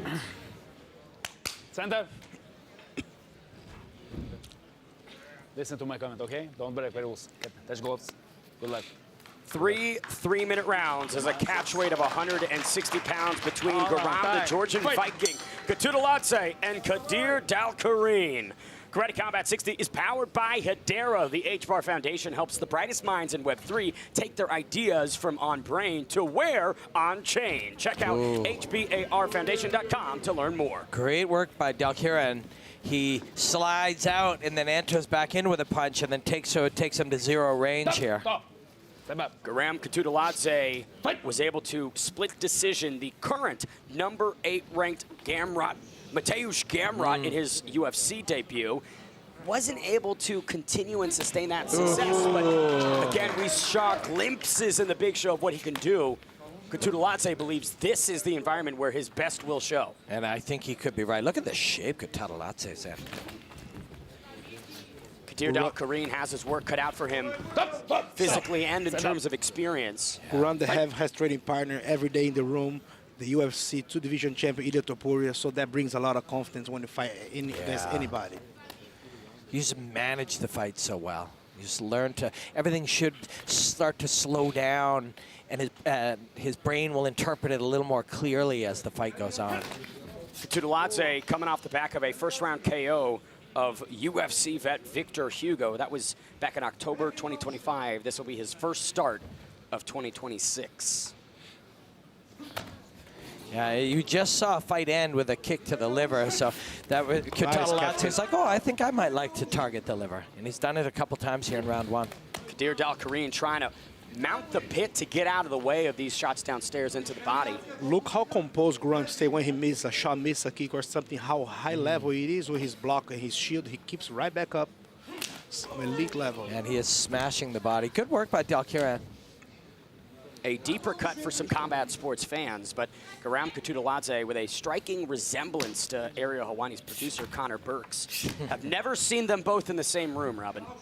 I think this guy is more dangerous. Final minute of round number 1. Kadir Dalkarin on the back foot, but to your point, able to kind of negate some space and reduce the damage coming his way. Yeah, I mean, a lot of human beings would be unconscious right now, 2.5 minutes into a fight with Kutaladze, and this man hasn't been hit very clean yet. And that's a credit to where he is and where he isn't. Kadir Dalkarin, a staggered record, wins and losses, but always a firefight. He is a stoppage machine, both in his victories and in his defeats, so a true kill-or-be-killed type fighter. Well, he's in a position to be killed right now. This is a bad place to be with a mean, ornery Viking over top of you. A broadsword of an elbow coming down from Kutaladze. Dalkarin trying to hang on. He survived to the second frame. Dalkarin, let's see how he gets up here. Pretty good, to be honest. Bounces back up. Kutaladze, I mean, you got a Viking from Georgia with weapons drawn down, coming down on you. Look, there was Look how he covers up, how he shields. Very good. Whenever he misses something, look. See. Yeah, there he's covered. Fully covered. Rips the body. We saw that earlier, but he didn't use the toe stab. It was the instep. And there again, to your point, Coach, he's covered up well as he's coming in. If he doesn't see what's happening, he'll go to the highest percentage defensive choices. He's a high-level fighter, brother. Yeah.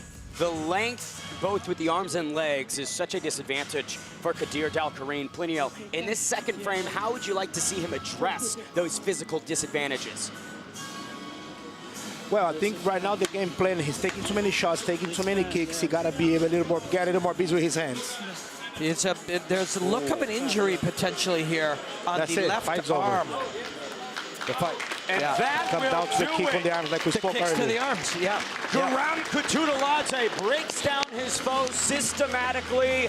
Kadir Dalkarin cannot come back for round two, meaning that the Georgian Viking is successful in his KC debut. Yeah, he sure is. And that is a clean win. It's called limb destruction. It is a classic approach in fighting. You strike the weapons, you strike the targets that are available to protect the other targets, like the arms, and you destroy the limbs. And it just shows the power that Kutaladze carries in his limbs, just how he utilizes it. This guy is menacing, and within this rule set, I think the best is yet to come, Yes. Robin. Yeah, look, he's chill. This is not a video game. These are not blocks. These are kicks to the arms, right? Clean, powerful shin bones to the small bones of the arms. Limb destruction. And you mentioned it, Robin, the state that Garam Kutaladze's body is in is just peak. I Look mean, at this the shred. He's got muscles on top of muscles. That six-pack has a six-pack on top of it. Yeah, and that one has 6 on it. It's like he is a shredded every single... Okay, let's see if we see any of these shots that might have hit the arms. Here you see that the elbows on the floor. The coach's point here. Look, covered up, right? Hold the left arm. He's. Thank you for a great fight. And, you know, credit to Kadir Dalkarin for trying to address things the best he could defensively. But this is trying to take a pencil against the Viking broadsword. Yeah, so what's happening when you're doing good defensively? You're covering up. So what's he going to do? Smash the things that are covering up, right? That's like Coach said, he's a high-level fighter. He's just a very, very high-level fighter. He's going to take what you give him. And what he gave him was an arm, and he smashed it. Kadir Dalkarin is in the pit, so let's send it inside to get the official decision. Referee, stop the contest, round 2. Winner by TKO, Garam Georgian Viking Kutaladze. Garam Kutaladze, victorious in the Karate Combat debut, breaks down Kadir Dalkarin and destroys the arms. Robin Black, it was a clinical dissection. Yes, there's always something. Even when you're covering up, you can hit the thing that's covering up, right? The arms are there. You'll smash your way through the arms. If he drops his arms, you'll kick him in the head. Our winner here, Garam Kutaladze, tell us about your emotions, your first time fighting in the pit. How was it? Победитель нашего боя, Garam Kutaladze, расскажи, какие у тебя сейчас эмоции. Первый раз дерешься в бойцовской яме. Как тебе? I want to thank Karate Combat for a given opportunity and RCC for this given opportunity to fight in the pit. It's a great experience. Thank you so much, sir. Хочу поблагодарить Карате Комбат и РСС за возможность подраться в бойцовской яме. Прекрасный опыт. Спасибо. Garam, can you please tell us about your ambitions in Karate Combat? Yesterday, the day before yesterday at the open media training, we talked about your ambitions about that belt over there. Is that your goal? Гурам, скажи, пожалуйста, мы вот на открытой тренировке разговаривали о твоих амбициях, карате комбат. Тот пояс, который вот сейчас лежит на столе у мистера президента, это твоя цель? У меня нету очков, я не вижу, что это за пояс. Какой из них? Пояс карате комбат, да. If president gives me opportunity, let's see. Let's speak with the Majdi. Let's speak with my manager. Let's speak with the president and Fazou matchmaker. I know they have. We just spoke. They have one more event in Miami, 2nd of May. So let's see.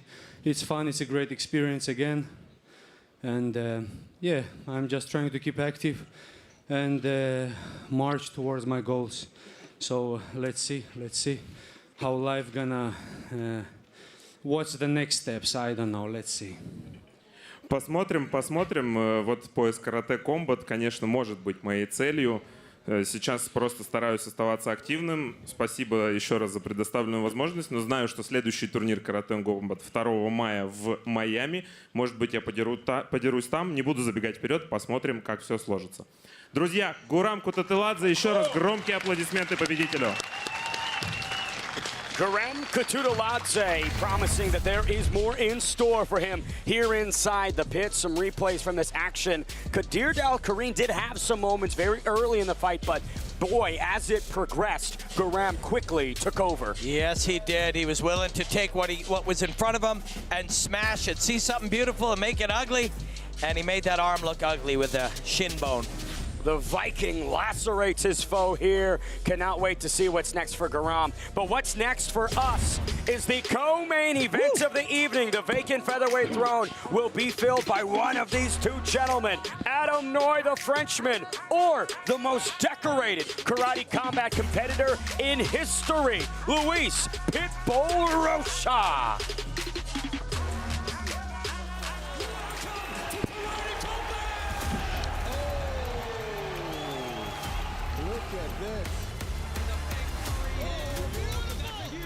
Get ready, karate combat is on its way. Oh, beautiful.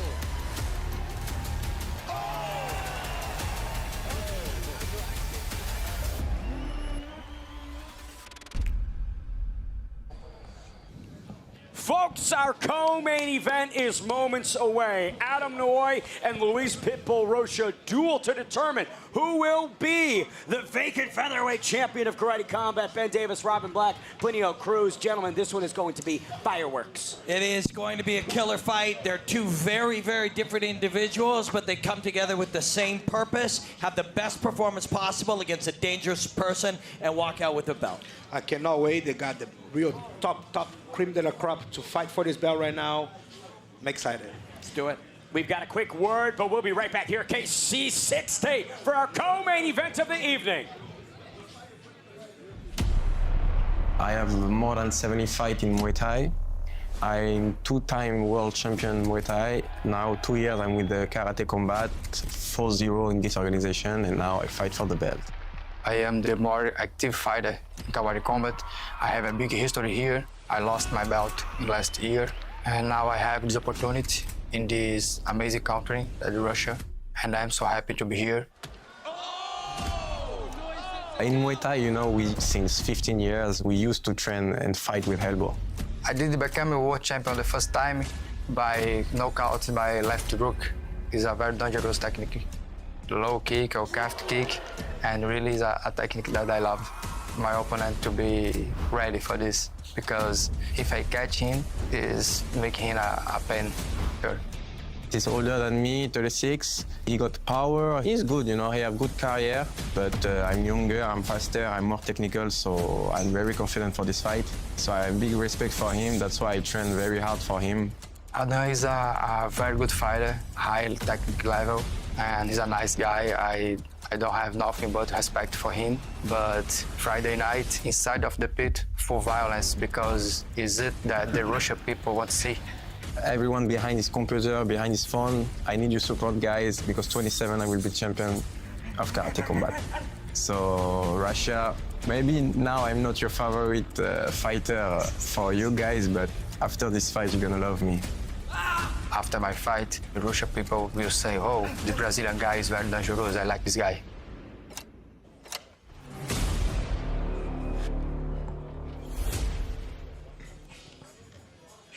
Respect on both sides, but only one can be the featherweight kingpin. Will it be France's Adam Noy, or will Brazil's Luis Pitbull Rocha capture his third title?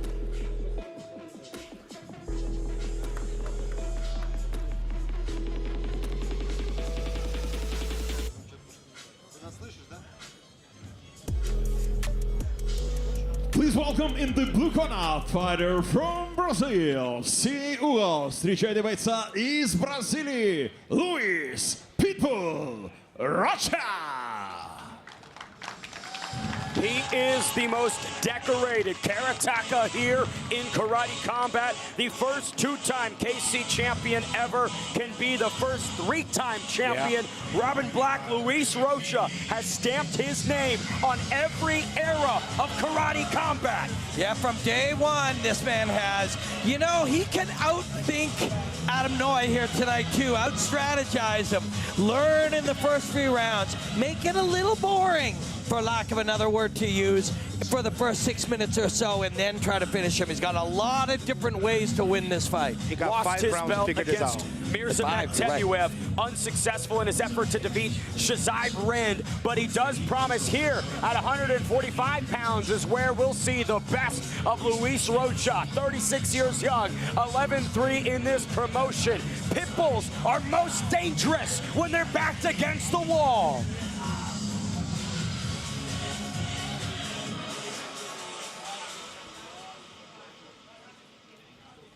Please welcome in the red corner, fighter from France, в красный угол, встречайте бойца из Франции, Adam Noy.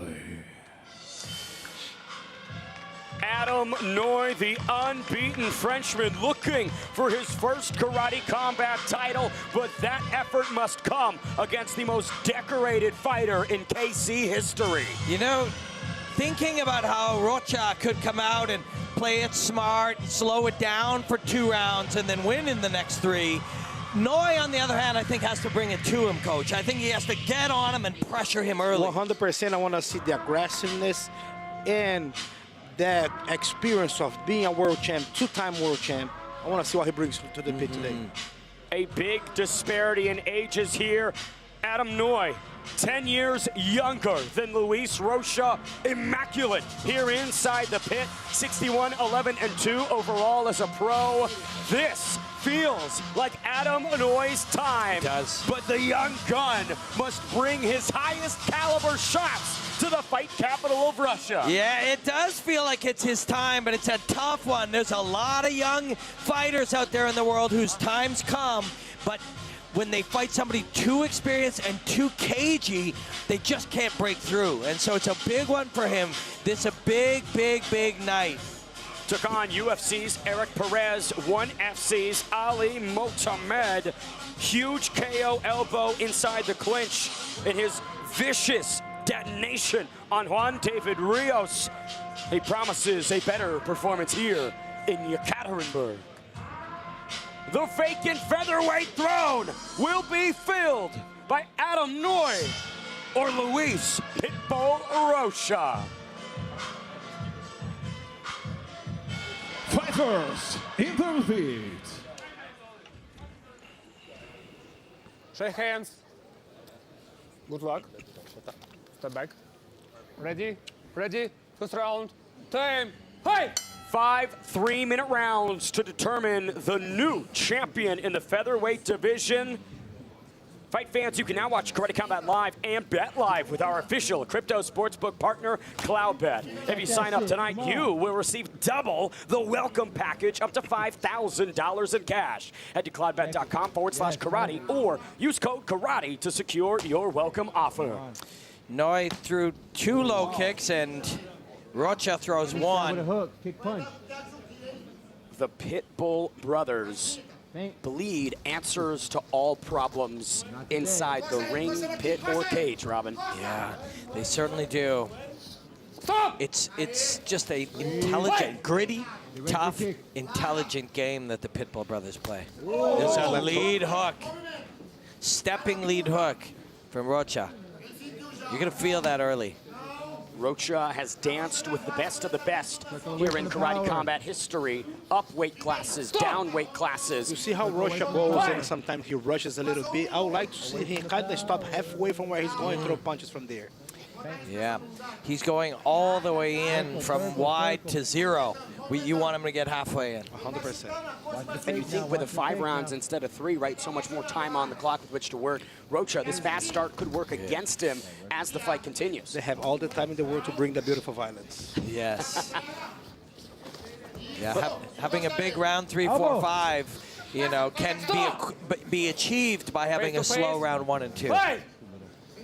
But this could be maybe some games from Luis Rocha to get in between the ears of Adam Noy, right? Welcome to this championship caliber level. Rocha has lived and existed in this title atmosphere for years. It's true. And Rocha offered him a fake right hand and got a big reaction from Noy. Then he gave him a real one, but like Coach said, he ended up clutching instead of gapping. It's so close. He's got this phrase to finish it, or he will recover. Survival mode for Adam Noy. Luis Rocha back to the body. Noy took the body shot while he threw the left hook, so he could expect for that. The first ever 3-time champion here in karate combat. Luis Rocha dominates Adam Noy. He rips him to the body, and then when he's down, Noy is covering up his head. So what does Rocha do?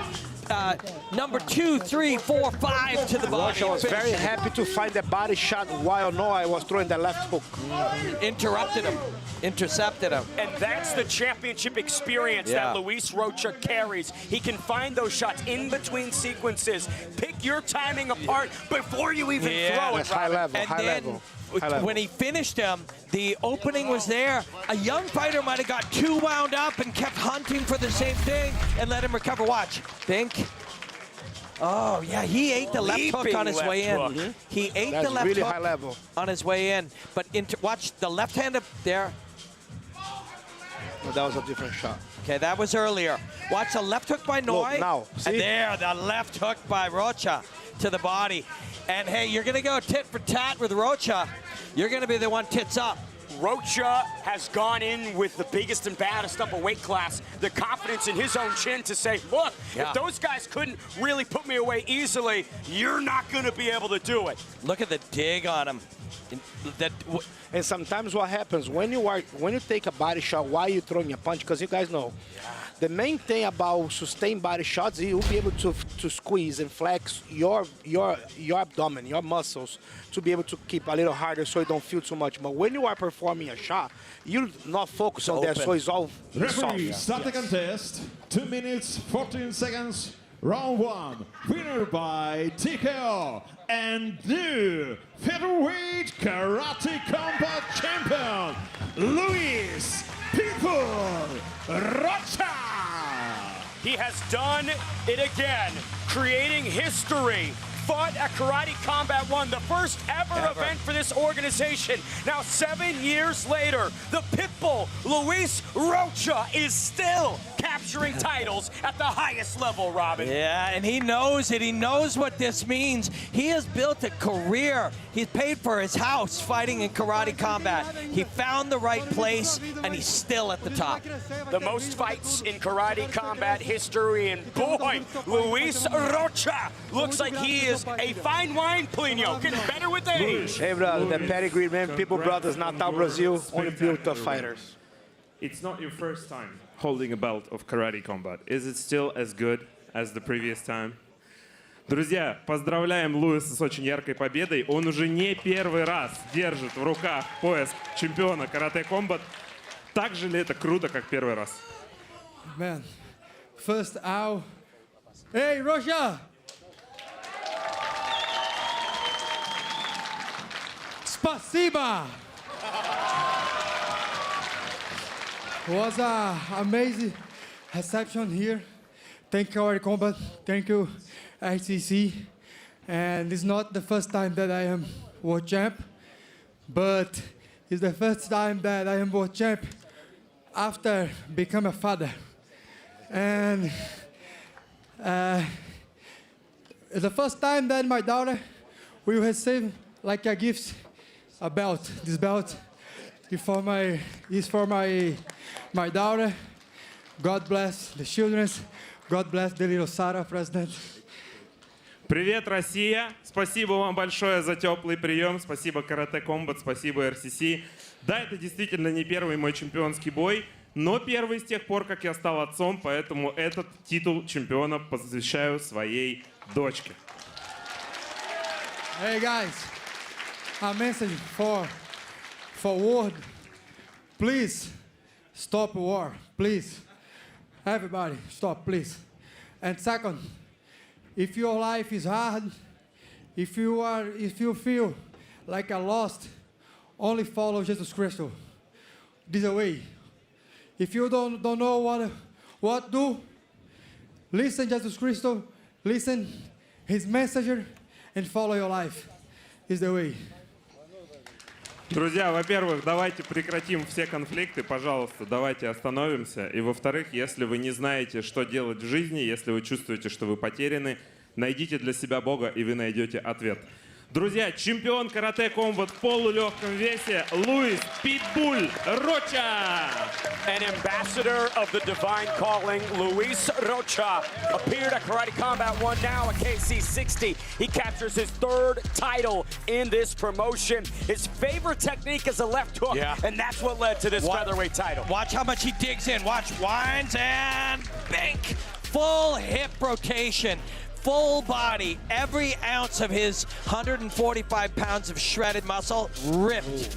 And he put himself directly into the momentum of Adam Noy's left hook, the confidence that the Pitbull Rocha has in his chin. Robin Black, I mean, talk about risk and reward. Yeah, that's for sure. I just want to send some love to the great Boss Rutan. Boss, we miss you, but as you know, tonight people are targeting livers for the great Boss Rutan. Shama! And the new featherweight kingpin gets a chama from Plinio Cruz. Plinio, a Brazilian, getting it done in one. Brazil is proud tonight, brother. What a fantastic co-main event result, and I guarantee that this main event will follow suit. Our final bout of the evening, Elias Hansen defends the middleweight title against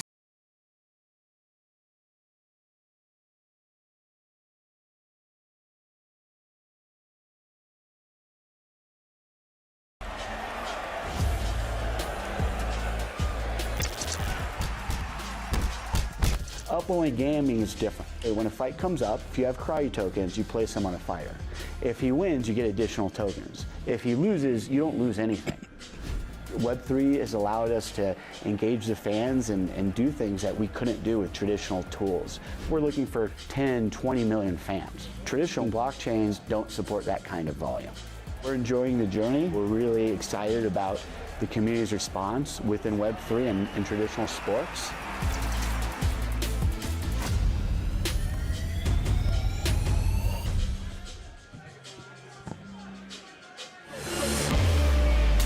Ladies and gentlemen, welcome back to the fight capital of Russia, Yekaterinburg, for the final bout of the evening here at Karate Combat 60. It all boils down to this, the middleweight title. Will it be and still Elias Hansen, the hometown kid, or will it be and new for the Paris-born, UK-trained Alex Lohore?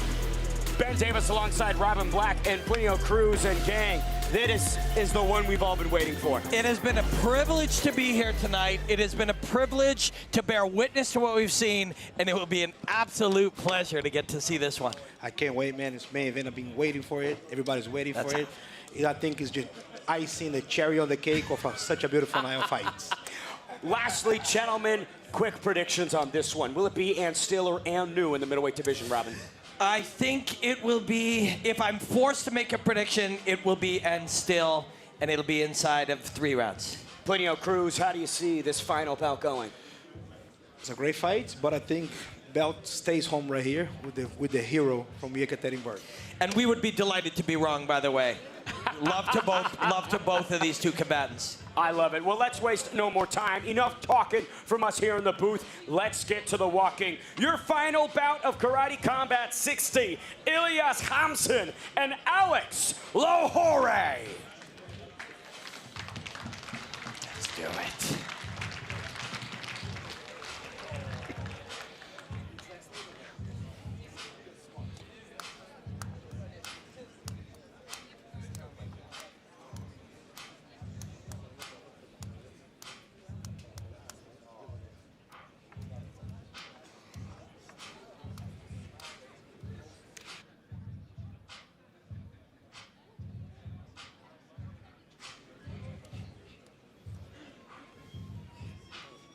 Жиром с вылетающим рейсом 9234 по маршруту Екатеринбург-Владивосток. Посадка заканчивается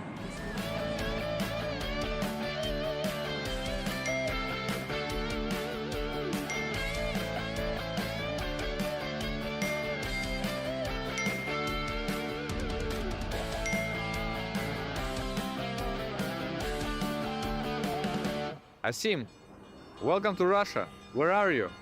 Are you hungry? Russian tradition. Oh, wow.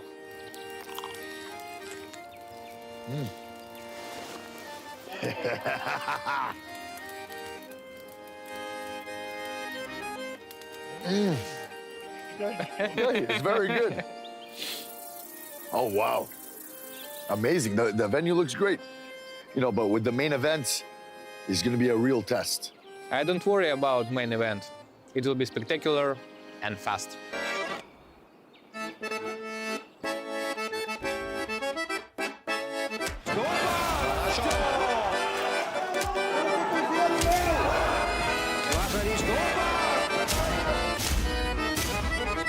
I agree it'll be fast, but we'll see who's going to go down.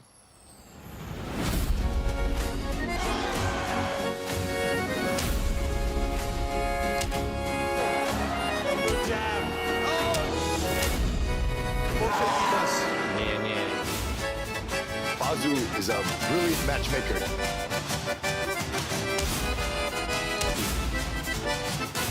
I respect your opinion, you know. Увидим. So we see. Баня готова? No. This is crazy Russian sport. I hear you do ground and pound with the sticks. I cannot do this. Russian tradition.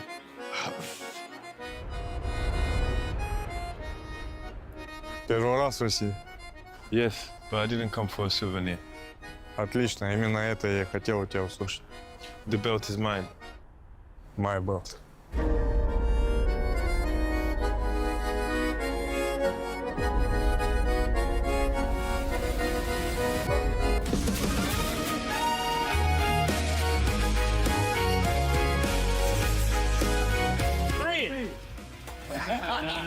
Now I know the fight's gonna be great.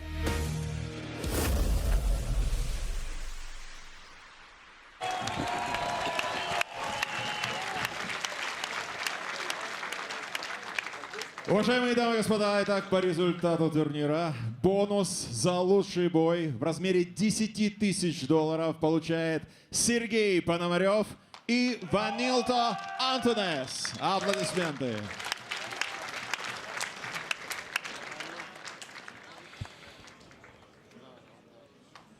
Ladies and gentlemen, let me present to you the main event of the evening. Дамы и господа, главный бой турнира. Под ваши бурные аплодисменты мы начинаем!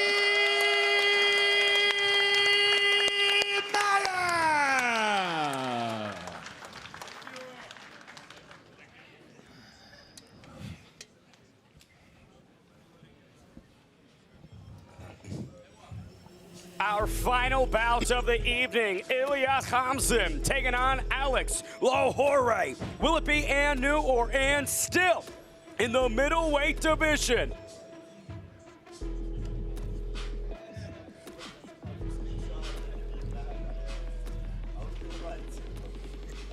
Please welcome in the blue corner, fighter from France. В синий угол встречайте бойца из Франции Алекс Лоре.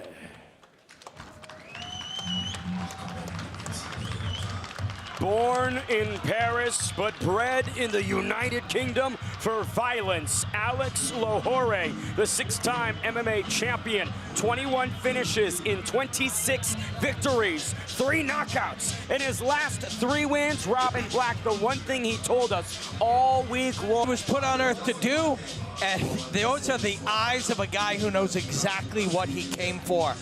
It is impossible for him. He doesn't know how to slow a fight down, really. He's not into finding a way to fight safe. He likes to roll the dice. That is how he's at his best, and that's what he's going to do here tonight. 9-time Octagon vet, 2-0 in Bellator, won a world title at the age of 35. So Plinio Cruz, he's gotten better as the tread has gone on the tires. 100%, and now Ilya is going to fight him at his best today.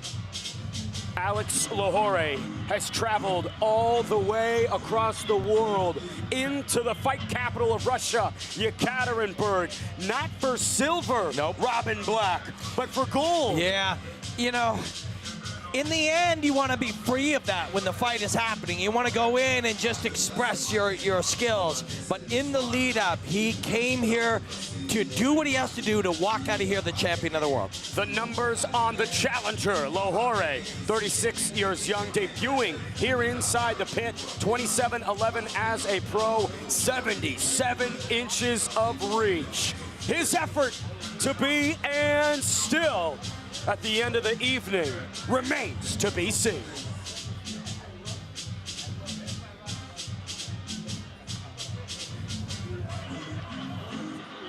Please welcome in the red corner, fighter from Russia, the reigning and defending Karate Combat champion. В красный угол встречайте бойца из России, чемпион Карате Комбат, представляющий бойцовский клуб Архангел Михаил Ильяс Хамзин.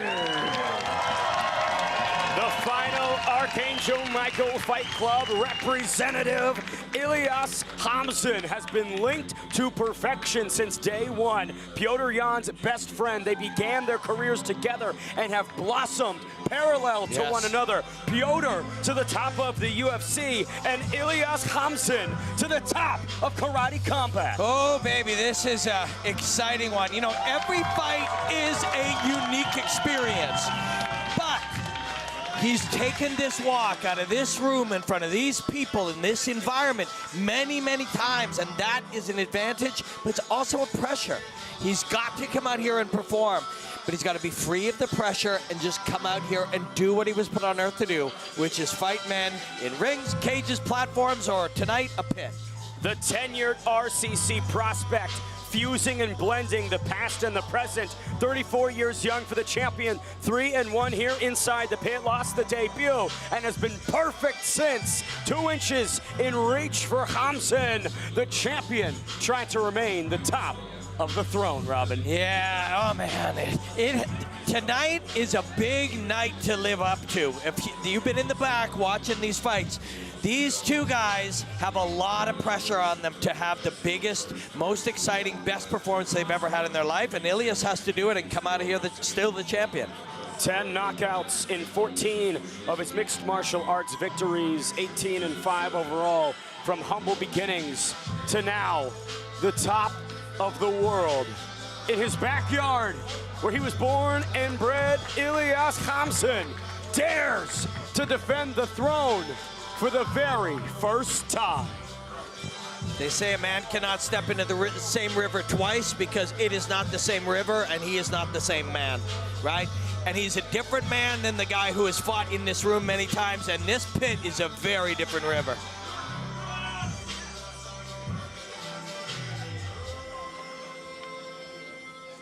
Fighters, hit the repeat. Center, center. Listen to my command. Okay, main event, 5 rounds, 3 minutes. Good luck, let's go. Back to corner. Listen to this RCC martial arts studio crowd get loud. 5 3-minute rounds in the middleweight division. The champion wearing the gold gloves and black trunks. The challenger in the white trunks and blue gloves. Lahore is one of the middleweights in the world that may be as fast as Khamzat. And as orientated towards violence, he is calculated towards carnage. Lahore not needing the judges, telling him to go home more often than not. Khamzat is offering him something different, that's trying to snake charm him a little bit out here. See that front hand?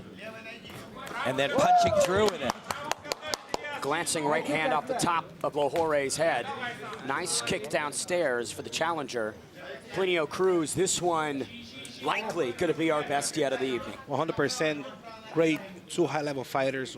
One experienced Bellator brave and everything. Elias doing a great job so far, exploring those leg kicks. You see how he keeps his left hand on the front so he can cling for any big threat that comes from Lahore's right hand, and he's able to still do the leg kicks. And see how close the left hand is to Lahore's face. It's harder to read and interpret. It's all unfamiliar, right? Open hand, is he going to grab and pull on your guard? Or closed hand, is he going to punch through? Or is he just going to try to steal your attention with it? And that old school snake charmer approach has worked for him through a minute and a half. Yeah, well, I'm about to say that baits him out, so if he dips the head to the other side, Elias can put the right hand on him. Big shots from the champion. Lahore goes down. Might be a little bit stunned as he grapples his way back up. 1:20 left in round number 1. Lahore went to complain, but get back into it. Lahore with the hook. Looping left from Lahore. The champ investing downstairs with those leads. He's got a reaction. Lahore just stepped back. Lahore keeps leaning on his left hand as he goes jab or do something else, and that's the time that Elias been using to do a leg kick. Because if you're leaning on a lead leg, you cannot block kicks. Yeah, and Lahore is a high-impact athlete, man. Lahore has danced with some of the best. Will not be swayed by this backyard-born Elias Khamzat here. No, and you know, we're 2.5 minutes into round 1, and Lahore feels 100% like he belongs in here. Big right hand inside the transition. Nice takedown for the challenger. Lahore has been around long enough to not fear any man, but once you get a couple of minutes touching him, feeling it, reading his body, you know he's just a man, and you came here to win. Big right and a left from the champion. Those are really powerful, clean shots by Elias. Alex Lahore's amateur debut was June 2013. Pro debut December 2014. Now 12 years later, trying to take the title of Khamzat. Khamzat's coming on now, and he's got him a little buzz. Blinking his eyes was Lahore. Great first round. And taking risks, right? You're putting Alex Lahore in a situation where he has to extend himself, Plinio. 100%. The way that Elias is doing, he's able to put enough pressure with little volume, but then he's able to capitalize on Lahore's mistakes so he can act. That first minute plus of him just snake charming him on the front changed the dynamic of the whole round. Those in tight. Elias Khamzat landing some elbows. Lahore just misses on the sky uppercut right there. Just misses on it. A lot of great clinch work from both. Nice knee there from the challenger. But when you think about the complexion of those first 3 minutes, it did seem like Elias Khamzat was a step ahead. Little bit through one round, and also 3 really, really filthy kicks to that low leg, to the calf, to the outside curvature of the calf muscle. 3 really filthy ones. A small laceration above the left eye of the champion. Sportsmanship from both. We kick off the second round here in our main event. Lahore, that knee by Khamzat landed, I believe, on the collarbone. And that frame from Elias Khamzat enjoying a bit more size on the challenger. Yeah, the height in particular, the width of the wingspan of the back. Vicious. Lahore caught in the trenches. Alex Lahore trying to grapple and negate some space. Elias Khamzat has the challenger stunned. Another elbow. Knee over the, elbow over the top. He's got him buzzed here. Now you want to separate knee here or separate head kick? Elias do not need to clinch. He got to break in and just start punching. Nice. Just active his hands down. Round kick over the top. Elias got to stay in and out his hands. Don't clinch. Lahore's left eye is completely swelled shut a minute into round number 2. I want to see Elias stay in and out his hands. Kazimba is really using Elias' energy. Elias got to keep the fight right there. Yeah. Touch with the back the to the original game plan. Yep. Lahore has had no answers for this range of Elias Kazimba. Watch for a head kick. 2 jabs and a head kick will put this fight to bed. Well, he might be battered still in this Plinio. What can Lahore do to battle back against the champion? Lahore right now, he got to clinch, he got to recover a little big, he got to keep his hands up and start using a little more hands, try to close that distance, start from the body going to the head. He's got some depth perception issues now because the left eye is closed. He eats a left hook on the end of that exchange. Lahore just can't see the weapons coming. The arsenal unloading for the champion. There's a nice knee for the challenger. Lahore is not out of this fight. Like a bat, he's using echolocation to find some of these clinch strikes. Back to that calf muscle again. Every strike for the champion. Don't hook with a hooker. Elias is risky now. Should keep the hands up.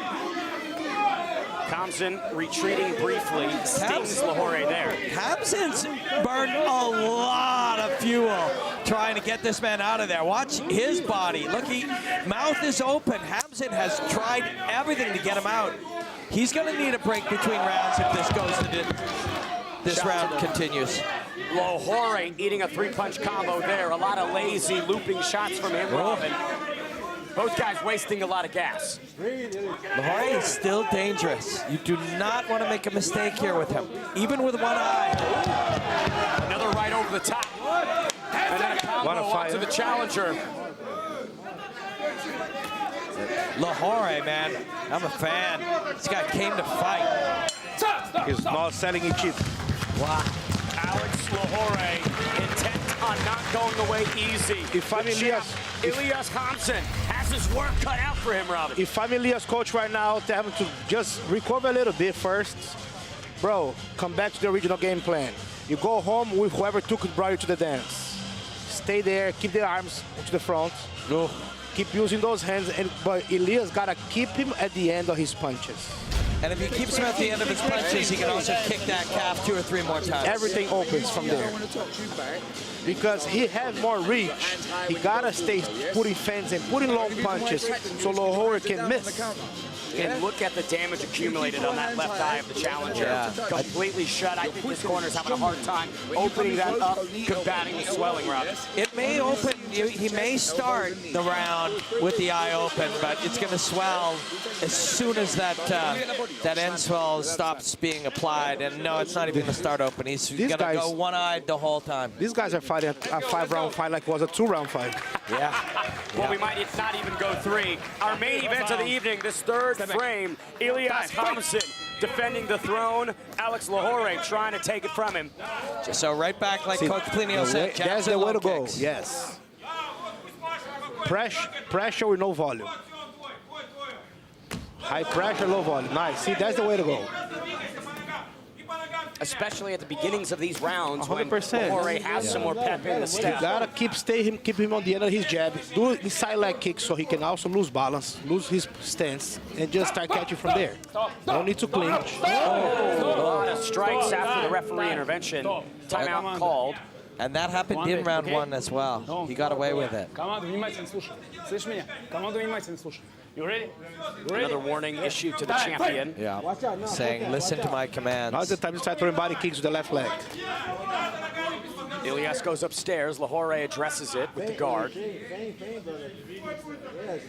But when you think about the battle damage on half of his face, shutting down that optical sight, Robin, he's really fighting uphill.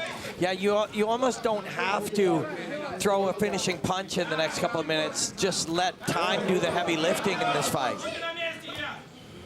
Stiff jab from the challenger. Another one gets through. 2 minutes to go in round number 3. If you just show up with a lunchbox and work boots in the rest of this fight, if you're Ilias, you just show up, put your hard hat on, and show up on the work site, and you let time do the heavy lifting, you're going to win this fight. 100%. I don't even want to see Ilias switch to orthodox, because then he's putting all his chances on 50-50 now. He's gambling.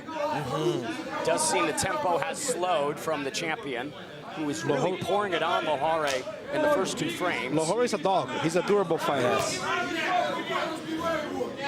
Blood streaking down the left side of Lahore's face. Eats a chopping left hand down knee. Yeah, and now this is the minute you turn it on, right? It was the first 2 minutes of round 3, still dangerous. Let's see what you can do with the final minute if you're the champion. The golden gloves of the champion, now dressed red, with the crimson of the challenger Lahore. Yeah. Another lead left gets through. A minute under in round 3. Painted plasma all over the front. And for Ilias, this is exactly how you want this fight to go, right? Starting to shut down the weaponry, the arsenal of Lahore. Yep. So it's a hard hat, work boots kind of fight now. You just keep doing the work. Chop wood, carry water. That's what you do if you're the champion. You chop wood, carry water until this thing is done. He's got to keep jabbing on that eye. Nice. Look at all that blood on Alex Lahore. But you know, the eyes open because some of the pressure is being relieved as the blood comes out. And that sounds gross to anyone, but for Lahore, it's a relief. He can see now, right? Peeking through that crimson mask, you see an eyeball. And so if we can see the eyeball can see us. Final 10 here of the 3rd frame. Lahore a step behind. But still in this as Ilias Hamzin ends the 3rd of the combo. It's an incredible thing to witness what Hamzin's doing here. He's showing you, look at this beautiful shot. We'll see this epic slow motion here.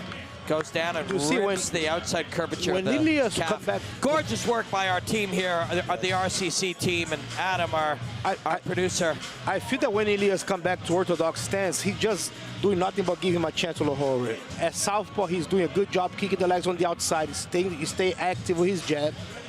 He can see the fight more. Out of curiosity, Plinio, what might prompt a fighter like Ilya, who is having so much success in that southpaw stance, to just adopt the orthodox? Sometimes he thinks there's a better adaptation, but you know what I mean? Maybe not on the eye of his coaches. The temptation, like a succubus, draws you in, but maybe for some insidious purposes, rather. You know, the audience at home, Coach Plinio just gave them insight that people might not have understood, is sometimes the fighter shouldn't trust themselves. Sometimes they should, but other times you need to trust the outside perspective of your coach who knows you better than you do. They're wiping off some of that water on the challenger, Alex Lahore. Championship rounds here in our main event. Lahore has made it this far, but Ilias Hamzin has been a step ahead all night long. Lahore is a man to be admired. You know, one eye, and his body is sore. He's got pain. Oh, there lands a jab through. Stiff jab. Briefly buckles the knees of the champ. And that is going to remind Lahore, I can win this fight. I can win this fight. It only takes one in combat sports, even if you only have half your vision. Yeah. So we're into round 4. Lahore, you got to think he needs a finish, right? You could win this round, you could win the next round, but even that, would that be enough? Plinio, on my scorecard, I'd say he does need a finish as well. 100%. If you're coaching Lahore, what would be the thought here in these last 2 rounds? Well, he got to do it. He does a good job actually when Ilias go orthodox, but Lahore got to keep just touching that left hand like that, fake it, but also throw some more body shots straight to the body, the left hooks upstairs. He got to turn into a dogfight. He got to make it ugly. He's had a good minute here in round 4. That early blow. Oh, look at that. The beauty of that left hook. finding its way into the V of the defensive systems. Just really, oh, Big Lahore. left You from see, Lahore. see how Still some Lahore fighting the dog. See how Lahore is success with the left hook. And when he throws the right hand, Elias sometimes usually drop his hands. But they throwing those shots separate and isolated from each other. He got to try putting them together. Right hook on the body, left hook upstairs. Like a hyphenated word. Straight cross on the body, left hook upstairs. Ilias Khamzin starting his combat career with Pyotr Yan. When you think about the stable, the high quality of the people around him, it leaves no confusion as to how he's putting on a performance like this. Yeah, it's a work ethic thing. It's a skill thing. It's the camaraderie of having somebody who understands. You know, there's just so much in it. We could just say a generic term that people say about iron and whatever, however it sharpens, but that's nonsense. That's just television shit, right? This is real. This is what happens when great humans push each other. Oh, big moment for Lahore as he kicks out the appendages of Khamzin, who is offering up a barrage of strikes. Look at this guy. Look at this man. No quit in the challenger in his pursuit to capture the title. No quit in the champion either. He's forward with everything he has now. Right hand connects to the temple, but Lahore not going anywhere. Final 20 of round 4. Lahore is, I said it once, I'll say it again, he's truly a man to be admired.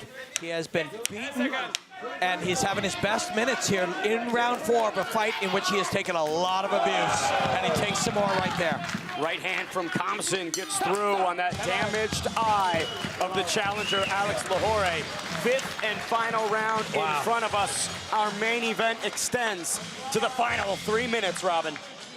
Whew. A lot of people, including us, didn't think there would be a round 4 and 5. And you know what? Most human beings are not Lahore. Most human beings would not be still in this fight. He is, and he still has the ability to win this fight. Finding his moments for sure. Plenty of that stiff jab at the beginning of the 4th frame. 100%. There's no quitting Lahore, right? No. But Elias, if you want to maintain this fight, just like he was doing, because if you see, Lahore always fakes a jab and then he puts a jab. Elias should stay southpaw. Whenever he fakes that jab, he'll just parry. He just touch that hand, step back, and put the cross. And there was Pyotr Yan watching his childhood friend, Ilias Khamzin, do battle inside the pit. 5th and final round. We've all pretty much agreed Alex Lahore needs a stoppage to capture the title. He will have 3 minutes with which to enact that miracle. We know that. The judges know that. This audience knows that. And Lahore knows that too. And he isn't entering round 5 to just finish this fight and lose a decision. He's in to finish this fight. And with 21 finishes in his 26 victories, he has shown throughout his career that he is deeply capable of finding those stoppages. Khamzin advancing with a nice 3-punch combination. Lahore wise to it, but that low kick sneaks through. And he hammers him with one of his own. And then the left hook. And the rising effort from the challenger in these final 3 minutes might prompt a better effort from Ilias Khamzin as well, right? Yeah, it just brings the chaos. It forces it. 2:20 remain. They have both given each other everything they have through 4 rounds in a minute. Ilias Khamzin has looked pretty much indestructible through 4 rounds and change. Alex Lahore has had a couple moments, but... Unbreakable, though, Lahore. Unbreakable. Indestructible versus unbreakable. Something's got to give. Or maybe not. You know, there's 1 minute and 48 seconds. They've both hammered each other in the most vulnerable targets, and they're both still here. Khamzin took his attention off Lahore for a moment to look over at Vulture Walker and our matchmaker here at Karate Combat. Lahore tried to pounce and strike on it. Smart. Good man. That is your job. Your job is to bring your opponent the best you have, to exploit his mistakes. But that also just indicates the flow state with which Ilias Khamzin is currently in, right? You're right. So undisturbed, at peace, able to find his moments and sequences. To be able to hear and see and document all the things that are happening in his mind and still express combat so beautifully, yes, that is a state of flow. 1 more minute remains in our 5th and final round. Can Elias Hamsin put an exclamation point of a stoppage on this performance, or will the challenger, Alex Lahore, summon a Hail Mary miracle? Plinio Cruz, this final minute, I'm expecting some chaos. 100%. Me too. Lahore, the left hand has been the dangerous weapon for him. So does he follow it behind the right hand? Lahore briefly stumbled, recovers, and circles out. Elias Hamsin showing him the double biceps. Now he's showing out on him. And Hamsin stays in balance and ends up on top. 15 seconds, unless Lahore can land a fastball. Could be a grand slam. Last second move from Lahore. Elias Hamsin, a masterclass here in Ekaterinburg. Down to the end. Beautiful fight, gentlemen. Despite the busted optical reserves, Alex Lahore remained tough throughout all 5 rounds. But Elias Hamsin, with his best performance yet, a thorough beatdown of the 6-time MMA champion. Yes, a wonderful performance by Elias Hamsin, but also let's give credit to Lahore. We saw demonstrations of heart and guts, grit, the desire from him, but Hamsin here, you just see the offensive output of this guy. And it was damage in all dimensions, right? Yeah. Elias Hamsin finding success pretty much everywhere he threw his strikes. Each weapon did damage. They're faking his way in. Little throwaway right to gain access with the knee. Every weapon did damage. Every range, every height, every zone. But the heart of Lahore would not break. Elias Hamsin, first successful defense of his middleweight title in all likelihood. He captured it against Adrian Weathersby at KC57 in October last year. Now defending the throne. You know what they say, Robin Black, it's one thing to win the belt, it's a whole other thing to defend it and start your legacy. Yeah, that hunger to gain it is a familiar hunger. People grow up with it. Your whole life, you're dreaming of achieving something. You can't see it on our screen, but Elias Hamsin just did what I've been told is the Stone Cold Steve Austin. I was going to say the Stone Cold non-alcoholic version with the deeply flavorful Gorilla energy drinks that we have. There's a look at some of the accumulated delicious damage on Alex Lahore. All right, we have tallied the total. Let's send it inside for our main event decision. The winner of this fight by unanimous decision, and still middleweight karate combat champion, Elias Hamsin. Elias Hamsin, and still the kingpin of the middleweight division, the Archangel Michael representative, getting it done on the scorecards. But man, it was a complete masterclass over a very game challenger in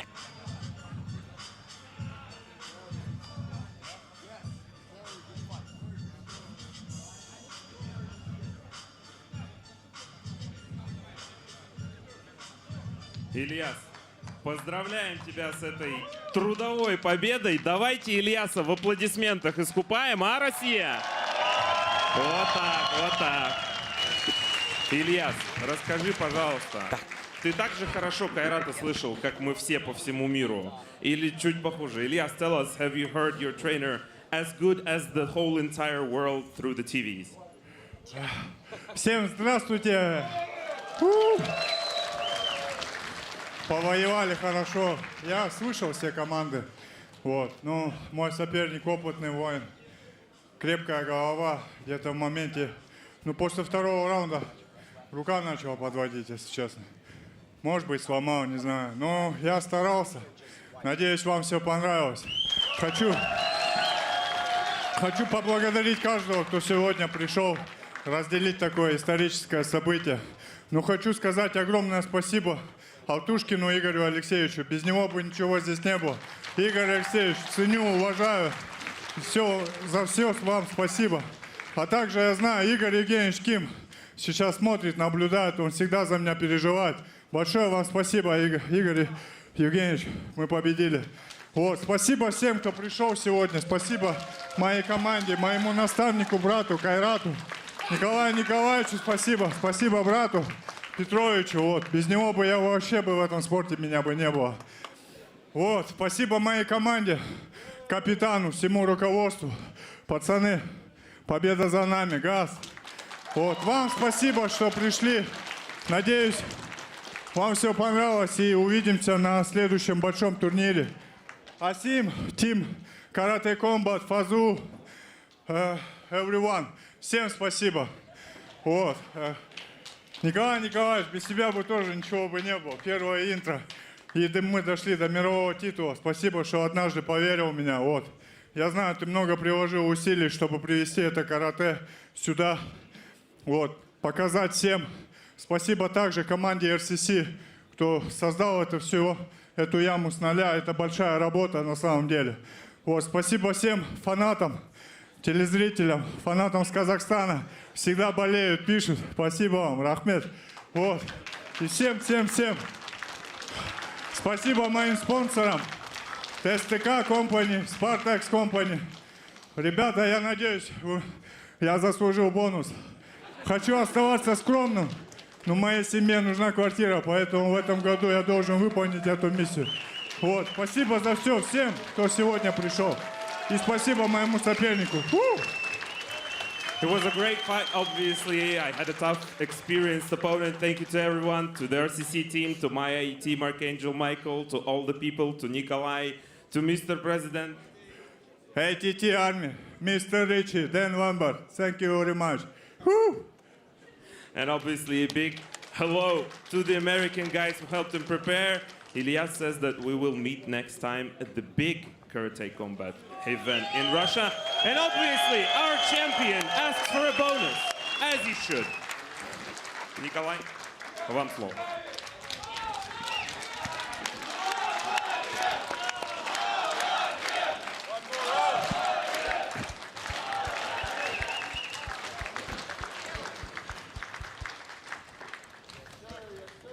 Ну что, после таких поздравлений, конечно, тяжело начинать и заканчивать это мероприятие. В любом случае, приветствую Екатеринбург, приветствую мировые фанаты единоборств. Сегодня реально очень важное событие. Это совместный турнир с Karate Combat и RCC. Благодаря нашим усилиям мы показали этот уникальный формат, яркое шоу, незабываемые поединки. И, конечно же, от всей души еще раз поздравляю Ильяса Хамзина. Это реально наша гордость, наш чемпион. Еще раз от всей души тебя поздравляю. Ты проделал реально большую работу. Буквально за год ты стал чемпионом и привез этот титул к нам домой. Здесь ты провел свою защиту. Еще раз тебя поздравляю. И, конечно бы, хотелось бы сказать слова благодарности непосредственно русской медной компании. И именно за счет вклада Игоря Алексеевича Алтушкина есть возможность проводить такие замечательные, нереальные турниры у нас дома. Развивать спорт в России, давать возможность нашим ребятам выступать на международных площадках. Также, конечно, хочу сказать спасибо Асиму, Karate Combat. Вы настоящие профессионалы, вы наши друзья, партнеры. И всегда рады вас видеть у нас дома в России. Еще раз всех поздравляю, это был отличный турнир. Thanks to everyone, thanks to RCC, and thanks to Karate Combat for coming to Russia. Also, congratulations to Ilyas for defending his title successfully. Mr. President, Asim, now it's your turn. Hello, Russia! Let's go! Guys, I hope you love Karate Combat. It's the first time here, and I'll tell you, Ilyas is the reason why he inspired Karate Combat to come here with Nikolai. And when I came here, I really fell in love with this place. You know, I want to thank the Russian Cooper Company, Altushkin, everybody, the RCC team. One thing I want to tell you is when I was in America, I'd never been to Russia before. I didn't know what to expect. I'm a little scared, a little nervous, I don't know. But when I get here, I love the Russian fans so much. I love the Russian fighters. Nikolai treated me, I've never been treated like this in my life. I want to thank everybody. RCC showed me something interesting. I didn't think there's something perfect in this world. But the RCC group, this is perfection for me. The only regret, one regret, I wish I bring my daughter, I wish I bring my wife, my mother, to come meet everybody here. Thank you very much, guys. Thank you. Друзья, никогда я до этого прежде не был в России, ехал сюда из Америки, с другой стороны планеты, не знал, чего ожидать, но то, какой теплый прием я встретил здесь от российских фанатов, ошеломило меня. Спасибо команде RCC, спасибо российским фанатам за такую теплую поддержку. Практически все прошло идеально. Единственное, жалею, что не взял с собой свою семью, чтобы познакомить ее с прекрасными российскими фанатами единоборств. Maybe a goal for the next time, Mr. President.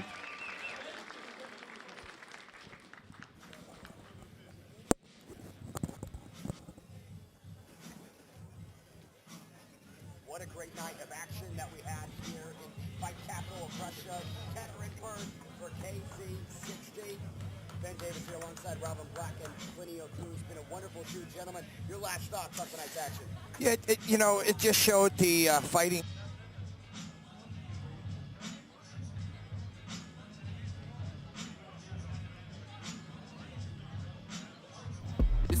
Up in the madness, the people are giving the damage. They turn into animal savage, rhinos and hippos and mammoths. The hero was coming, I'm locked in. You know that I'm winning, I'm top 10. You know that I came from the dog pen. You want it, you get it, you drop dead. The rebel who came from the bottom. My enemies know that I got it. I'm planting my seeds in gardens, then watching them sprout and harvest. The greatest was always in my plans. Battle the kid is white flags. Not on my level where I stand. Got it, I'm shooting a hot hand. Out of the gym, I was locked out. I failed, the kid was a dropout. I changed the game and it's up now. The city, they need me, it's clear now. The people is giving the damage. The people is giving the... Sandman, I can tap dance through the energy blast. Run flat, never pop your orbit. I keep energy in storage. I see spinning the globe, my fingertip itch. If I could pluck the earthquake hit. Look at the wrist, look at your body, I shake it and shift. Big fish in a small pond, Godzilla with a boot on. I step into your lawn, turn skyscrapers into croutons.